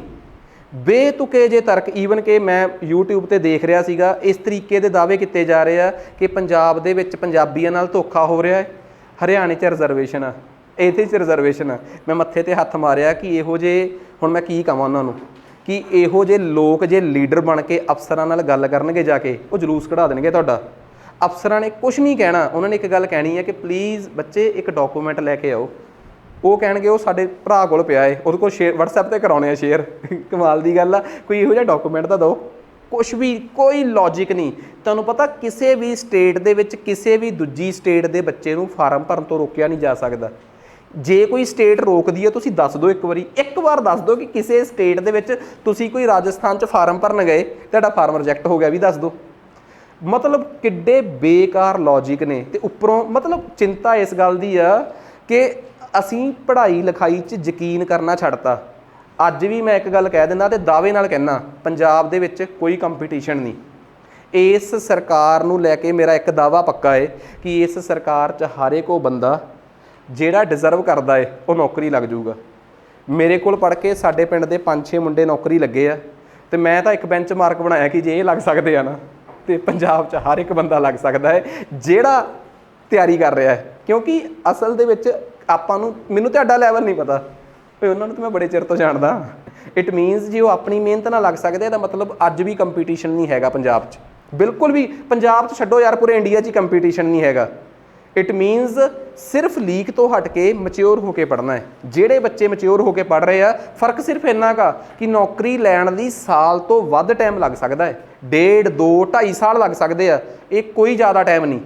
ਜਦੋਂ ਤੁਸੀਂ ਵਿਹਲੇ ਰਹਿ ਕੇ ਜ਼ਿੰਦਗੀ ਦੇ 20 ਸਾਲ ਕੱਟ ਸਕਦੇ ਹੋ ਤਾਂ ਹੁਣ 2.5 ਸਾਲ ਸਬਰ ਨਹੀਂ ਕਰ ਸਕਦੇ। ਜੇ ਨੌਕਰੀ ਨੂੰ ਤੁਸੀਂ ਬਹੁਤ ਵਧੀਆ ਮੰਨਦੇ ਹੀ ਹੋ, ਤੇ ਜੇ ਵਿਹਲੇ ਹੀ 20 ਸਾਲ ਕੱਟਤੇ ਤਾਂ ਹੁਣ 2.5 ਸਾਲ ਸਬਰ ਤਾਂ ਕਰੋ। 2.5 ਸਾਲ ਕੰਸਿਸਟੈਂਸੀ 'ਚ ਪੜ੍ਹ ਲਓ, 1.5 ਸਾਲ 2 ਸਾਲ 2.5 ਸਾਲ ਤੁਹਾਡੀ ਨੌਕਰੀ, ਤੇ 2 ਸਾਲ ਲੇਟ ਹੋਣ ਨਾਲ ਤੁਸੀਂ ਜੌਬ 'ਚ ਜਾਇਓ, ਤੁਹਾਨੂੰ ਕਦੇ ਪਛਤਾਵਾ ਨਹੀਂ ਹੋਊਗਾ ਕਿ ਤੁਸੀਂ ਲੇਟ ਨੌਕਰੀ ਜੁਆਇਨ ਕੀਤੀ ਆ। ਤੁਹਾਨੂੰ ਇਸ ਗੱਲ ਦੀ ਖੁਸ਼ੀ ਹੋਊਗੀ ਕਿ ਸ਼ੁਕਰ ਆ ਇੱਥੇ 2 ਸਾਲ ਲੇਟ ਹੀ ਬੜੇ ਆ। ਤਾਂ ਮਤਲਬ ਇਹ ਇੱਕ ਸਿਸਟਮ ਆ ਸਾਡਾ, ਤੁਸੀਂ ਇਹਨੂੰ ਸਮਝਿਓ ਇੱਕ ਗੱਲ ਨੂੰ। ਖੈਰ ਆ ਜਾਓ, ਆਪਾਂ ਜ਼ਿਆਦਾ ਨਹੀਂ ਸਮਾਂ ਖਰਾਬ ਕਰਦੇ। ਤਾਂ ਹੈਨਰੀ ਡੈਰੋਜ਼ੀਓ ਦੀ ਗੱਲ ਉਹੀ ਆ ਜੋ ਸਾਡੇ ਅੱਜ ਕੱਲ੍ਹ ਦੇ ਉਹ ਲੀਡਰ ਨੇ ਜਿਹੜੇ ਗੱਲਾਂ ਤਾਂ ਬਹੁਤ ਕਰਨੀਆਂ ਚਾਹੁੰਦੇ ਆ, ਪਰ ਉਹ ਆਪਣੇ ਕਿਸਾਨ ਵਰਗ ਨੂੰ ਸਮਝਾ ਨਹੀਂ ਪਾਉਂਦੇ ਕਿ ਬਈ ਤੁਹਾਡੀਆਂ ਸਮੱਸਿਆਵਾਂ ਇਹ ਨੇ। ਹੈਨਰੀ ਡੈਰੋਜ਼ੀਓ ਬਾਰੇ ਪਤਾ ਲੱਗ ਗਿਆ। ਨੈਕਸਟ ਅੱਗੇ ਆ ਜਾਓ, ਦੱਸੋ ਵੀ ਜੇ ਕੋਈ ਮੈਨੂੰ ਪੁੱਛੇ ਬ੍ਰਹਮੋ ਸਮਾਜ ਦਾ ਸੰਬੰਧ ਕਿਹਦੇ ਨਾਲ ਸੀ, ਪ੍ਰਾਰਥਨਾ ਸਭਾ ਦਾ, ਪਰਮਾਹੰਸ ਆਰਿਆ ਸਮਾਜ, ਤੁਸੀਂ ਆਪ ਦੇਖੋ। ਅੱਛਾ, ਉਹਨਾਂ ਨੇ ਕਿਹਾ ਕਿ ਕਿਹੜੇ ਕਿਹੜੇ ਸਹੀ ਮੈਚ ਆ। ਆਰਿਆ ਸਮਾਜ ਦੇ ਲੀਡਰ ਸੀ ਸਵਾਮੀ ਸ਼ਾਰਦਾਨੰਦ। ਤਾਂ ਤੁਸੀਂ ਇੱਕ ਗੱਲ ਦੱਸੋ, ਤੁਹਾਨੂੰ ਪਤਾ ਨਾ ਕਿ ਪਲੀਜ਼ ਸਵਾਮੀ ਸ਼ਾਰਦਾਨੰਦ ਆਰਿਆ ਸਮਾਜ ਦੇ ਲੀਡਰ ਸੀਗੇ। ਸਵਾਮੀ ਸ਼ਾਰਦਾਨੰਦ ਇੱਕ ਆਪਣੇ ਉਹ ਸੀਗੇ, ਕੀ ਨਾਂ ਉਹਦਾ, ਇਹ ਤਾਂ ਨਹੀਂ ਲਿਖਿਆ ਉੱਪਰ ਫਾਊਂਡਰ। ਅੱਛਾ ਦੇਖੋ ਉੱਪਰ ਲਿਖਿਆ ਐਸੋਸੀਏਟਡ ਲੀਡਰ, ਜਿਹੜੇ ਸੰਬੰਧਿਤ ਲੀਡਰ ਨੇ, ਉਹ ਫਾਊਂਡਰ ਨਹੀਂ ਪੁੱਛਿਆ। ਤੁਹਾਨੂੰ ਸ਼ਾਇਦ ਪਤਾ ਹੋਵੇ ਕਿ ਜੇ ਮੈਂ ਦੱਸਿਆ ਵੀ ਹੋਊਗਾ ਕਿ ਆਰਿਆ ਸਮਾਜ ਦੇ ਵਿੱਚ ਨਾ ਇੱਕ ਜਗ੍ਹਾ ਤੇ ਆ ਕੇ ਪਾੜ ਪੈ ਗਿਆ। ਦੋ ਪ੍ਰਕਾਰ ਦੇ ਆਰਿਆ ਸਮਾਜ ਬਣ ਗਈ ਸੀ। ਇੱਕ ਆਰਿਆ ਸਮਾਜੀ ਉਹ ਜਿਹੜੇ ਕਹਿੰਦੇ ਸੀ ਕਿ ਆਪਾਂ ਗੁਰੂਕੁਲ ਬਣਾਉਣੇ ਆ, ਇੱਕ ਆਰਿਆ ਸਮਾਜੀ ਉਹ ਜਿਹੜੇ ਕਹਿੰਦੇ ਸੀ ਆਪਾਂ DAV ਬਣਾਉਣੇ ਆ। ਲਾਲਾ ਲਾਜਪਤ ਰਾਏ, ਲਾਲਾ ਹੰਸਰਾਜ ਹੁਣੀ ਤਾਂ ਕਹਿੰਦੇ ਸੀ ਆਪਾਂ ਐਜੂਕੇਸ਼ਨ ਦੇਣੀ ਆ ਮਾਡਰਨ। ਉਹਨਾਂ ਨੇ ਇੱਧਰਲੇ ਪਾਸੇ ਨੂੰ ਚੱਲ ਕੇ, ਸ਼ਾਰਦਾਨੰਦ ਜੀ ਕਹਿੰਦੇ ਮੈਂ ਗੁਰੂਕੁਲ ਬਣਾਉਣਾ ਹੈ। ਉਹਨਾਂ ਨੇ ਕੀ ਕੀਤਾ, ਉਹ ਹਰਿਦੁਆਰ ਜਾ ਕੇ ਗੁਰੂਕੁਲ ਬਣਾਏ ਬੱਚਿਆਂ ਲਈ। ਸੋ ਇਹ ਐਸੋਸੀਏਟਡ ਲੀਡਰ ਬਿਲਕੁਲ ਸਹੀ ਨੇ। ਉਸ ਤੋਂ ਬਾਅਦ ਬ੍ਰਹਮੋ ਸਮਾਜ ਦੇ ਨਾਲ ਕੇਸ਼ਵ ਚੰਦਰ ਸੇਨ, ਇਹਦਾ ਮਤਲਬ ਪਹਿਲਾ ਵੀ ਸਹੀ ਆ ਤੇ ਚੌਥਾ ਵੀ ਸਹੀ ਆ। ਪਹਿਲੇ ਤੇ ਚੌਥੇ ਦੇ ਨਾਲ ਆ ਗਿਆ ਪ੍ਰਾਰਥਨਾ ਸਭਾ, ਤੇ ਪ੍ਰਾਰਥਨਾ ਸਭਾ ਦੇ ਨਾਲ ਐਸੋਸੀਏਟਡ, ਇਹ ਮੈਨੂੰ ਚੈੱਕ ਕਰਨਾ ਪਊਗਾ। ਆਈ ਥਿੰਕ ਇਹਦੇ 'ਚ ਉਹਨਾਂ ਨੇ ਆਨਸਰ ਦੱਸਿਆ ਹੋਇਆ 2 ਮੀਨਸ 1 ਤੇ 4। ਹਾਂ, ਵਿੱਚ ਵਾਲੇ 2 ਲੀਡਰ ਐਸੋਸੀਏਟਡ ਨਹੀਂ ਗੇ। ਦੇਖੋ ਹੁਣ ਹਰ ਇੱਕ ਐਸੋਸੀਏਟਡ ਲੀਡਰ ਦਾ ਸ਼ਾਇਦ ਮੈਨੂੰ ਨਾਮ ਯਾਦ ਵੀ ਨਾ ਹੋਵੇ। ਸੋ ਪਲੀਜ਼ ਇਹ ਥੋੜ੍ਹੀ ਜਿਹੀ ਕ੍ਰੈਮਿੰਗ ਆ, ਪਰ ਤੁਹਾਨੂੰ ਸੋਸ਼ੋ ਰਿਲੀਜੀਅਸ ਰਿਫੋਰਮਸ ਕਦੋਂ ਹੋਈਆਂ, ਕਿਹੜੇ ਇਲਾਕੇ 'ਚ ਹੋਈਆਂ, ਕਿਹੜੇ ਉਹਨਾਂ ਦੇ ਫਾਊਂਡਰ ਨੇ, ਗੌਰ ਕਰਿਓ ਕਿਹੜੇ ਫਾਊਂਡਰ ਨੇ ਤੇ ਕਿਹੜੇ ਫੇਮਸ ਲੀਡਰ ਨੇ। ਜੇ ਇਹ ਇੱਕ ਟੇਬਲ ਬਣ ਜੇ ਤਾਂ ਇਹਦੀ ਕੋਈ ਰੀਸ ਹੀ ਨਹੀਂ। ਕਿਉਂਕਿ ਜੇ ਤੁਸੀਂ ਮੈਨੂੰ ਕਹੋ PSSB PPSC ਜਿਹੜੇ ਛੋਟੇ ਪੇਪਰ ਹੁੰਦੇ ਆ, ਸੀਨੀਅਰ ਸਹਾਇਕ ਵਗੈਰਾ, ਮੈਂ ਨਹੀਂ ਸਮਝਦਾ ਕਿ ਉਹ ਅੰਦਰ ਡੈਪਥ 'ਚ ਜਾਣਗੇ। ਪਰ ਇੱਕ ਗੱਲ ਆ, ਉਹ ਲੀਡਰ ਵੀ ਪੁੱਛ ਸਕਦੇ ਆ, ਫੇਮਸ ਲੀਡਰ ਵੀ ਪੁੱਛ ਸਕਦੇ ਆ, ਫਾਊਂਡਰ ਵੀ ਪੁੱਛ ਸਕਦੇ ਆ, ਉਹਨਾਂ ਦੇ ਹੈੱਡ ਵੀ ਪੁੱਛ ਸਕਦੇ ਆ, ਤੇ ਉਹਨਾਂ ਦਾ ਈਅਰ ਵੀ ਪੁੱਛ ਸਕਦੇ ਆ। ਨੈਕਸਟ ਉਸ ਤੋਂ ਬਾਅਦ ਅੱਗੇ ਆ ਜਾਓ ਅਗਲੇ ਸਵਾਲ ਤੇ। ਕਹਿੰਦੇ ਕਿਹੜਾ ਐਕਟ ਸੀਗਾ ਜਿਹਨੇ ਪਰਮਿਸ਼ਨ ਦਿੱਤੀ ਕ੍ਰਿਸਚਨ ਮਿਸ਼ਨਰੀਜ਼ ਨੂੰ ਭਾਰਤ 'ਚ, ਦੱਸੋ ਵੀ ਕਿਹੜਾ ਸੀ, ਛੇਤੀ ਬੋਲੋ। 1813 ਵਾਲਾ ਐਕਟ, ਯਾਦ ਆ ਨਾ। ਮੈਂ 1773 ਤੋਂ ਲੈ ਕੇ 53 ਤੱਕ ਸਾਰੇ ਐਕਟ ਪੜ੍ਹਾਏ ਆ। ਉਸ ਤੋਂ ਬਾਅਦ ਅੱਗੇ ਆ ਜਾਓ। ਕਹਿੰਦਾ ਜੀ 1 ਰਿਲੀਜਨ 1 ਕਾਸਟ ਐਂਡ 1 ਗੋਡ, ਇਹ ਨਾਰਾ ਦੇਣ ਵਾਲਾ ਸ਼ਖਸ ਕੌਣ ਸੀਗਾ। ਤੇ ਮੈਂ ਤੁਹਾਨੂੰ ਦੱਸਦਾ, ਇੱਕ ਨਾ ਸਾਊਥ ਇੰਡੀਆ ਦੇ ਵਿੱਚ ਇੱਕ ਗੁਰੂ ਹੋਏ ਆ, ਸ਼੍ਰੀ ਨਾਰਾਇਣ ਗੁਰੂ। ਪਲੀਜ਼ ਮੇਰੀ ਗੱਲ ਸੁਣੋ, ਇਹਨਾਂ ਨੇ ਤਮਿਲ ਮੂਵਮੈਂਟ ਬਹੁਤ ਵਧੀਆ ਚਲਾਈ ਆ। ਇਹ ਸੋਸ਼ੋ ਰਿਲੀਜੀਅਸ ਰਿਫੋਰਮ ਮੂਵਮੈਂਟਸ ਦੇ ਵਿੱਚ ਆਪਾਂ ਪੜ੍ਹਦੇ ਹਾਂ ਸ਼੍ਰੀ ਨਾਰਾਇਣ ਗੁਰੂ ਧਰਮ ਪਰਿਪਾਲਨਾ। ਇਹਨਾਂ ਦੀ ਸੰਸਥਾ ਦਾ ਨਾਮ ਸੀ SNGDP, ਧਰਮ ਪਰਿਪਾਲਨਾ, ਸ਼੍ਰੀ ਨਾਰਾਇਣ ਗੁਰੂ ਧਰਮ ਪਰਿਪਾਲਨਾ। ਇਹ ਸ਼੍ਰੀ ਨਾਰਾਇਣ ਗੁਰੂ ਜਿਹੜੇ ਸੀ ਨਾ, ਇਹ ਸਾਊਥ ਇੰਡੀਆ ਦੇ ਵਿੱਚ ਬੈਕਵਰਡ ਕਲਾਸ ਵਾਲਿਆਂ ਦੇ ਗੁਰੂ ਸੀ। ਤੇ ਮੈਂ ਤੁਹਾਡੀ ਇੱਕ ਗੱਲ ਕਲੀਅਰ ਕਰਦਾ, ਸਾਊਥ ਇੰਡੀਆ 'ਚ ਜ਼ਿਆਦਾਤਰ ਨਾ ਬੈਕਵਰਡ ਲੋਕ ਹੀ ਸੀਗੇ, ਠੀਕ ਆ। ਉੱਚ ਕੋਟੀ ਦੇ ਬ੍ਰਾਹਮਣ ਨਹੀਂ ਸੀ, ਤੇ ਉਹਨਾਂ ਨੂੰ ਨਾ ਮੰਦਰ ਜਾਣ ਤੋਂ ਰੋਕਿਆ ਜਾਂਦਾ ਸੀ। ਸੋ ਸ਼੍ਰੀ ਨਾਰਾਇਣ ਗੁਰੂ ਨੇ ਸਾਊਥ ਇੰਡੀਆ 'ਚ ਇੱਕ ਬਹੁਤ ਵੱਡੀ ਲਹਿਰ ਚਲਾਈ, ਤਮਿਲ 'ਚ ਤੇ ਤ੍ਰੈਵਨਕੌਰ ਦੇ ਵਿੱਚ। ਸੋ ਇਹਨਾਂ ਦਾ ਇੱਕ ਨਾਰਾ ਬੜਾ ਮਸ਼ਹੂਰ ਹੋਇਆ ਸੀ, 1 ਰਿਲੀਜਨ 1 ਕਾਸਟ ਐਂਡ 1 ਗੋਡ। ਕਹਿੰਦੇ ਸੀ ਜਾਤ ਪਾਤ ਨਹੀਂ ਹੈਗੀ, ਇਹ ਨਹੀਂ ਹੈਗਾ ਕਿ ਬ੍ਰਾਹਮਣ ਅੱਡਾ ਤੇ ਬੈਕਵਰਡ ਕਲਾਸ ਅੱਡਾ, ਸਭ ਇੱਕੋ ਹੀ ਧਰਮ ਆ, ਇੱਕੋ ਹੀ ਜਾਤ ਆ, ਤੇ ਸਭ ਦਾ ਇੱਕੋ ਹੀ ਗੁਰੂ ਆ। ਸੋ ਇਹ ਸ਼੍ਰੀ ਨਾਰਾਇਣ ਗੁਰੂ ਦਾ ਨਾਰਾ ਸੀਗਾ, ਮੋਸਟ ਇੰਪੋਰਟੈਂਟ। ਨੈਕਸਟ ਕਹਿੰਦੇ ਰਾਜਾ ਰਾਮ ਮੋਹਨ ਰਾਏ ਬਾਰੇ ਗੱਲਾਂ ਸੰਖੇਪ 'ਚ। ਮੈਨੂੰ ਇਹ ਦੱਸੋ, ਰਾਜਾ ਰਾਮ ਮੋਹਨ ਰਾਏ ਨੂੰ ਰਾਜੇ ਦੀ ਉਪਾਧੀ ਕਿਹਨੇ ਦਿੱਤੀ ਹੈ? ਅਕਬਰ II ਨੇ, ਠੀਕ ਆ। ਤੇ ਇਹ ਵੈਸਟਰਨ ਐਜੂਕੇਸ਼ਨ 'ਚ ਬਹੁਤ ਇੰਟਰਸਟਿਡ ਸੀ, ਦੱਸਣ ਦੀ ਲੋੜ ਹੀ ਨਹੀਂ, ਇਹਨਾਂ ਨੇ ਤਾਂ ਪ੍ਰਮੋਸ਼ਨ ਹੀ ਇਹਦੀ ਕੀਤੀ ਆ। ਇਹਨਾਂ ਨੇ ਸਤੀ ਦੇ ਅਗੇਂਸਟ ਉਹ ਚਲਾਇਆ ਹੈ, ਨਾਰਾ ਚਲਾਇਆ ਹੈ। ਇਹਨਾਂ ਨੇ ਬ੍ਰਹਮੋ ਸਭਾ ਬਣਾਈ ਸੀ, ਯਾਦ ਆ ਨਾ। ਇਹਨਾਂ ਨੇ ਤਾਂ ਬ੍ਰਹਮੋ ਸਭਾ ਹੀ ਬਣਾਈ ਸੀ, ਉਹੀ ਅੱਗੇ ਜਾ ਕੇ ਬ੍ਰਹਮੋ ਸਮਾਜ ਬਣ ਗਈ। ਸੋ ਇਹਦਾ ਆਨਸਰ ਹੋ ਗਿਆ। ਨੈਕਸਟ ਕਹਿੰਦੇ ਭਾਰਤ 'ਚ ਐਸੀਆਟਿਕ ਸੁਸਾਇਟੀ ਕਿੰਨੇ ਸ਼ੁਰੂ ਕੀਤੀ ਆ? ਯਾਦ ਆ, ਐਸੀਆਟਿਕ ਸੁਸਾਇਟੀ ਬੰਗਾਲ ਦੇ ਵਿੱਚ ਇੱਕ ਕਲਚਰਲ ਆਰਗੇਨਾਈਜੇਸ਼ਨ ਸੀ, ਜਿਹਨੂੰ ਹਾਸਟਿੰਗ ਦੇ ਵੇਲੇ ਸਟਾਰਟ ਕੀਤਾ ਗਿਆ ਸੀ ਜਾਂ ਕੰਮ ਸ਼ੁਰੂ ਕੀਤਾ ਗਿਆ ਸੀ। ਇਹਨੂੰ ਚਲਾਉਣ ਵਾਲੇ ਨਾਮ ਦੇ ਸੀ ਵਿਲੀਅਮ ਜੌਨਸ। ਮੋਸਟ ਇੰਪੋਰਟੈਂਟ ਗੱਲ ਆ, ਵਿਲੀਅਮ ਜੌਨਸ ਨੇ ਇਸ ਕੀ ਨਾਮ ਦਾ ਆਪਣੀ ਸੰਸਥਾ ਨੂੰ ਚਲਾਇਆ ਸੀ ਵਾਰਨ ਹਾਸਟਿੰਗ ਦੇ ਵੇਲੇ। ਪਲੀਜ਼ ਓਏ ਇੱਕ ਗੱਲ ਯਾਦ ਰੱਖਿਓ, ਐਸੀਆਟਿਕ ਸੁਸਾਇਟੀ ਦਾ ਮਕਸਦ ਪਤਾ ਕੀ ਸੀ? ਭਾਰਤ ਦੇ ਵਿੱਚ ਕਲਚਰ ਨੂੰ ਪ੍ਰਮੋਟ ਕਰਨਾ। ਤੇ ਇਹੀ ਉਹ ਐਸੀਆਟਿਕ ਸੁਸਾਇਟੀ ਸੀ ਜਿੱਥੇ ਭਾਰਤ ਦੇ ਪੁਰਾਣੇ ਗ੍ਰੰਥਾਂ ਨੂੰ ਟਰਾਂਸਲੇਟ ਕੀਤਾ ਗਿਆ ਸੀ। ਮੋਸਟ ਇੰਪੋਰਟੈਂਟ ਆ, 1784 ਵਾਰਨ ਹਾਸਟਿੰਗ ਦੇ ਵੇਲੇ ਤੇ ਕਲਕੱਤੇ 'ਚ ਰੱਟਾ ਮਾਰ ਲਿਓ। ਤੇ ਸ਼ੁਰੂ ਕਰਨ ਵਾਲਾ ਕੌਣ ਸੀ? William Jones. Most important. Next ਕਹਿੰਦੇ ਨੀਲ ਦਰਪਣ ਨੂੰ ਇੰਗਲਿਸ਼ ਦੇ ਵਿੱਚ ਟਰਾਂਸਲੇਟ ਕਿੰਨੇ ਕੀਤਾ ਹੈ? ਤਾਂ ਆਏ ਮਧੂਸੂਦਨ ਦੱਤ। ਤੇ ਜੇ ਪੇਪਰ 'ਚ ਆ ਗਿਆ ਕਿ ਨੀਲ ਦਰਪਣ ਲਿਖਿਆ ਕਦੋਂ ਗਿਆ ਸੀ? ਇੰਡੀਗੋ ਰਿਵੋਲਟ ਵੇਲੇ। ਇੰਡੀਗੋ ਰਿਵੋਲਟ ਕਦੋਂ ਹੋਇਆ ਸੀ? 1859 1859 'ਚ। ਤੇ ਨੀਲ ਦਰਪਣ ਜਿਹੜਾ ਸੀਗਾ ਉਹ ਲਿਖਿਆ ਕਿੰਨੇ ਸੀਗਾ? ਲਿਖਣ ਵਾਲੇ ਸ਼ਖਸ ਦਾ ਨਾਮ ਸੀ ਦੀਨ ਬੰਧੂ ਮਿੱਤਰਾ। ਯਾਦ ਆ ਨਾ? ਇਹ ਨਾਮ ਮੈਨੂੰ ਪਿਛਲੀ ਵਾਰ ਭੁੱਲ ਗਿਆ ਸੀ ਕਿ ਦੀਨ ਬੰਧੂ ਮਿੱਤਰਾ। ਇਹਦਾ ਇੰਗਲਿਸ਼ 'ਚ ਅਨੁਵਾਦ ਕੀਤਾ ਹੈ ਮਧੂਸੂਦਨ ਦੱਤ ਨੇ। So most important answer 2 is the correct option. Next ਉਸ ਤੋਂ ਬਾਅਦ ਅੱਗੇ ਆ ਜਾਓ, ਕਹਿੰਦੇ ਬ੍ਰਹਮੋ ਸਮਾਜ ਦਾ ਲੀਡਰ ਕੌਣ ਸੀ? ਦਵਾਰ ਆਪਣੀ ਕੀ ਨਾਮ ਇਹਦਾ? ਦਵਿੰਦਰ ਨਾਥ ਟੈਗੋਰ ਦੀ ਐਬਸੈਂਸ ਦੇ ਵਿੱਚ। ਦੱਸੋ ਬ੍ਰਹਮੋ ਸਮਾਜ ਸ਼ੁਰੂ ਕਿੰਨੇ ਕੀਤਾ ਹੈ? ਉਹ ਬ੍ਰਹਮੋ ਸਮਾਜ ਸ਼ੁਰੂ ਕਿੰਨੇ ਕੀਤਾ ਹੈ? ਰਾਜਾ ਰਾਮ ਮੋਹਨ ਰਾਏ ਨੇ। ਉਸ ਤੋਂ ਬਾਅਦ ਦਵਿੰਦਰ ਨਾਥ ਟੈਗੋਰ, ਉਸ ਤੋਂ ਬਾਅਦ ਕੇਸ਼ਵ ਚੰਦਰ ਸੇਨ। ਤਾਂ ਓਬਵੀਅਸ ਜੀ ਗੱਲ ਆ, ਆਨਸਰ ਕੀ ਆ ਗਿਆ? ਯਾਦ ਇਹਨਾਂ ਨੇ ਆਪਣੀ ਕੁੜੀ ਦਾ ਵਿਆਹ ਛੋਟੀ ਉਮਰ 'ਚ ਕਰਤਾ ਸੀ, ਉਹਦੇ ਕਰਕੇ ਇਹਨਾਂ ਨੂੰ ਕੱਢਤਾ ਸੀ ਇਹਦੇ 'ਚੋਂ। ਇੰਡੀਅਨ ਰਿਫਾਰਮ ਐਸੋਸੀਏਸ਼ਨ ਸ਼ੁਰੂ ਕਰਨ ਵਾਲਾ, ਇੰਡੀਅਨ ਰਿਫਾਰਮ ਐਸੋਸੀਏਸ਼ਨ ਦਾ ਨਾਮ ਹੀ ਇਹਦੇ ਨਾਲ ਹੀ ਜੋੜਿਆ ਜਾਂਦਾ ਹੈ, ਕੇਸ਼ਵ ਚੰਦਰ ਸੇਨ। ਫੈਕਟ ਨੇ, ਯਾਦ ਕਰ ਲਿਓ। ਕਹਿੰਦੇ ਆਤਮੀਆ ਸਭਾ ਕਿੰਨੇ ਸ਼ੁਰੂ ਕੀਤੀ ਸੀ? ਦੱਸ ਸਕਦੇ ਹੋ? 1813 ਦੇ ਵਿੱਚ ਆਤਮੀਆ ਸਭਾ। ਛੇਤੀ ਬੋਲੋ। ਆਤਮੀਆ ਸਭਾ ਸ਼ੁਰੂ ਕਰਨ ਵਾਲਾ ਸ਼ਖਸ ਉਹ ਸੀ ਜਿਹੜਾ ਕਹਿੰਦਾ ਸੀ ਇੱਕ ਭਗਵਾਨ ਹੁੰਦਾ ਹੈ, ਤੇ ਜਿਹਨੂੰ ਅਸੀਂ ਫਾਦਰ ਆਫ ਮਾਡਰਨ ਇੰਡੀਆ ਕਹਿੰਦੇ ਆ, ਜਿਹਨੂੰ ਅਸੀਂ maker of modern India, father of Indian renaissance ਕਹਿੰਦੇ ਆ। ਇਸੇ ਬੰਦੇ ਨੇ ਅੱਗੇ ਜਾ ਕੇ ਸਤੀ ਬੈਨ ਕਰਾਉਣ 'ਚ ਰੋਲ ਅਦਾ ਕੀਤਾ। ਇਸੇ ਨੇ ਅੱਗੇ ਜਾ ਕੇ ਬ੍ਰਹਮੋ ਸਭਾ ਬਣਾਈ। ਦੱਸੋ ਕੀ ਨਾਮ ਉਹਦਾ? ਰਾਜਾ ਰਾਮ ਮੋਹਨ ਰਾਏ। ਸੋ ਕਿੱਡੀ ਇੰਪੋਰਟੈਂਟ ਗੱਲ ਆ, ਇਹ ਰਟੇ ਹੋਣੇ ਚਾਹੀਦੇ ਤੁਹਾਨੂੰ ਸਵਾਲ ਸਾਰੇ। ਕਹਿੰਦਾ ਵਿਡੋਰ ਮੈਰਿਜ ਜਿਹੜੀ ਆ ਉਹਦੇ ਤੇ ਐਕਟ, ਪਹਿਲਾਂ ਸੁਣੋ ਮੇਰੀ ਗੱਲ, ਵਿਡੋਰ ਮੈਰਿਜ ਤੇ ਐਕਟ ਕਿੰਨੇ ਬਣਵਾਇਆ ਸੀਗਾ? ਡਲਹੌਜ਼ੀ ਨੂੰ ਕਹਿ ਕੇ ਈਸ਼ਵਰ ਚੰਦਰ ਵਿਦਿਆਸਾਗਰ ਨੇ। ਪਰ ਸਵਾਲ ਇਹ ਨਹੀਂਗਾ, ਸਵਾਲ ਇਹ ਆ ਕਿ ਵਿਡੋਰ ਮੈਰਿਜ ਨੂੰ ਮਹਾਰਾਸ਼ਟਰ 'ਚ ਕਿੰਨੇ ਮਸ਼ਹੂਰ ਕੀਤਾ ਹੈ? ਤੂੰ ਕਿੱਡੇ ਨਵੇਂ ਨਵੇਂ ਫੈਕਟ ਪਤਾ ਲੱਗ ਰਹੇ ਆ। ਵਿਸ਼ਨੂੰ ਪ੍ਰਸੁੰਨ ਪੰਡਿਤ ਨੇ, ਮੋਸਟ ਇੰਪੋਰਟੈਂਟ, ਪੰਡਿਤ ਵਿਸ਼ਨੂੰ ਨੇ ਉਹਨੂੰ ਮਹਾਰਾਸ਼ਟਰ ਦੇ ਵਿੱਚ ਮਸ਼ਹੂਰ ਕੀਤਾ ਹੈ। ਪਰ ਵਿਡੋਰ ਮੈਰਿਜ ਐਕਟ ਪਾਸ ਕਿੰਨੇ ਕਰਵਾਇਆ ਹੈ? ਈਸ਼ਵਰ ਚੰਦਰ ਵਿਦਿਆਸਾਗਰ ਨੇ। ਉਹ ਕਿੱਥੋਂ ਦੇ ਸੀਗੇ? ਬੰਗਾਲ ਦੇ। ਉਹ ਕੱਲਾ ਵਿਡੋਰ ਮੈਰਿਜ ਨਹੀਂ, ਵਿਡੋਰ ਮੈਰਿਜ ਪਲੱਸ ਵਿਮਨ ਐਜੂਕੇਸ਼ਨ, ਉਹਨਾਂ ਨੇ JD ਬਿਥਿਊਨ ਨਾਲ ਮਿਲ ਕੇ ਬਿਥਿਊਨ ਸਕੂਲ ਵੀ ਬਹੁਤ ਬਣਵਾਏ ਸੀ। ਇਹ ਮੈਂ ਸਾਰੀ ਡਿਟੇਲ ਦੱਸ ਚੁੱਕਿਆ ਤੁਹਾਨੂੰ। ਨੈਕਸਟ ਉਸ ਤੋਂ ਬਾਅਦ ਅੱਗੇ ਆ ਜਾਓ। 1829 'ਚ ਵਿਲੀਅਮ ਬੈਂਟਿਕ ਨੇ ਸਤੀ ਸਿਸਟਮ ਜਿਹੜਾ ਸੀਗਾ ਉਹਨੂੰ ਕੀ ਕਰਤਾ? ਐਂਡ offense ਐਜ਼ offense, ਉਹਨੂੰ offense ਡਿਕਲੇਅਰ ਕਰਤਾ। ਬਿਲਕੁਲ ਸਹੀ ਗੱਲ ਆ। ਗੌਰਮੈਂਟ ਨੇ 1856 ਦੇ ਵਿੱਚ ਇੱਕ ਐਕਟ ਪਾਸ ਕੀਤਾ ਜਿਹਦੇ ਨਾਲ ਵਿਡੋ ਰੀਮੈਰੀ ਕਰ ਸਕਦੀ ਹੈ। ਬਿਲਕੁਲ ਤੁਸੀਂ ਦੱਸ ਸਕਦੇ ਹੋ ਐਕਟ ਕਿੰਨੇ ਪਾਸ ਕੀਤਾ ਸੀਗਾ? ਕੈਨਿੰਗ ਨੇ। ਤੇ ਸ਼ੁਰੂ ਕਿਹਦੇ ਵੇਲੇ ਹੋਇਆ ਸੀ? ਡਲਹੌਜ਼ੀ ਦੇ ਵੇਲੇ। ਪ੍ਰੈਸ਼ਰ ਕਿੰਨੇ ਪਾਇਆ ਸੀ? ਈਸ਼ਵਰ ਚੰਦਰ ਵਿਦਿਆਸਾਗਰ ਨੇ। ਤਾਂ ਸਵਾਮੀ ਦਇਆਨੰਦ ਸਰਸਵਤੀ ਨੇ ਆਰਿਆ ਸਮਾਜ ਦੀ ਸ਼ੁਰੂਆਤ 1875 'ਚ ਬੰਬੇ ਤੋਂ ਕੀਤੀ। ਰਾਜਾ ਰਾਮ ਮੋਹਨ ਰਾਏ ਸਤੀ ਸਿਸਟਮ ਦਾ ਸਪੋਰਟਰ ਸੀ। ਉਹਨਾਂ ਨੇ ਇਨਕਰੈਕਟ ਸਟੇਟਮੈਂਟ ਪੁੱਛੀ ਆ ਤੇ ਉਹ ਚੌਥੀ ਆ, ਦੱਸਣ ਦੀ ਲੋੜ ਹੀ ਨਹੀਂ, ਇਹ ਤਾਂ ਫੱਟ ਪਛਾਣੀ ਗਈ। ਐਡਾ ਸੌਖਾ ਸਵਾਲ ਸੀਗਾ, ਕਦੇ ਨਹੀਂ ਘਬਰਾਉਣਾ ਪੇਪਰ ਤੋਂ। ਐਨੀ ਬਸੰਟ ਥੀਓਸੋਫਿਸਟ ਸੀਗੀ। ਉਹ ਐਨੀ ਬਸੰਟ ਨੇ ਤਾਂ ਥੀਓਸੋਫੀਕਲ ਸੁਸਾਇਟੀ ਨੂੰ ਇੰਡੀਆ 'ਚ ਮਸ਼ਹੂਰ ਕੀਤਾ ਸੀਗਾ। ਤੇ ਦੂਜੀ ਗੱਲ, ਇੰਟਰਨੈਸ਼ਨਲ ਹੈੱਡਕੁਆਟਰ ਇਹਦਾ ਮਦਰਾਸ ਦੇ ਵਿੱਚ ਸੀ। ਤੀਜਾ, ਸਵਾਮੀ ਦਇਆਨੰਦ ਨੇ ਆਰਿਆ ਸਮਾਜ ਬਣਾਇਆ। ਮਹਾਤਮਾ ਗਾਂਧੀ ਗਾਂਧੀ ਨਗਰ 'ਚ ਉਹਨਾਂ ਦਾ ਜਨਮ ਹੋਇਆ ਸੀ। ਬਿਲਕੁਲ ਗਲਤ, ਪੋਰਬੰਦਰ ਦੇ ਵਿੱਚ। ਬਈ ਤੁਹਾਡੇ 'ਚੋਂ ਕਈਆਂ ਨੂੰ ਲੱਗੂਗਾ ਕਿ ਜਿਹੜੀ ਉਹ ਆ ਆਪਣੀ ਥੀਓਸੋਫੀਕਲ ਸੁਸਾਇਟੀ, ਉਹਦਾ ਇੰਟਰਨੈਸ਼ਨਲ ਹੈੱਡਕੁਆਟਰ ਨਿਊਯਾਰਕ 'ਚ ਸੀਗਾ। ਗਲਤ ਆ। ਨਿਊਯਾਰਕ ਤਾਂ ਸ਼ੁਰੂ ਹੋਈ ਆ, ਇੰਟਰਨੈਸ਼ਨਲੀ ਤੋਂ ਬਾਹਰ ਇੰਡੀਆ 'ਚ ਆਏ ਸੀ। ਸੋ ਐਂਗਲ ਸਮਝੋ ਕੀ ਆ, ਉਹਦਾ ਇੰਟਰਨੈਸ਼ਨਲ ਹੈੱਡਕੁਆਟਰ ਕਿੱਥੇ ਆ? ਅਦਿਆਰ ਮਦਰਾਸ 'ਚ। ਤੇ ਉਹਦਾ ਲੋਕਲ ਹੈੱਡਕੁਆਟਰ ਕਿੱਥੇ ਸੀਗਾ? ਨਿਊਯਾਰਕ। ਲੋਕਲ ਉਹ ਹੁੰਦਾ ਜਿੱਥੋਂ ਚੀਜ਼ ਸ਼ੁਰੂ ਹੁੰਦੀ ਹੈ। ਇਹ ਥੋੜਾ ਕਿ ਇੰਡੀਆ ਦੇ ਐਂਗਲ ਤੋਂ ਦੇਖਣਾ ਕਿ ਇੰਟਰਨੈਸ਼ਨਲ ਨਿਊਯਾਰਕ ਆ। ਇਹ ਭੁਲੇਖਾ ਕਦੀ ਨਾ ਆਪਣੇ ਦਿਮਾਗ 'ਚ ਪਾਇਓ। ਨੈਕਸਟ ਉਸ ਤੋਂ ਬਾਅਦ ਅੱਗੇ ਆ ਜਾਓ। ਦਰ ਉਲ ਉਲਮ, ਬੇਸਿਕਲੀ ਇਹ ਕੀ ਚੀਜ਼ ਆ? ਦਰ ਉਲ ਉਲਮ ਜਿਹੜਾ ਹੈ ਇੱਕ ਅਜਿਹੀ ਸੰਸਥਾ ਸੀ ਜਿਹੜੀ ਮੁਸਲਮਾਨਾਂ ਦੇ ਵਿੱਚ ਇੱਕ ਇਹੋ ਜਿਹਾ ਸਮਾਜ ਸੁਧਾਰ ਅੰਦੋਲਨ ਸੀਗਾ ਜਿਹੜਾ ਇਹਨਾਂ ਨੂੰ ਕਹਿੰਦਾ ਸੀ ਕਿ ਧਰਮ ਸੰਕਟ 'ਚ, ਖਤਰੇ 'ਚ, ਬਚਾਓ।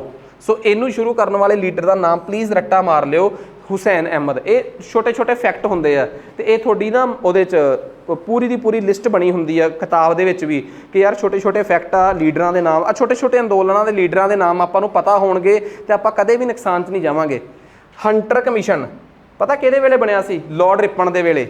ਕੋਈ ਦੱਸ ਸਕਦਾ ਐਜੂਕੇਸ਼ਨ ਤੇ ਬਣਿਆ 1881 ਜਾਂ 82 ਦਾ ਹੰਟਰ ਕਮਿਸ਼ਨ ਕਿਹੜੀ ਐਜੂਕੇਸ਼ਨ ਤੇ ਸੀ? ਵੂਮੈਨ ਐਜੂਕੇਸ਼ਨ ਕਿ ਬੱਚਿਆਂ ਦੀ ਐਜੂਕੇਸ਼ਨ ਕਿ ਯੂਨੀਵਰਸਿਟੀ ਐਜੂਕੇਸ਼ਨ ਕਿਹੜੀ? ਹਾਂਜੀ, ਯੂਨੀਵਰਸਿਟੀ ਮੈਂ ਤੁਸੀਂ ਬੋਲੋ, ਮੈਂ ਉਹਨੂੰ ਗਲਤ ਦੱਸਦਾ। ਯੂਨੀਵਰਸਿਟੀ ਐਜੂਕੇਸ਼ਨ ਤੇ ਸੀ ਰੈਲੇ ਕਮਿਸ਼ਨ 1904 ਵਾਲਾ। ਹੋਰ ਦੇਖੋ, ਪ੍ਰਾਇਮਰੀ ਐਜੂਕੇਸ਼ਨ ਤੇ ਮੈਂ ਦੱਸਿਆ ਵੀ ਸੀਗਾ ਕਿ ਪ੍ਰਾਇਮਰੀ ਐਜੂਕੇਸ਼ਨ ਤੇ ਹੈਗਾ ਹੰਟਰ। ਇਹਦਾ ਮਤਲਬ ਜੇ ਤੁਸੀਂ ਕੁਝ ਗਲਤ ਦੱਸ ਰਹੇ ਹੋ ਇਟ ਮੀਨਸ ਤੁਸੀਂ ਸੋਚ ਰਹੇ ਹੋ, ਇਹਦਾ ਮਤਲਬ ਤੁਸੀਂ ਕੁਝ ਤਾਂ ਸੋਚਿਆ ਹੈ ਨਾ। ਇੱਕ ਗੱਲ ਹੋਰ, ਚੀਜ਼ ਉੱਪਰ ਥੱਲੇ ਹੋ ਸਕਦੀ, ਇਹਦੇ 'ਚ ਕੋਈ ਦੋ ਰਾਏ ਨਹੀਂ। 1904 'ਚ ਬਣਿਆ ਸੀ ਆਪਣਾ ਰੈਲੇ ਕਮਿਸ਼ਨ ਯੂਨੀਵਰਸਿਟੀ ਤੇ, 1917 'ਚ ਸੈਡਰਲ ਕਮਿਸ਼ਨ ਸੈਕੰਡਰੀ ਐਜੂਕੇਸ਼ਨ ਤੇ ਮਿੰਟ ਔਨ ਇੰਡੀਅਨ ਐਜੂਕੇਸ਼ਨ 1834 'ਚ ਮਕੂਲੇ ਦਾ ਸੀਗਾ, ਉਹ ਬਣਿਆ ਸੀ ਕਿ ਇੰਗਲਿਸ਼ 'ਚ ਪੜ੍ਹਾਈ ਕਰਾਈ ਜਾਵੇ। ਲੱਖ ਰੁਪਏ ਇੰਡੀਅਨਸ ਤੇ ਖਰਚਾ। ਇਹ ਚਾਰਟਰ ਐਕਟ ਆਫ 1813 ਸੀ। ਇਸ ਤੋਂ ਬਿਨਾਂ ਐਜੂਕੇਸ਼ਨ ਤੇ ਕੁਝ ਬਣਿਆ ਹੀ ਨਹੀਂ। ਹੰਟਰ ਕਮਿਸ਼ਨ 1882 ਪ੍ਰਾਇਮਰੀ ਐਜੂਕੇਸ਼ਨ ਤੇ। ਹੋਰ ਦੱਸੋ, ਬਸ ਗੱਲ ਖਤਮ। It means primary education. Next ਉਸ ਤੋਂ ਬਾਅਦ ਅੱਗੇ ਆ ਗਿਆ, ਕਹਿੰਦੇ ਡੈਕਨ ਐਜੂਕੇਸ਼ਨ ਸੁਸਾਇਟੀ ਨਾਲ ਸੰਬੰਧਿਤ ਕਿਹੜਾ ਸ਼ਖਸ ਸੀਗਾ? ਇਹ ਉਹ ਸ਼ਖਸ ਸੀਗਾ ਜਿਹੜਾ ਸਾਊਥ ਇੰਡੀਆ ਦੇ ਵਿੱਚ ਪੜ੍ਹਾਈ ਨੂੰ ਪ੍ਰਮੋਟ ਕਰਨਾ ਚਾਹੁੰਦਾ ਸੀ। ਤੇ ਡੈਕਨ ਦਾ ਮਤਲਬ ਆਹ ਵਾਲਾ ਇਲਾਕਾ, ਪਲੀਜ਼ ਆਹ ਵਾਲਾ ਡੈਕਨ ਦਾ ਮਤਲਬ, ਇਹ ਮਹਾਰਾਸ਼ਟਰੀਅਨ ਸੀ। ਇਸ ਸ਼ਖਸ ਬਾਰੇ ਸੁਣੋ, ਇਹਦੇ ਨਾਮ ਤੇ ਤਿਲਕ ਸਵਰਾਜ ਫੰਡ ਵੀ ਸ਼ੁਰੂ ਹੋਇਆ ਸੀ ਇਹਦੀ ਮੌਤ ਤੋਂ ਬਾਅਦ, ਜਿਸ 'ਚ ਗਾਂਧੀ ਨੇ ਕਿਹਾ ਸੀ ਕਿ ਮੈਂ ਕਰੋੜ ਰੁਪਈਆ ਇਕੱਠਾ ਕਰਕੇ ਪੜ੍ਹਾਈ ਤੇ ਲਾਊਂਗਾ ਤੇ ਇੱਕ ਗੱਲ ਦੇਸ਼ ਦੀ ਆਜ਼ਾਦੀ ਤੇ ਲਾਵਾਂਗੇ ਆਪਾਂ। ਇਹ ਸ਼ਖਸ ਬਾਲ ਗੰਗਾਧਰ ਤਿਲਕ ਜਿਹੜੇ ਸੀਗੇ, ਇਹ ਮੈਥ ਦੇ ਟੀਚਰ ਸੀ। ਇਹਨਾਂ ਨੇ ਇਕੱਲੀ ਦੇਸ਼ ਦੀ ਆਜ਼ਾਦੀ ਵਾਸਤੇ ਇਹ ਉਹ ਨਹੀਂ ਸ਼ੁਰੂ ਕੀਤਾ, ਆਪਣਾ ਕਿਹੜੀ ਮੂਵਮੈਂਟ ਚਲਾਈ ਸੀ ਇਹਨਾਂ ਨੇ? ਸਵਰਾਜ ਕੀ ਸੀ 1917 ਦੇ ਵਿੱਚ ਬੜੀ ਮਸ਼ਹੂਰ ਮੂਵਮੈਂਟ ਹੋਈ ਹੈ, ਐਨੀ ਬਸੰਟ ਨੇ, ਇਹਨਾਂ ਨੇ ਆਪੋ ਆਪਣਾ, ਹਾਂਜੀ ਹੋਮ ਰੂਲ ਲੀਗ ਸੀਗੀ, ਇਹਨਾਂ ਨੇ ਉਹ ਵੀ ਚਲਾਈ ਆ। ਇਹਨਾਂ ਨੇ ਡੈਕਨ ਐਜੂਕੇਸ਼ਨ ਸੁਸਾਇਟੀ ਵੀ ਸ਼ੁਰੂ ਕੀਤੀ ਆ ਬੱਚਿਆਂ ਦੀ ਪੜ੍ਹਾਈ ਵਾਸਤੇ। ਇਹਨਾਂ ਨੇ ਇਹ ਇੰਨੇ ਧਾਰਮਿਕ ਸੀਗੇ ਕਿ ਇਹਨਾਂ ਨੇ ਭਾਰਤ ਦਾ ਇਤਿਹਾਸ ਵੀ ਦੱਸਿਆ ਹੈ। ਇਹਨਾਂ ਨੇ ਕਿਹਾ ਆਰੀਅਨਸ ਜਿਹੜੇ ਆ ਨਾ ਉਹ ਨਾਰਥ ਪੋਲ ਤੋਂ ਆਏ ਆ। ਥਿਊਰੀ ਸਹੀ ਆ ਕਿ ਗਲਤ ਆ ਉਹ ਨਹੀਂ ਮੈਨੂੰ ਪਤਾ, ਪਰ ਇਹਨਾਂ ਦੀ ਕਿਤਾਬ ਬੜੀ ਮਸ਼ਹੂਰ ਆ, ਆਰਕਟਿਕ ਹੋਮ ਆਫ ਆਰੀਅਨਸ। ਸੋ ਤਿਲਕ ਬਾਰੇ ਜੋ ਕੁਛ ਮੈਂ ਦੱਸ ਸਕਦਾ ਸੀਗਾ। ਇਹਨਾਂ ਦੇ ਬਾਰੇ ਇੱਕ ਲੀਡਰ ਸੀ ਵੈਲੈਂਟਾਈਨ, ਸਾਊਥ ਉੱਥੋਂ ਦਾ ਇੰਗਲੈਂਡ ਦਾ ਲੀਡਰ ਨਹੀਂ ਸੀ, ਆਥਰ ਸੀਗਾ। ਉਹ ਕਹਿੰਦਾ ਸੀ ਕਿ ਇਹ ਬੰਦੇ ਨੇ ਭਾਰਤ 'ਚ ਮਾਹੌਲ ਖ਼ਰਾਬ ਕਰ ਰੱਖਿਆ ਹੈ। ਉਹਨੇ ਇਹਨੂੰ ਫਾਦਰ ਆਫ ਇੰਡੀਅਨ ਅਨਅਰੈਸਟ, ਭਾਰਤੀ ਅਰਾਜਕਤਾ ਦਾ ਪਿਤਾਮਾ ਕਹਿ ਕੇ ਪੁਕਾਰਿਆ ਸੀਗਾ। ਸੋ ਇਹ ਕੇਸ ਲੜਨ ਵਾਸਤੇ 1818 'ਚ ਇੰਗਲੈਂਡ ਵੀ ਜਾ ਕੇ ਆਏ ਆ। ਇਹ ਮਹਾਰਾਸ਼ਟਰਾ ਵਾਲੇ ਪਾਸੇ ਦੇ ਲੀਡਰ ਸੀ। ਇਹ ਗਰਮ ਧੜੇ ਦੇ, ਜਿਹਨੂੰ ਇੰਗਲਿਸ਼ 'ਚ ਕਹਿੰਦੇ ਆ ਐਕਸਟਰੀਮਿਸਟ, ਉਸ ਧੜੇ ਦੇ ਲੀਡਰ ਮੰਨੇ ਜਾਂਦੇ ਆ। ਇਸ ਤੋਂ ਬਾਅਦ ਮੈਂ ਹੋਰ ਇਹਦੇ ਬਾਰੇ ਕੀ ਗੱਲਾਂ, ਇਹਨਾਂ ਦੀ ਡੈਥ 1920 'ਚ ਜਦੋਂ ਆਪਣੀ ਨੌਨ ਕੋਆਪਰੇਸ਼ਨ ਸ਼ੁਰੂ ਹੁੰਦੀ ਆ ਉਸ ਵੇਲੇ ਹੁੰਦੀ ਆ। ਇਹਨਾਂ ਦੇ ਨਾਂ ਤੇ ਤਿਲਕ ਸਵਰਾਜ ਫੰਡ, ਜਿਹਦੇ 'ਚ ਮਹਾਤਮਾ ਗਾਂਧੀ 1 ਕਰੋੜ ਦੀ ਕੀ ਨਾਮ ਉਹਦਾ ਫੰਡਿੰਗ ਇਕੱਠਾ ਕਰਨ ਦੀ ਕਮਿਟਮੈਂਟ ਕਰਦੇ ਆ, ਉਹ ਇਹਨਾਂ ਦੇ ਨਾਂ ਤੇ ਸ਼ੁਰੂ ਹੋਇਆ ਸੀ। ਮੋਸਟ ਇੰਪੋਰਟੈਂਟ, ਇਹਨਾਂ ਬਾਰੇ ਹਰ ਇੱਕ ਗੱਲ ਡਿਟੇਲ 'ਚ ਡਿਸਕਸ ਹੋ ਗਈ ਆ। ਕਹਿੰਦੇ ਫ੍ਰੀ ਇੰਡੀਆ ਨਾਮ ਦਾ ਅਖਬਾਰ, ਸੌਰੀ ਇਹ ਆਪਣੇ ਸਿਲੇਬਸ ਤੋਂ ਬਾਹਰ ਹੋ ਗਿਆ, ਇਹ 1914 ਦੀ ਘਟਨਾ ਹੈ, ਇਹ ਵੈਸੇ ਪਾਉਣਾ ਨਹੀਂ ਸੀ ਚਾਹੀਦਾ। ਤਾਂ ਕਹਿੰਦੇ ਆ ਫ੍ਰੀ ਇੰਡੀਆ ਨਾਮ ਦੀ ਅਖਬਾਰ ਤਾਰਕ ਨਾਥ ਦਾਸ ਨੇ ਸ਼ੁਰੂ ਕੀਤੀ ਹੈ। ਇਹ 1914 ਤੋਂ ਬਾਅਦ ਆਪਾਂ ਕਵਰ ਕਰਾਂਗੇ। ਨੈਕਸਟ ਚਲੋ ਅਗਲੇ ਟੈਸਟਾਂ ਦਾ ਹਿੰਟ ਹੋ ਗਿਆ ਕਿ ਅਗਲੇ ਟੈਸਟ 'ਚ ਕਿਹੋ ਜਿਹੇ ਸਵਾਲ ਆਪਣੇ ਆ ਸਕਦੇ ਆ। ਕਹਿੰਦੇ ਬੰਦੇ ਮਾਤਰਮ ਨਾਲ ਸੰਬੰਧਿਤ ਕੌਣ ਆ? ਅਰਵਿੰਦ ਘੋਸ਼। ਤੇ ਵੈਸੇ ਮੈਂ ਦੱਸਦਾ, ਇੱਕ ਨਿਊਜ਼ਪੇਪਰ ਜਿਹੜਾ ਨਾ ਲੈਕਚਰ ਉਹ ਜ਼ਰੂਰ ਆਪਣਾ ਕਰਨਾ ਤੁਸੀਂ, ਜਿਹਦੇ 'ਚ ਮੈਂ ਇਹ ਲੈਕਚਰ ਅਪਲੋਡ ਕਰ ਦੂੰਗਾ ਤੁਹਾਡੇ ਕੋਰਸ ਦੇ ਵਿੱਚ, ਡਾਇਰੈਕਟ ਐਡ ਕਰ ਦੂੰਗਾ, ਜਿਹਦੇ 'ਚ ਮੈਂ ਇੰਡੀਆ ਦੇ ਸਾਰੇ ਨਿਊਜ਼ਪੇਪਰਾਂ ਦੀ ਸਟੋਰੀ ਦੱਸੀ ਆ। ਅੱਧੇ ਘੰਟੇ ਦਾ ਲੈਕਚਰ ਆ, ਠੀਕ ਆ। ਪੰਜਾਬ ਜੌਬਸ ਦੇ ਲਾਈਵ ਕੋਰਸ ਦੇ ਵਿੱਚ ਆਟੋਮੈਟਿਕਲੀ ਐਡ ਹੋ ਜਾਊਗਾ ਲਾਸਟ 'ਚ, ਠੀਕ ਆ। ਮਿਸਲੇਨੀਅਸ ਲਿਖ ਕੇ ਕਿ ਮਿਸਲੇਨੀਅਸ ਇੰਡੀਅਨ ਪ੍ਰੈਸ। ਸੋ ਇਹਦੇ 'ਚ ਤੁਹਾਨੂੰ ਇਹ ਆਈਡੀਆ ਹੋ ਜਾਊਗਾ ਕਿ ਭਾਰਤ 'ਚ ਕਿਹੜੇ ਰਾਜਨੇਤਾ ਦੀਆਂ ਕਿਹੜੀਆਂ ਅਖਬਾਰਾਂ ਸੀ ਤੇ ਮਸ਼ਹੂਰ ਸੀ। ਤੇ ਟੈਨਸ਼ਨ ਨਾ ਲਿਓ, ਅਗਲੇ ਟੈਸਟ 'ਚ ਵੀ ਇਹਦੇ ਸਵਾਲ ਆ ਜਾਣਗੇ, ਠੀਕ ਆ। ਸੋ ਨਿਊਜ਼ਪੇਪਰ ਵਾਲੇ ਸਵਾਲ ਤੁਸੀਂ ਇਹਦੇ 'ਚ ਫੋਕਸ ਕਰਕੇ ਆਉਣੇ ਆ। ਕਹਿੰਦੇ ਧਰਤੀ ਆਬਾ ਫਾਦਰ ਆਫ ਵਰਲਡ, ਇਹ ਸਭ ਤੋਂ ਇੰਪੋਰਟੈਂਟ ਗੱਲ ਪਤਾ ਕੀ ਆ? ਆਪਾਂ ਨੂੰ ਇਹ ਫੈਕਟ ਯਾਦ ਹੋਣੇ ਚਾਹੀਦੇ ਆ। ਬਿਰਸਾ ਮੁੰਡਾ ਝਾਰਖੰਡ ਦਾ ਉਹ ਲੀਡਰ ਸੀ ਜਿਨੇ 1899 'ਚ ਮੁੰਡਾ ਰਿਵੋਲਟ ਕੀਤਾ ਸੀ। ਬਿਰਸਾ ਮੁੰਡਾ ਨੇ ਅੰਗਰੇਜ਼ਾਂ ਨੂੰ ਪੂਰੀ ਪੱਲੋ ਕਹਿ ਲਓ ਕਿ ਇੱਕ ਵਾਰੀ ਹਿਲਾਤਾ ਸੀਗਾ। ਇਹ ਬੇਸਿਕਲੀ ਇਹਨੂੰ ਧਰਤੀ ਆਬਾ ਫਾਦਰ ਆਫ ਵਰਲਡ ਦੇ ਤੌਰ ਤੇ ਜਾਣਿਆ ਜਾਂਦਾ ਬਿਰਸਾ ਮੁੰਡਾ ਨੂੰ। ਤਾਂ ਕਿਹਾ ਜਾਂਦਾ ਕਿ ਜਦੋਂ ਬਿਰਸਾ ਮੁੰਡਾ ਹੋਣਾ ਦੀ ਲੜਾਈ ਹੋਈ ਹੈ ਨਾ, ਤੇ ਬਿਰਸਾ ਮੁੰਡਾ ਨਾਲ ਇੰਨਾ ਕੁ ਟਰਾਈਬਲਸ ਦਾ ਵਿਸ਼ਵਾਸ ਜੁੜਿਆ ਸੀ। ਉਹ ਕਹਿੰਦੇ ਸੀ ਜੀ ਅੰਗਰੇਜ਼ਾਂ ਕੋਲ ਬੰਦੂਕਾਂ ਵੀ ਹੈ ਨਾ, ਆਪਣੇ ਵੀ ਤੀਰ ਬੰਦੂਕਾਂ ਬਣ ਜਾਣਗੇ ਜਦੋਂ ਆਪਾਂ ਲੜਾਂਗੇ। ਤੋ ਇੰਨੇ ਕੁ ਜ਼ਿਆਦਾ ਵਿਸ਼ਵਾਸ ਨਾਲ ਉਹ ਲੜਨ ਗਏ ਸੀਗੇ। ਖੈਰ ਬਹੁਤ ਵੱਡੇ ਪੱਧਰ 'ਤੇ ਮੁੰਡਾ ਬਰਾਦਰੀ ਦੇ ਲੋਕ ਸ਼ਹੀਦ ਹੋਏ ਆ। ਤੇ ਝਾਰਖੰਡ ਛੋਟਾ ਨਾਗਪੁਰ ਵਾਲਾ ਇਲਾਕਾ ਬਿਰਸਾ ਮੁੰਡਾ ਦੀ ਸ਼ਹਾਦਤ ਤੋਂ ਬਾਅਦ ਅੰਗਰੇਜ਼ਾਂ ਦੇ ਕਬਜ਼ੇ 'ਚ ਆਇਆ ਹੈ। ਸੋ ਬਿਰਸਾ ਮੁੰਡਾ ਨੂੰ ਧਰਤੀ ਆਬਾ ਕਿਹਾ ਜਾਂਦਾ ਹੈ। ਤੇ ਮੁੰਡਾ ਰੈਬੈਲੀਅਨ ਜਾਂ ਮੁੰਡਾ ਰਿਵੋਲਟ 1899 'ਚ ਹੋਇਆ ਹੈ ਬਿਹਾਰ ਦੇ ਝਾਰਖੰਡ ਵਾਲੇ ਇਲਾਕੇ 'ਚ। ਅੱਜ ਦਾ ਝਾਰਖੰਡ ਇੱਕ ਵੱਖਰੀ ਸਟੇਟ ਹੀ ਬਣ ਗਿਆ, ਠੀਕ ਆ। ਨੈਕਸਟ ਉਸ ਤੋਂ ਬਾਅਦ ਕਹਿੰਦੇ ਜੀ ਕਿਹੜਾ ਇਹਨਾਂ 'ਚੋਂ ਇਨਕਰੈਕਟ ਉਹ ਆ, ਠੀਕ ਆ। ਮੋਫਲ ਦੱਸਿਆ ਕਿ ਕੇਰਲਾ ਦੇ ਵਿੱਚ ਜਿਹੜੇ ਲੋਅਰ ਕਾਸਟ ਦੇ ਮੁਸਲਿਮ ਕਿਸਾਨ ਸੀ, ਉਹਨਾਂ ਦੀ ਹਿੰਦੂ ਜ਼ਮੀਨਦਾਰਾਂ ਨਾਲ ਲੜਾਈ ਜਿਹੜੀ ਆ ਉਹ ਮੋਫਲ, ਈਵਨ ਕਿ ਇਹਨੂੰ ਮਾਲਾਬਾਰ ਰਿਵੋਲਟ ਵੀ ਕਹਿੰਦੇ ਆ।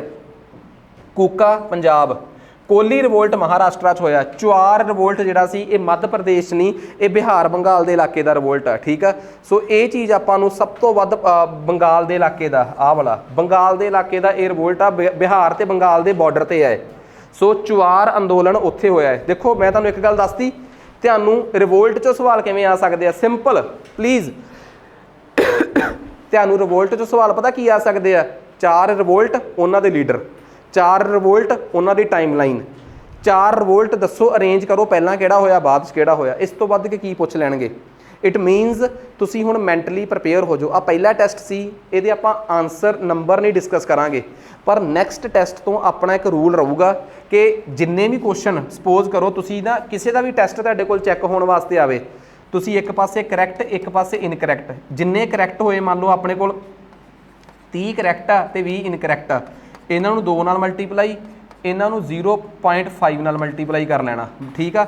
ਜੋ ਇੱਧਰ ਆਇਆ ਸਬਟਰੈਕਟ ਕਰਕੇ ਤੁਸੀਂ ਰਿਜ਼ਲਟ ਕੱਢ ਲੈਣਾ, ਤਾਂ ਕਿ ਆਪਾਂ ਜੇ ਆਪਣਾ 50 ਕੁਐਸਚਨਸ ਦਾ ਵੀ ਟੈਸਟ ਹੋਵੇ ਤੇ ਆਪਣਾ ਪੈਟ ਰੂਲ ਹੋਊਗਾ, ਆਪਣਾ 1 ਘੰਟੇ ਦਾ ਟੈਸਟ ਹੋਇਆ ਕਰੂਗਾ ਹਰ ਸਬਜੈਕਟ ਨੂੰ। ਆਪਾਂ ਆਪਣਾ ਹਰ ਮੰਡੇ ਜਾਂ ਆਪਾਂ ਇੱਕ ਦਿਨ ਫਿਕਸ ਕਰ ਲਾਂਗੇ ਜਿਸ ਦਿਨ ਆਪਾਂ, ਬਿਕੋਜ਼ ਕੁਝ ਇਸ਼ੂਜ਼ ਨੇ ਤੁਹਾਨੂੰ, ਪਰ ਉਹ ਦਿਨ ਆਪਣਾ ਟੈਸਟ ਪੱਕਾ ਰਿਹਾ ਕਰੂਗਾ। ਮੈਂ ਇੱਕ ਗੱਲ ਕਹਿਣਾ, ਸਿਲੇਬਸ 20 ਦਿਨ ਲੇਟ ਹੋ ਜੇ ਕੋਈ ਫਰਕ ਨਹੀਂ ਪੈਣਾ, ਕਿਉਂਕਿ ਓਬਵੀਅਸ ਜੀ ਗੱਲ ਆ ਉਹ ਮੇਰੀ ਜ਼ਿੰਮੇਵਾਰੀ ਹੈ ਤੇ ਮੈਨੂੰ ਵੀ ਪਤਾ ਹੈ ਕਿ ਪੇਪਰ ਨੇੜੇ, ਇੰਨੀ ਨੇੜੇ ਕੋਈ ਪੇਪਰ ਨਹੀਂ ਹੈਗਾ।